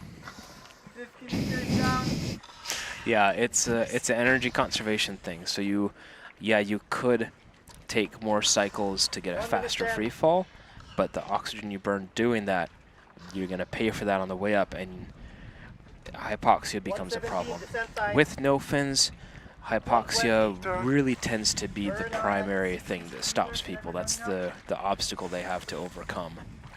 You don't often see no fins issues with equalization or CO2 buildup. I mean, they get a lot of CO2 buildup, but that's what they train for. They train to be strong enough to get through that. There's also so much temptation. The line is right there. You can just reach out and pull it. It's very easy to bail out of an open So dive. easy, yes. So I think that's hard. It's the same thing in pool, right? If you're trying to cover distance in pool and you feel contractions, usually you can just stand up. Yeah. And here, He's coming up. He's about halfway up now. And technique is holding together. 210. Slightly different technique with his kick than the last two no-fins dives we've seen. He charges or brings his feet up to prepare for the kick. 20. He charges with his knees kind of wide and then pivots his feet for the catch. Just a little bit of a different technique. With no fins, you do, like there's optimum, but also you have to train for what works for your body and your mobility. okay, I can see the tiredness a little bit. Yeah. But luckily Okay, there's some man. positive buoyancy now. All right, you got this. This is a confidence builder. One last little kick. Another nice little kick. Another little kick. Oh, that's a strong grab. And he's coordinated. Oh. Okay. He's okay. He's out of Very breath, but he's good. okay. Yeah. Oh, that's good to see. Strong. Yeah. That's good. That's what you want. You dial it back. You know, you have a dive go. You have the wheels come off of a dive, and the next one you dial it back. You really want that one to be a strong success. Exactly. There he is. There's a tag. Just waiting on it. Oh yeah, white card from the here, white card. judges. Congrats, man. Oh, it looks very stoic. Yeah. Yeah, very small good. smile. Yep. Oh, he's more composed than I would ever And be. that's experience for you. Did a dive, had a blackout, came back, made a smart decision. Mm-hmm. Measured. Didn't overcompensate. He didn't go for something that was really far below what he could do. Just, if I had to guess, I would say that's experience. That's knowing how to compete. Yeah, 10 years of experience for Yeah. sure. We have a lot to learn from him. I've learned I keep learning this lesson over and over in life. There is no substitute for experience. No, that's just like Ken was saying. You were away at the time, but Ken was saying that there's no shortcuts. It needs to be just trial and error, and you got to put the time and effort into it. So find your way. Okay, we have a dive profile comparison. Let's see, Jihoon Jang. We've got 66 CNF from Jihoon that we just saw, and you'll see Hyeonseok and Wen Hsiang's CNF dives as well. Fairly similar in the speeds on those. Okay, next up we have Kon Wano, or Wanok, from South Korea. He is 54 years old. Oh, Wano. I was practicing. Wano. Probably not correct. Wanok or Wanok. Wanok. Yes. It's constant weight bifins to 64 meters with a announced dive time of 2 minutes and 8 seconds. A little bit faster than a meter per second on that one. He's one of our mystery divers because he did not give us any PBs and we didn't see him in training. So this will be our first time. We're right here with you. Excited to see what's going to happen. It says his PB is 63 in constant weight bifins, so only 1 meter deeper. He's been freediving for 3 years and competing for 2. Usually trains on the Sea of Gosung on Korea's east coast, or at the Paradise 35 deep pool. 35 meter deep pool, so nice. Very tidy arrow and a nice bifin technique. Good at driving from the hips, not a lot of upper body movement. Nice hand pull and hand to the mouth for charging the mouth fill. Something to notice in arrow position, I just found out after I took a monofin course, is that first of all, arrow position, you need to have a lot of flexibility in your shoulders. But when you put the arrow position, it's really good to make your shoulders stand up so you're minimizing the space like in between your neck and shoulders. Otherwise, that will create a little drag in there. And just now I saw that his arrow is quite tight. Can't really slip anything in there. So I want to see on the way up again, but you can feel it. Try it yourself. Go in the pool, and then as you're doing dynamic with bifins, do it open and close. Reach. Oh, he got it. He got it. Wait, is it? Yes. Yep, I see a tag.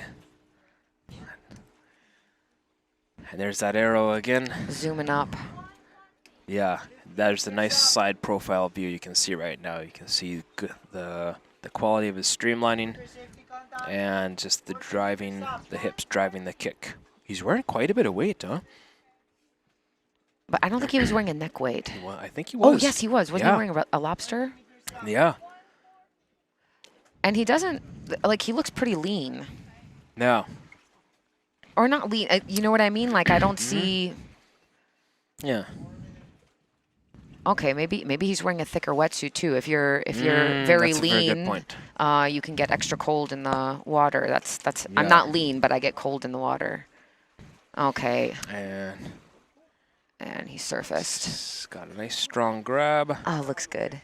Yeah, he's looking clean. He's already smiling. Look at that smile. Yeah, he's got the neck weight with all the weights in. Such a charming smile. Yeah. I cannot believe he's 54. He says freediving's something you can do at any age, so I'm gonna take his word for it. Yeah. I can see. Okay, waiting on the judges. Nice, white card. All right. Love to see it. Fabulous. That's great. Oh, nice to see such strong dives. 3 minutes. Okay, next up we have Chen Zhongliang. Zhongliang is from China in Lanzhou. And he is heading down to 62 meters constant weight. This is 5 meters shallower than he did in official training, 67, which he got a white card. So great way to start out the competition. I think for me and my personality, if I was jumping into a comp like this, I would start with that. I would go with something where I'm basically probably not going to get points that are going to mean a lot. But I would go with the dive like, I could do this with one hand tied behind my back and my eyes closed. I would go with that. Yes. And then build up from there, you know. But it's so personal, though. Some divers like come in strong with a big, bold, you know, like a continental record. And then there's a benefit to that. You come in strong, you've set the tone for yourself and for your comp, and you know you can make that happen.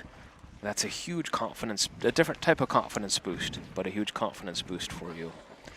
I see that like among some of the, like a pattern that I noticed among some of the really, really deep people here, if they're not doing, like if they're maybe having some early turns or red cards, I'll see them dial it back like 10 meters, which is kind of a big jump back. But that white card, they get that white card, I guess the mental feelings come back, and then they do big dives after that. So maybe that's what the, I also see other people, they'll get yellow cards on the same dive all the time, but the lore is that it can still help. I think I'm more on the side of go very far back and get some confidence, but I need a coach. It's personal, everybody, it's so distinct and unique for each person. So Zhang Liang. God, he's been diving for 9 years. Zhang Liang has been diving for 9 years, but this is his first competition. I wonder what changed. What makes you start wanting to compete after 9 years of being in there? Like someone must have pushed you. I wonder if we could wrangle him to chat for a minute. Oh, I'd love to. I want to see, because that's... Let's see. He's been doing it for 9 years, and he's, of course, instructor. Who else free dives for that long unless they're an instructor? Yeah. And he's normally training in Lanzhou, I guess in a pool there, and then in Nanning. So Nanning has the Longtan Lake, the cold lake we found out earlier today. 4, 3, 2, 1. 62 meters and 2 minutes and 5 seconds. So looking at approximately a meter per second on his dive time. Some big kicks to get accelerating, and just those first 2 kicks big, and now settling into slightly smaller kicks. Mostly hips and knees, not too much from the upper body in this technique. And just relaxing while he charges his mouth fill. It's some deep divers you'll see do this. They'll, to charge their mouth fill, they'll stop kicking, finning, or pulling, just so they can really relax and focus on the muscle engagement required to charge. 40 seconds. Ooh, and an early turn. Oh, 38 meters. Yep, safeties. Scrambling, that's a big early turn, so it's a safety. Oh yeah, they have to go right fast. You gotta hustle to get down there to meet him. So some fast dives. And just chill kicks up. He's probably doing just fine right now. I would guess it was like an EQ thing. And yeah, he looks to be taking it pretty slow. I think I see a Molchanov's monofin there. Yes, but that is quite some generations ago. You can see that it has pink foot pockets. Beautiful. I wish they didn't stop doing that. Oh, that matches his pink zinc. I love it. All right. Okay, good job, Zhang Liang. Let's see. I wonder if he's going to say what the problem was. Sometimes they point to their ears or... Yeah. But you know, it's the first depth comp. It can also be nerves. Yeah. My heart goes crazy high in the beginning. Okay, you got a yellow tag. Congrats. But I still know people, like I think Fran was telling me, Fran's been free diving, and he's like, I think fifth in the world overall, and he says that his best. Yeah. But he says that he gets crazy nervous before he dives. Like his heart rate goes like over 100 or 120. So that's something you have to deal with, and I guess he knows. If you know your own body, you know it'll go down, or you just do it so many times that you know it won't be a problem. But it's still disconcerting the first time. What a genuine, authentic dude, huh? Yeah. I mean, I bet there's more athletes at that level that get super nervous before a dive, but not many will admit it. You know? Every time you hear that, every time you see that, it makes you feel like, okay, so I'm not a bad free diver. People still feel this way all the time. Yeah, some of the best in the world. And it kind of inspires you too. You're like, wait a minute, this is, Exactly. All right. Next up on the Chetma. So we have, Quest has been making me practice this. We have Quest Jacques-Antoine Onkar. Quest. I will just go by Quest. My French, ask anyone, and my French accent's really terrible. But Quest is from Belgium, diving under Belgium, but he's actually mostly hanging around in Panglao. He is heading to 60 meters in CNF. This is going to be, like, his PB is 62 in CNF, but actually during one of the official trainings, he yanked his neck pretty bad. He's got a fusion in his neck, fused discs in his neck, and something, I don't know, probably one of the free immersion pulls injured him. I also have a cervical artificial disc replacement in my neck, so we were sharing our tips and trying to figure out. There's a physio in Panglao. So after the physio, he seemed to feel fine. He did a CNF dive that he was happy with. So let's cross our fingers that he's feeling good, because no fins and free immersion are very active with the arms, and just one wrong move can really, irritate your neck. Quest has been, did you see? Oh yeah, you can see if you look closely, he's breathing up with sunglasses. What a cool guy, Quest. Yeah, sunglasses. You'll notice breathing, kind of the preparation breathing phase, this that you're seeing right here. Basically, there's as many ways to do this as there are athletes. Everybody has their own particular way. All these different ways have upsides and downsides to them as far as consistency and steadiness and reliability and relaxation. It's just lots of trade-offs, and each athlete just kind of finds what works for them. One of the main kind of back and forth trade-offs or considerations is how much your method allows you to really just relax and kind of turn everything off. If you've ever practiced yoga, think of like a shavasana kind of a thing where you're really just relaxing and surrendering. If you have flotation that allows you to do that, that's great, such as being on your back, kind of like Quest is here. However, once you get waves over a certain height, you get enough waves splashing into your mouth that while you're trying to breathe, that kind of kills your relaxation, and so then you'll have to switch to a different method, or you'll have to just breathe in and around the waves, which makes it harder to relax. Either methods, like where you sit upright on a float, like on a pool noodle, keeps you further away from the waves, but it's less relaxing. You can't really fully surrender while you're doing this preparation breathing.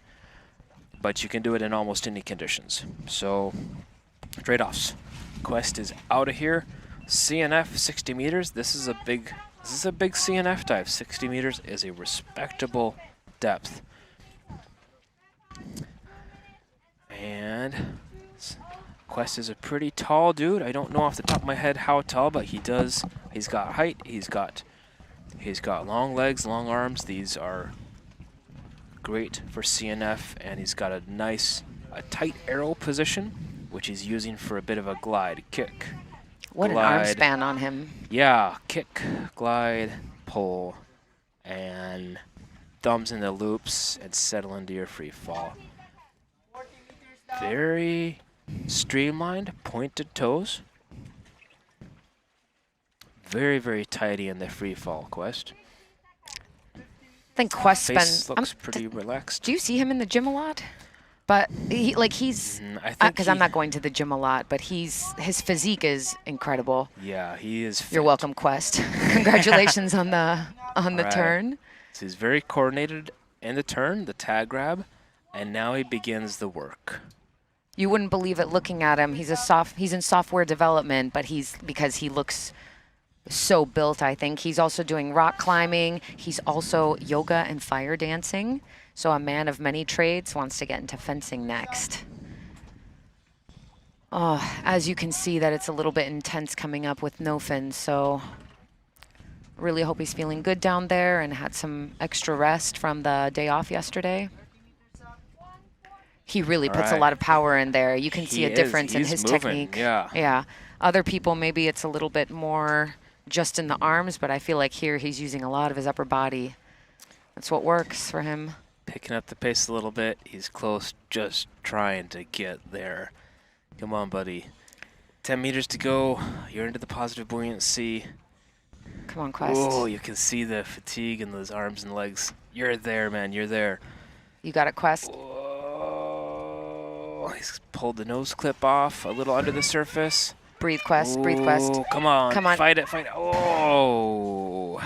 Okay. A little bit too hypoxic there.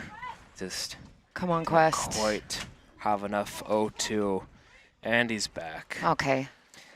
Very quick. He's okay. A little bit surprised. He's okay. He's laughing, kind of realizing what's going on. Yeah, see, he just said he thought he got it, he didn't get it. It's incredible that athletes will come out and do the full surface protocol and be like, why are you touching me to the safeties? That was close. You really can't feel it. That was, so the bummer. It's okay, Quest. Obviously, it's a bummer to have that. Looks like official from the judge, surface BO. It's a bummer, but also it was really close. That means he was just a hair off. It was not that much outside of what he was capable of. And again, this is a quick BO. If there's AIDA classes levels of severity and blackouts, and if it's, wait, let me see. I actually have the information for this. If everybody, hold on. 2 minutes to official top. Okay, after a mild BO, the athlete can't dive that day. That's obviously they don't want to dive after that. But if it's a moderate BO, it means one minimum BO is blackout. If it's a moderate blackout, then there's minimum one rest day. Sorry guys, I'm getting tired. And if it's severe, means that you're out of the competition early. So severe is basically a deep BO at 10 to 20 meters or recovery taking 30 seconds or longer. I would say that one was 0 to 15 seconds. So that just means he can't dive anymore today. And who wants to? It was that's the end of your dive. He just has a medical check the next morning and he's going to be back to diving after tomorrow. So not terrible. He's also been going through a lot with his body, so sometimes we can't control everything, right? Wishing Quest a wonderful, rejuvenating rest and coming back strong in 2 days for the next day of men's diving. Next up, we have Donovan Devet. Donovan is a lawyer, 57 years old, from Melbourne, Australia, and been freediving for 8 years, but the first time that I saw him here, he was feeling pretty sad, about a week ago, because he was just getting over some sickness, some kind of sickness. He told me this from a very close proximity too, and I was like, oh no. But he was saying that he was having some early turns. He was having trouble equalizing. But I mean, it's been 6 days and everything. He had some time to rest. So I'm hoping that he's fully recovered and ready for his dive to 57 meters in free immersion. 4, 3, coming up on his official top. Official top. 1. Avi's giving you a shout out in the comments, Donovan, so you can see later. And he is out of here, free immersioning to 57 meters, starting with big pulls and a little bit of glide and some relaxation in the pace, relaxation in the lower body. You can see the legs just kind of flowing with the natural rotation of the poles. Something interesting about him is that he was born and raised in Johannesburg in South Africa. That, if you don't know, it's 1,700 meters above sea level and 500 kilometers from the closest ocean.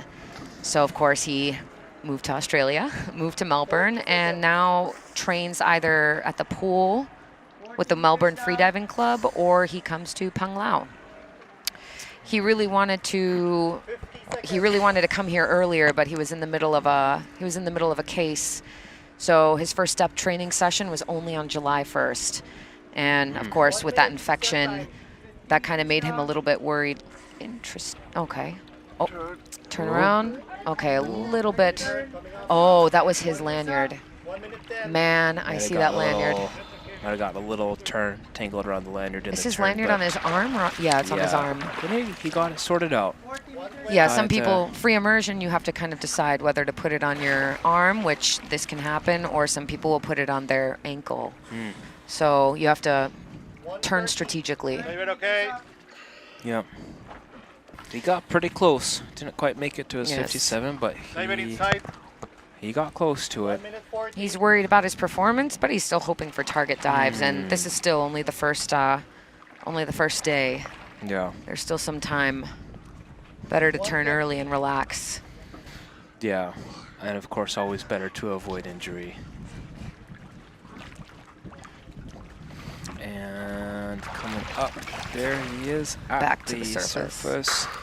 Looking confident. Confident, okay sign. Oh, looks disappointed though. It's okay, Donovan. It's all right, man. You showed up. You made it to 51. It's just you've already won at this point. Yeah. You've already won. He was even reconsidering doing the comp, and it's okay. It can just be training. It's a opportunity to get on dive eye. Good job, Donovan. All right. You know, Natalia Molchanova once said, like, my favorite thing. She said, "Life and death." Wait. Oh man, hold on. I have to look this quote up so I can. Yeah. 50. While you look that up, normally Donovan trains with the Melbourne Freediving Club or in Ahmed or at Superhome. Go ahead. And he used to play competitive tennis and squash and still plays tennis. I found that quote, and that one of my favorite quotes is, "Birth and death are important, but freediving competitions are just games for adults." It's a reminder to not take this stuff too seriously. We're all lucky to be out here and need to be gentle on yourself, be gentle on your body. Like, we've seen a lot of athletes today and yesterday that, like, it's quite inspirational. They've faced adversity or are facing adversity, and then they still come here. We can't always control everything, right? In our jobs, in our diving, in everything. We just heard that the next athlete is a DNS, so now we're just going to be talking to you for a while. Who was the next athlete? Oh, Michelle Fellini. Okay, Michelle Fellini was going to 60 meters constant weight bifins, but decided not to dive today. That's okay.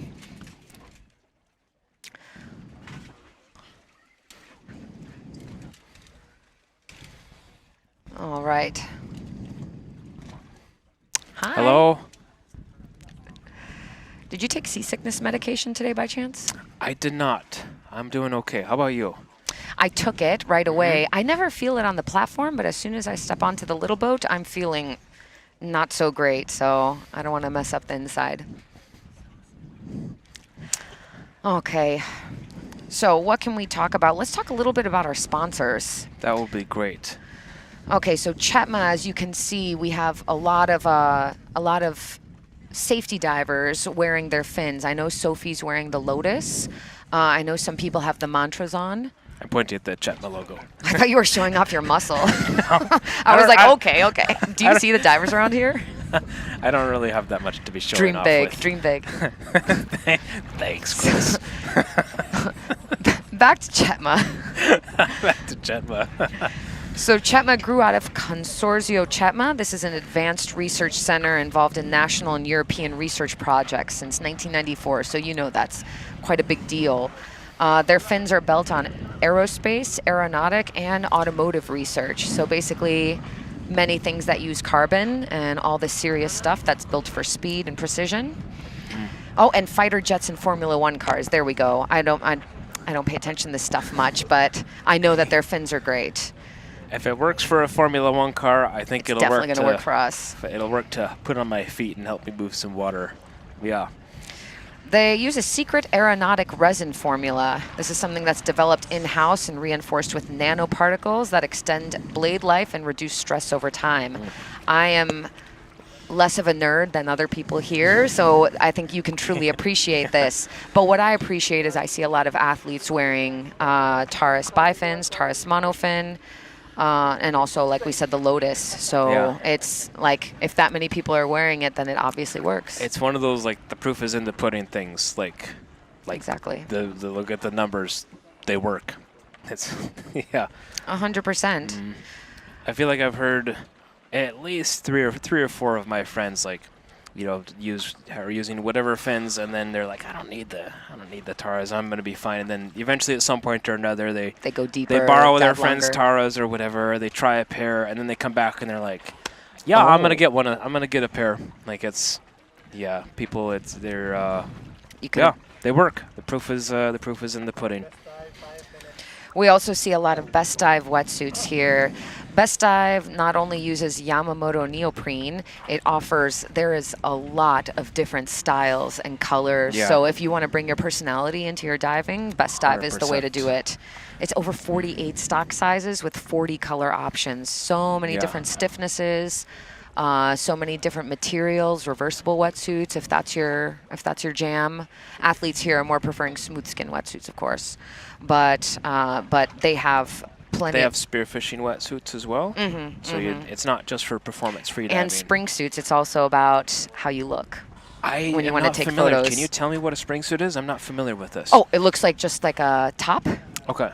For women, but maybe that has a pretty cutout or it has a nice design. But so it's meant for warmer waters. Okay. But looks pretty. Yeah. Yeah. Looks Best good. Dive has some great spring suits. So whether you want to set records or look good or chase fish or all the above, Best Dive's the way to do it. they got you covered, literally. Molchanov's is also having a full range of freediving gear, so you will also see if athletes aren't wearing Taurus monofin or Taurus bifins, it is very likely that they're wearing either the Pro Monofin 3 or the Pro Bifins 3 / I know this, I work for them, Pro Bifins 3 or the Hyper Bifins. Yes. Hyper Bifins have a the new monofin. one? Yes, they have a monofin foot pocket on there, so it's a lot more rubber on the side, and it's it gives it a nice, good bounce, and it helps you with the back kick. So front kick, everyone has a good front kick usually, and the back kick people chill out a little bit.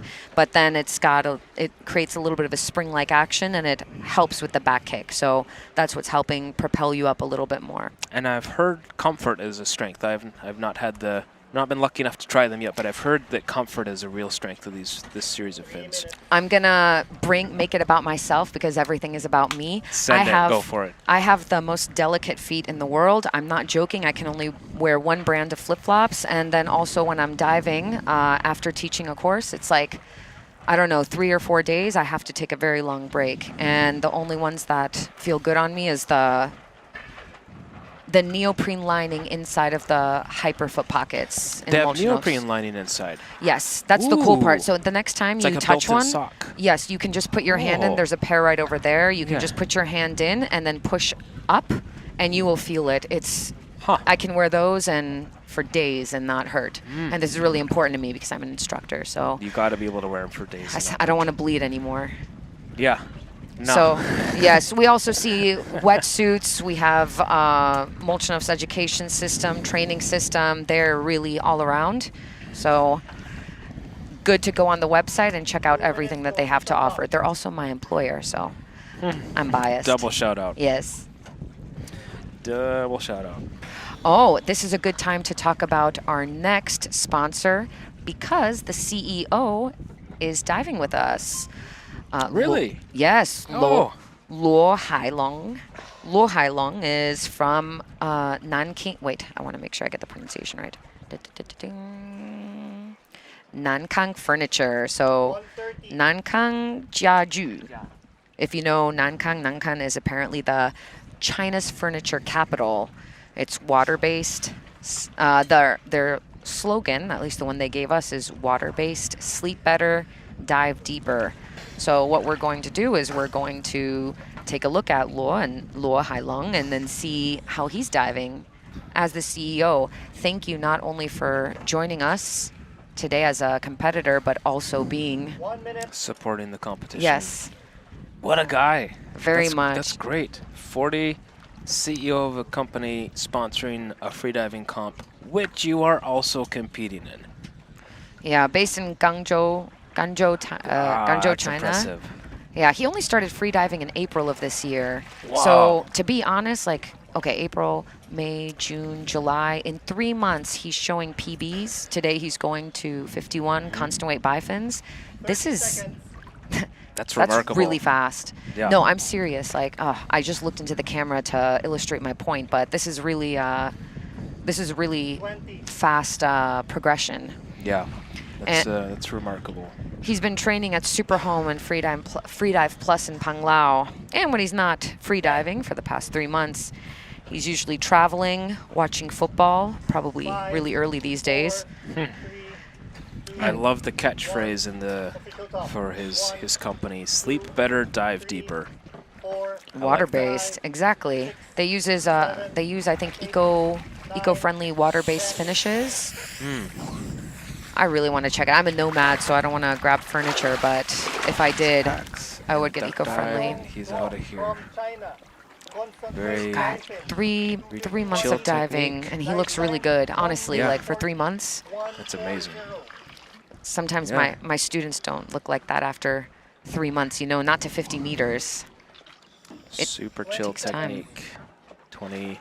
So the thing to note here is it didn't look like he was kicking very hard, but he's over a meter per second. So it's 30 seconds. to hit a meter per second is kind of like this gold standard. You know, like for bifins, that's a good number to aim for. For monofin, you want to be a little faster than that, but you don't have to be. In free immersion, a little slower than that. It's pretty normal. But he did a meter per second, and it didn't look like he was trying that hard, which the only way you can make that happen is with good technique. God, I hope he sticks with freediving. This is really, he looks not like he's been diving for 3 months. And we're not saying that because you're our sponsor. We're super serious. I swear. Yeah, same technique we saw on the way down, just this chill kick that doesn't look like he's working very hard, but he's making good time. He's on pace. His announced time was 1:40. He's got 25 meters to go in about 18-20 seconds, so he's on pace. Maybe 5 seconds behind, but pretty close to on pace. And still just doesn't look like he's working that hard. Yeah, looking great. Yeah, solid. 140. He's diving in is that a one-piece sweatsuit with a swim cap, right? Yes. Okay, so he's not scared of cold water. Or it's a hood, actually. One piece with a hood. Looks comfortable. I'm okay. Oh, very no good. slip off, okay sign. Yeah, solid. To say boss in Chinese would be Laoban. So Laoban. we can call him Laoban because Laoban. he is a Laoban. Attaboy Laoban. I think you would say Ataman Laoban. Ataman. Attaboy sounds like you're speaking to someone junior. I guess so. Oh, good job, Laoban. Yeah.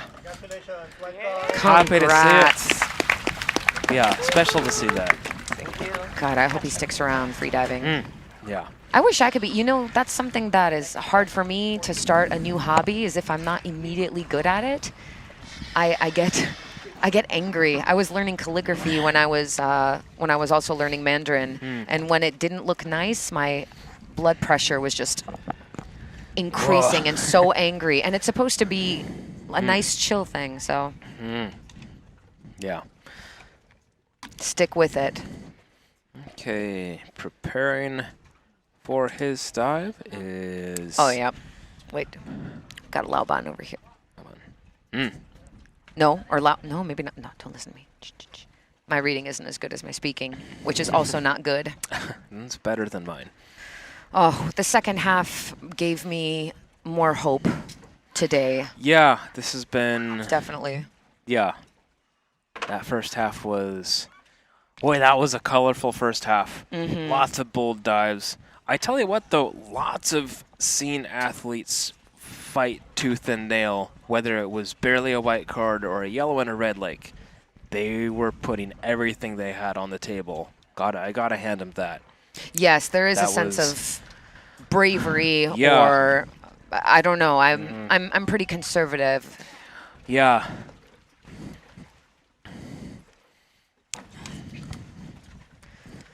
All right, next up we have Li Po. Li Po is from China, Beijing. Jeez, I'm so tired. he's 41. Your tired pronunciation's better than the best I could ever do, so don't worry about No, Pinky, my partner, the safety diver, likes to watch the live streams at night, and then she'll say, "Oh, you said this wrong," and I'm like, "Oh my God, don't!" I hate listening to myself. I don't know about you. So it depends. Li Po has started diving in 2016, completed 2, 3, and 4, and then became an instructor in 2017. How deep is he heading? Li Po is headed to 60 meters, sans fins, and that's he's got a dive time of 2 minutes and 45 seconds. Kind of one of the fun things about the way this comp is set up with the different disciplines throughout the day is you get, as the day, we go from deepest to shallowest. As we get towards the end of the day, you get these big no-fins dives kind of mixed in towards the end of the day. 60 meters, while it might not be setting a record, it is a big no-fins dive, so kind of fun to see this mixed in towards the end of the day. Yeah, that's work. 60 meters without fins is a lot of work, so looks like he started... did you already cover that? Started freediving. Yes. Okay. So he's training in... No, it's okay. It's getting towards the end of the day, guys. Yeah. Forgive us. He's training in Beijing in the pool, and then for depth, he comes over here to Panglao. And let's see, for 60 meters, no fins. He did attempt 58 meters in training, and happy to say he got a white card. 60 meters is his official, or his PB. Although, unfortunately, he says he's unhappy with his no fins this year. Did he explain why? Let me see. Big catches with his arms, catching a lot of water. I see. It's good technique. So for no fins, he says he has large hands and feet. He's 181 centimeters tall and a 185 centimeter wingspan. Size 46 feet. Okay, so like extra fins on there, but he's just getting older and heavier now, he said. 40's not old. Can somebody send someone to talk to these athletes? Chris, I feel a little bit old and I'm 37. Sorry. I don't. No, I just watched an athlete, 57-year-old athlete, go to no fins so deep and everything. It's not. Age is only in your brain. Look at him. Look at her. Cruising. Oh, he's chilling the free fall. Playing with his EQ Lots a bit. Of air left in the cheeks. One kick to get there and an early turn. Yeah, I saw him playing with it a little bit. Actually, I think mouthfill is an issue for him. He says it's very hard, equalization, and he dreams of equalization that works to 120 meters. Don't we all? Yeah. Yep. But he's still, at least he can be confident on the way up. Sometimes equalization is a hit and miss. This is probably something that many people would love to have control over because you can control your muscle gains, you can control your nutrition, you can control your exercise, but mouthfill is a different beast, unfortunately. But he's getting up to the last 15 meters of his dive. Safeties are surrounding him. You can see flexing his hands, little squeeze of the hands, just rallying some strength for the last couple cycles. Yeah, exactly. And reaching up. Let's get a strong grab. Yeah, he looks pretty stable. Fabulous. Is he losing feeling in his hands? I saw him do that a couple times. Oh, jellies, you know, it's the jellies. I bet he caught some jellies with his hands. Oh, somebody get him some vinegar. And I imagine you're moving them around so much, you're just catching them all. Oh, it's like Pokemon. Got to catch them all. All the jellies. It's like a spicy, itchy Pokemon. Oh, there's nothing worse than that. Yeah, I know that face. I feel what he is feeling right now. I know this feeling. Oh. Caught some jellies. Okay, yellow card. Yep. Good job, Lee boy. All right, strong on the surface. Like to see that. At least, I mean, no fins with an early turn. At least he was strong on the surface. He's made it back up okay. All right, switching the camera over. Now we have. Oh, this is a special one. This is the Filipino athlete competing in AFC this year. Our only Filipino athlete. Yes, luckily he was able to because I don't know if you guys know, for AFC we have a lot of people applied. I think registration, like within the first minute, was already like 100 or 150 athletes. So everyone was waiting by their computers and trying to play the fastest finger alert, and in the end, or playing the fastest finger game. Unfortunately, of course, they can only give limited spots to people based on first come, first serve, and then the rest, I think, were random draws. So it's very difficult to be guaranteed a position. But unluckily for someone, they dropped out. And then Henry Frédéric Riforial came. He is 34 and based actually here in Panglao. This is his home turf. He's been freediving for 3 years, competing for 1 year. And outside of freediving, he has a corporate job. He works Monday through Friday and preserves and guards his weekend for training depth. Loves scuba diving, photography, reading books, and watching movies. I've seen some of his photography, and this guy is talented. He is actually a very talented photographer. So recommend looking him up and giving him a follow on Instagram. It's worth checking out his work. Loves to cycle. I'm pretty sure I see this dude cycling all around the place. He rides his bike to get all around the island. Just kind of helps with his fitness. And keep giving some love in the comments, guys. Yeah. Yes. Go ahead. Oh, Henry just wanted to mention a shout out to, I'm sure that his family in Manila and in Bohol are watching. So chime in and send him your best wishes as he goes down, and then also keep the comments going strong. We got Maria and Sheena in here. There's a lot of love for Henry.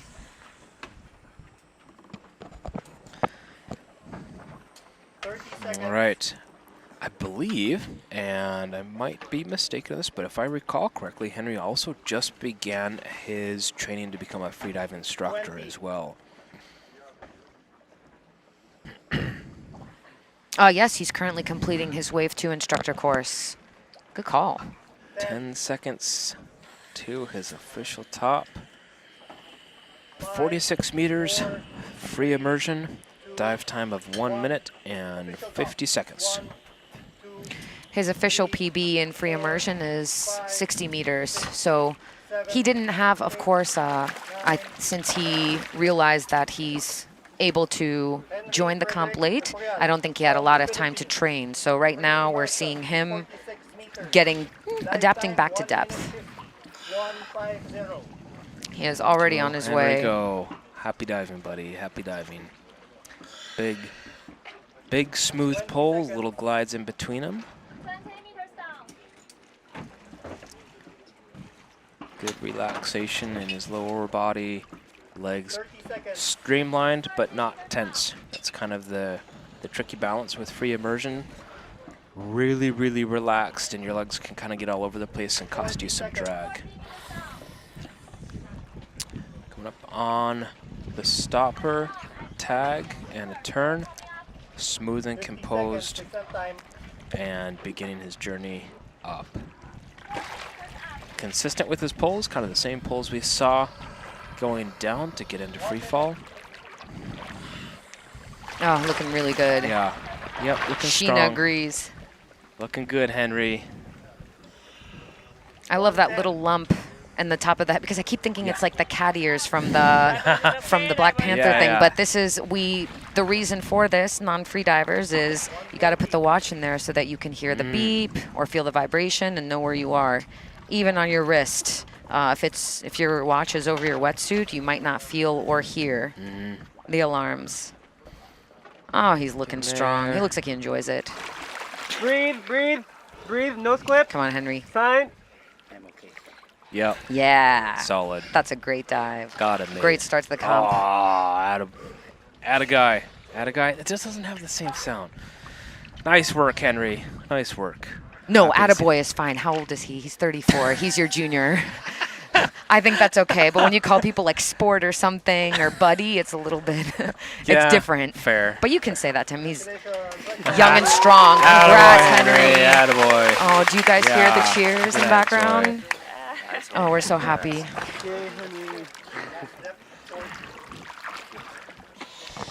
Nice dive to end at. We're on our last 2 dives now.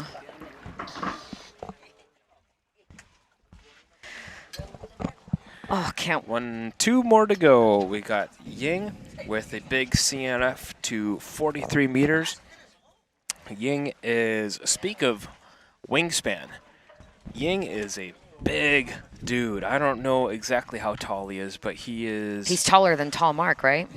He is a hair taller than Tall Mark, which, and if you know Tall Mark Marky, that means something. If you don't know Marky... I think he's 203 or 204 centimeters. He's tall. 6'7". No, I can't remember now. Yeah, 6'6" or 6'7". Mm-hmm. And Ying because is he always a little makes bit that taller. joke. So imagine, like, he could be playing basketball. Ying could be playing basketball, but he's here free diving. Yeah, he is. So Ying... Even better. Looking forward to seeing Ying's big and powerful technique in the CNF to 43. Ying is only 30 years old. He's from China, but based in Melbourne.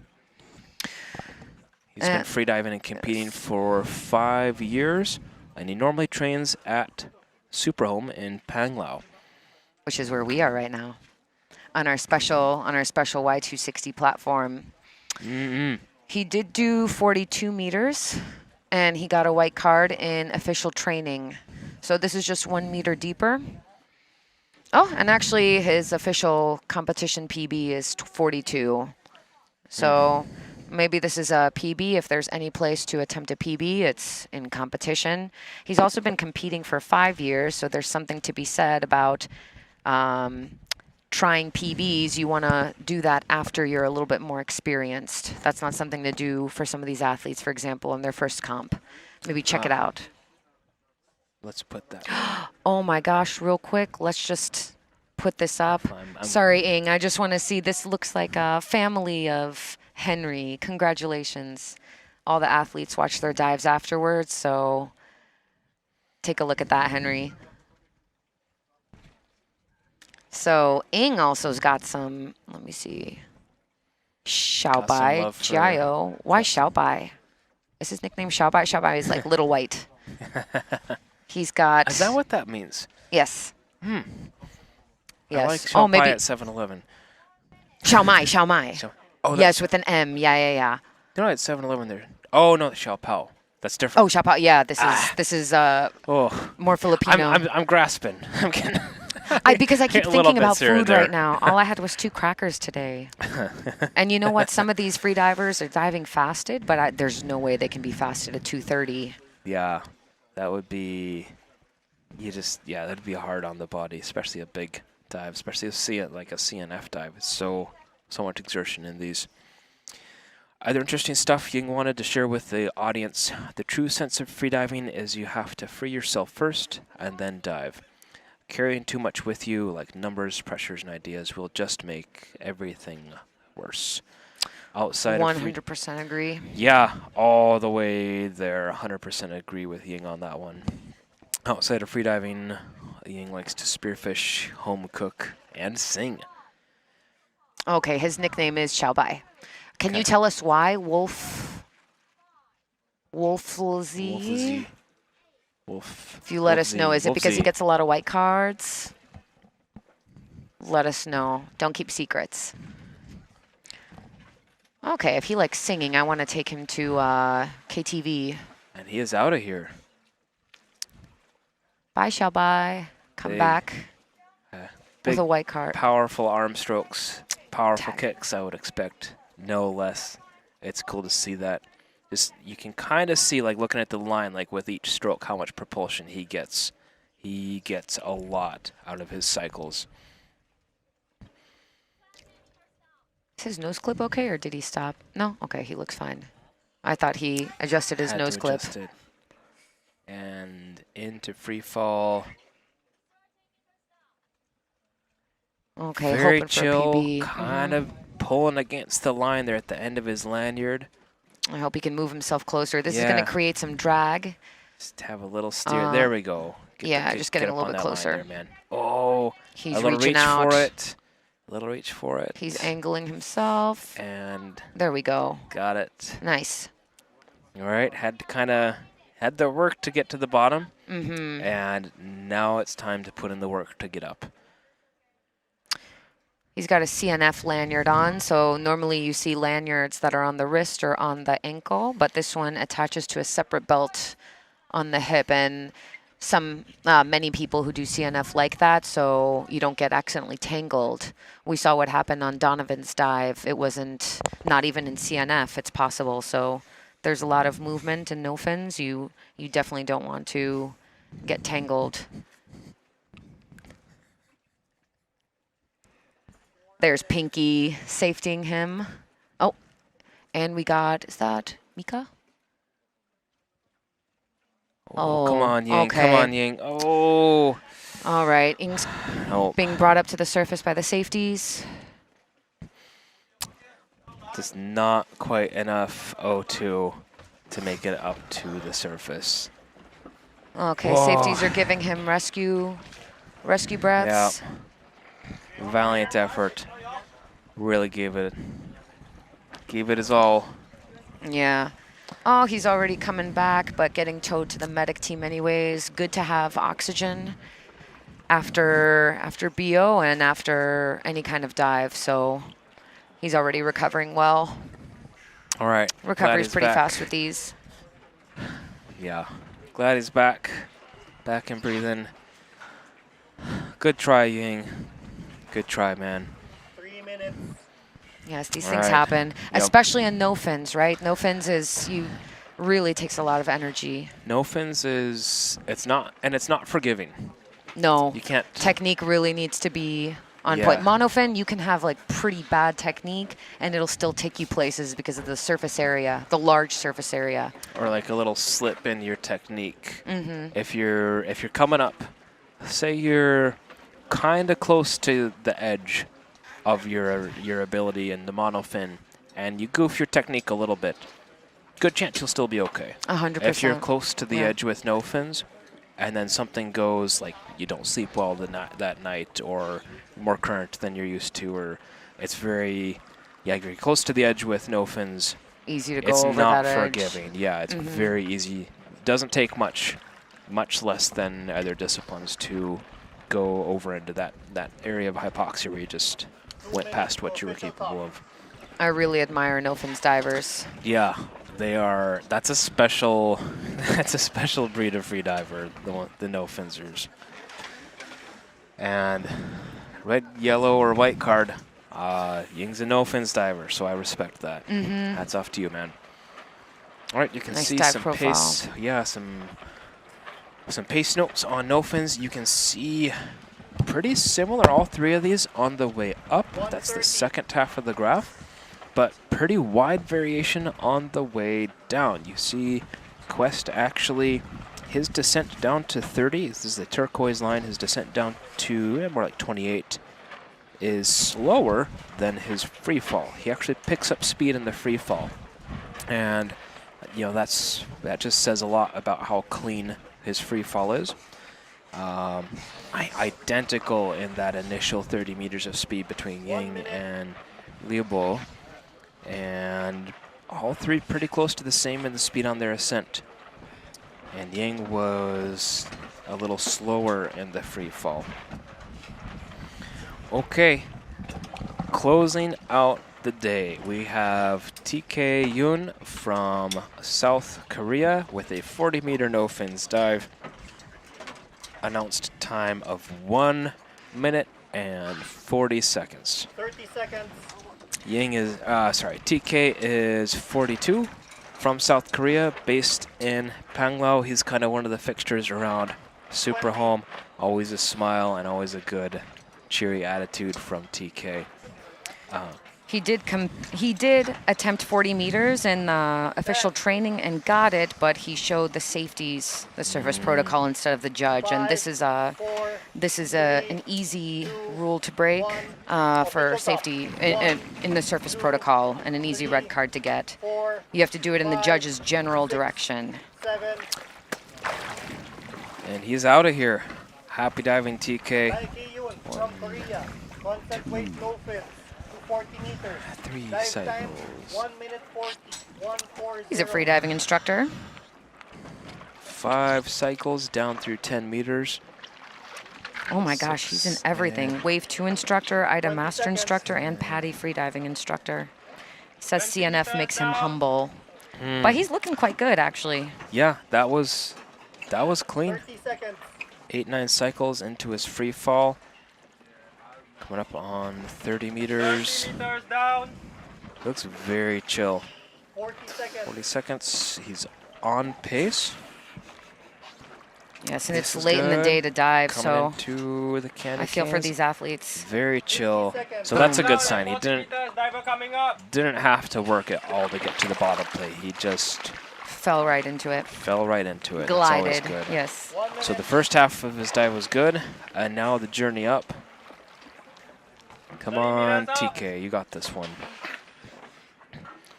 He looks good, but is there perhaps a little bit of current? Because they were both diving at an angle. Yeah, you can see how he's swimming towards the line, not completely parallel with it. So can't help but wonder if some afternoon current has picked up, which, especially for no fins, it's a lot more work when there's Gives current. it extra spice. Yeah. Right? A couple more cycles and you're there. Slowed down a lot since coming into positive buoyancy. Breathe, TK. Oh, he looks pretty composed. I'm okay. Yeah. Oh, hold on. Keep breathing, TK. Keep breathing. There you go. Keep focusing. Both hands on the line, man. Both hands on the line. Great judge in water. I can hear him too. We're also being in water judges, but excellent coming out. In water coaches. Oh my gosh. It's the end of the day. Yeah. And a white tag. But not for TK. Excellent. Does a white tag mean a white card? Yeah, white card. I like closing out the day like that. Look at that joy. Look at that joy and that smile. I think this is TK's first depth comp dive, too. Yes, you're right. How did we miss that? Oh my God, big first congrats. depth comp dive. And to do CNF for your first comp dive. And 40 meters. That's not an easy dive. No. Did you have a sponsor you wanted to shout out at the end? Or did you already do that one? Let me see. We already well, actually, if this was the last day and TK was done with his dive, he would be able to enjoy a very nice craft beer from Sideways. Unfortunately, it's the first day, so he cannot enjoy the casual third space where urban youth can drink, relax, and connect. I do love craft beer until I found out exactly how many calories are in craft beer. So this is definitely something to enjoy after the competition when calories have no meaning anymore. It is a brand that genuinely lives the freediving lifestyle from the inside, and it's great closing party energy. So tune in afterwards, and we will let you know how it goes.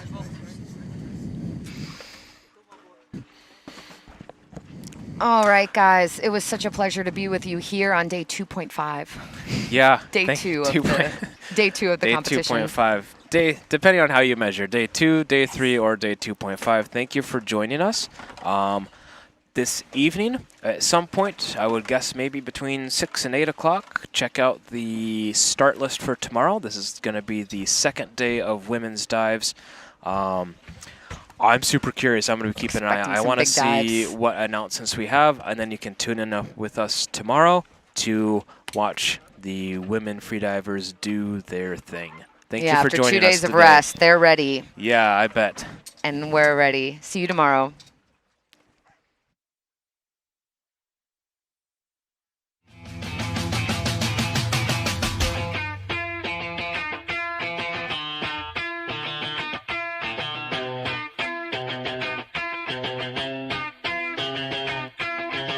Can't stop, addicted to the shindig. Chop, chop, it says I'm gonna win big. Choose not to life of imitation. Distant us into the reservation. Too funk the pistol that you play. Drifting on the west end. Knocked out before you better come to. Don't die, you know the truth is some do. Go write your message on the pavement. Felt so bad, I wonder what the wave meant. White heat is screaming in the jungle. Complete the motion if you stumble. Go ask the dust for any answers. Come back strong with 50 delegates. The world I love, the tears I drop to be part of the wave. Can't stop. Ever wonder if it's all for you? The world I love, the trains I hop to be part of the wave. Can't stop. Come and tell me when it's time to.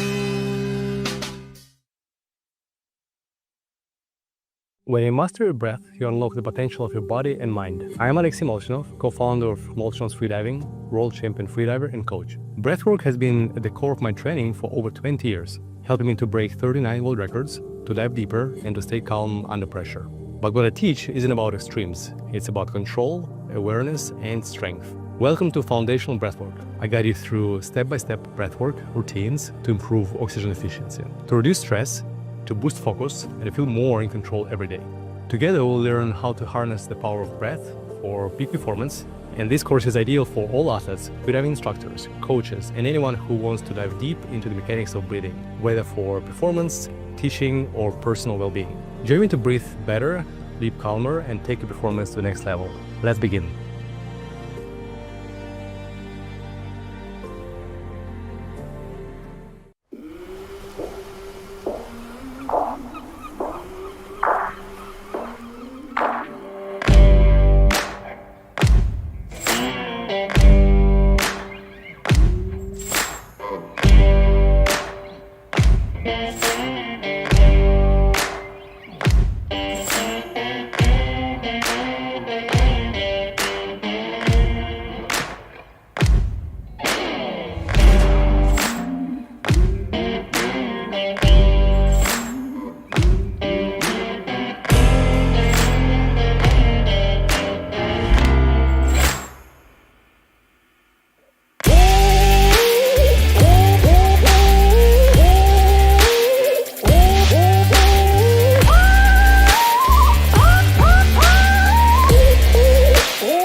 Best Dive specializes in the design, development, and production of high-quality wetsuits. With our own cutting-edge development center and production factory, we've developed more than 3,000 styles of wetsuits over 20 years of rich manufacturing experience. The Best Dive factory has a working area of over 25,000 square meters and nearly 200 employees, all working together to produce more than 160,000 sets of wetsuits and 300,000 pieces of accessories every year. 7. Professionalism, quality, speed, and scale are our core values. With freediving champion Jessie Liu as our global brand spokesperson, Alenka Artnik, William Joy, Stefan Randig, Fatima Kodak, and a number of other great athletes as our brand ambassadors, you can rest assured that our wetsuits are durable, robust, and world-class. We use 100% Yamamoto neoprene to ensure the comfort and durability of our wetsuits. We are honored to have exclusive license in China to use this world-class material. Our products have consistently gained popularity in Asian countries, and in 2018, Best Dive was awarded the title of most popular domestic brand in China at the Asia Dive Expo.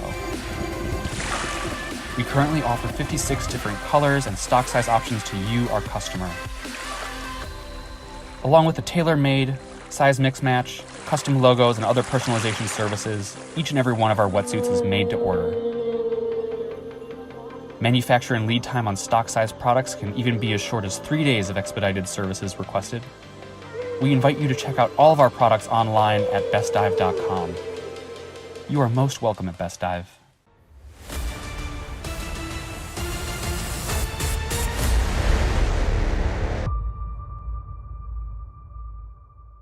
Glamour, runway, style, fame. She likes fashion.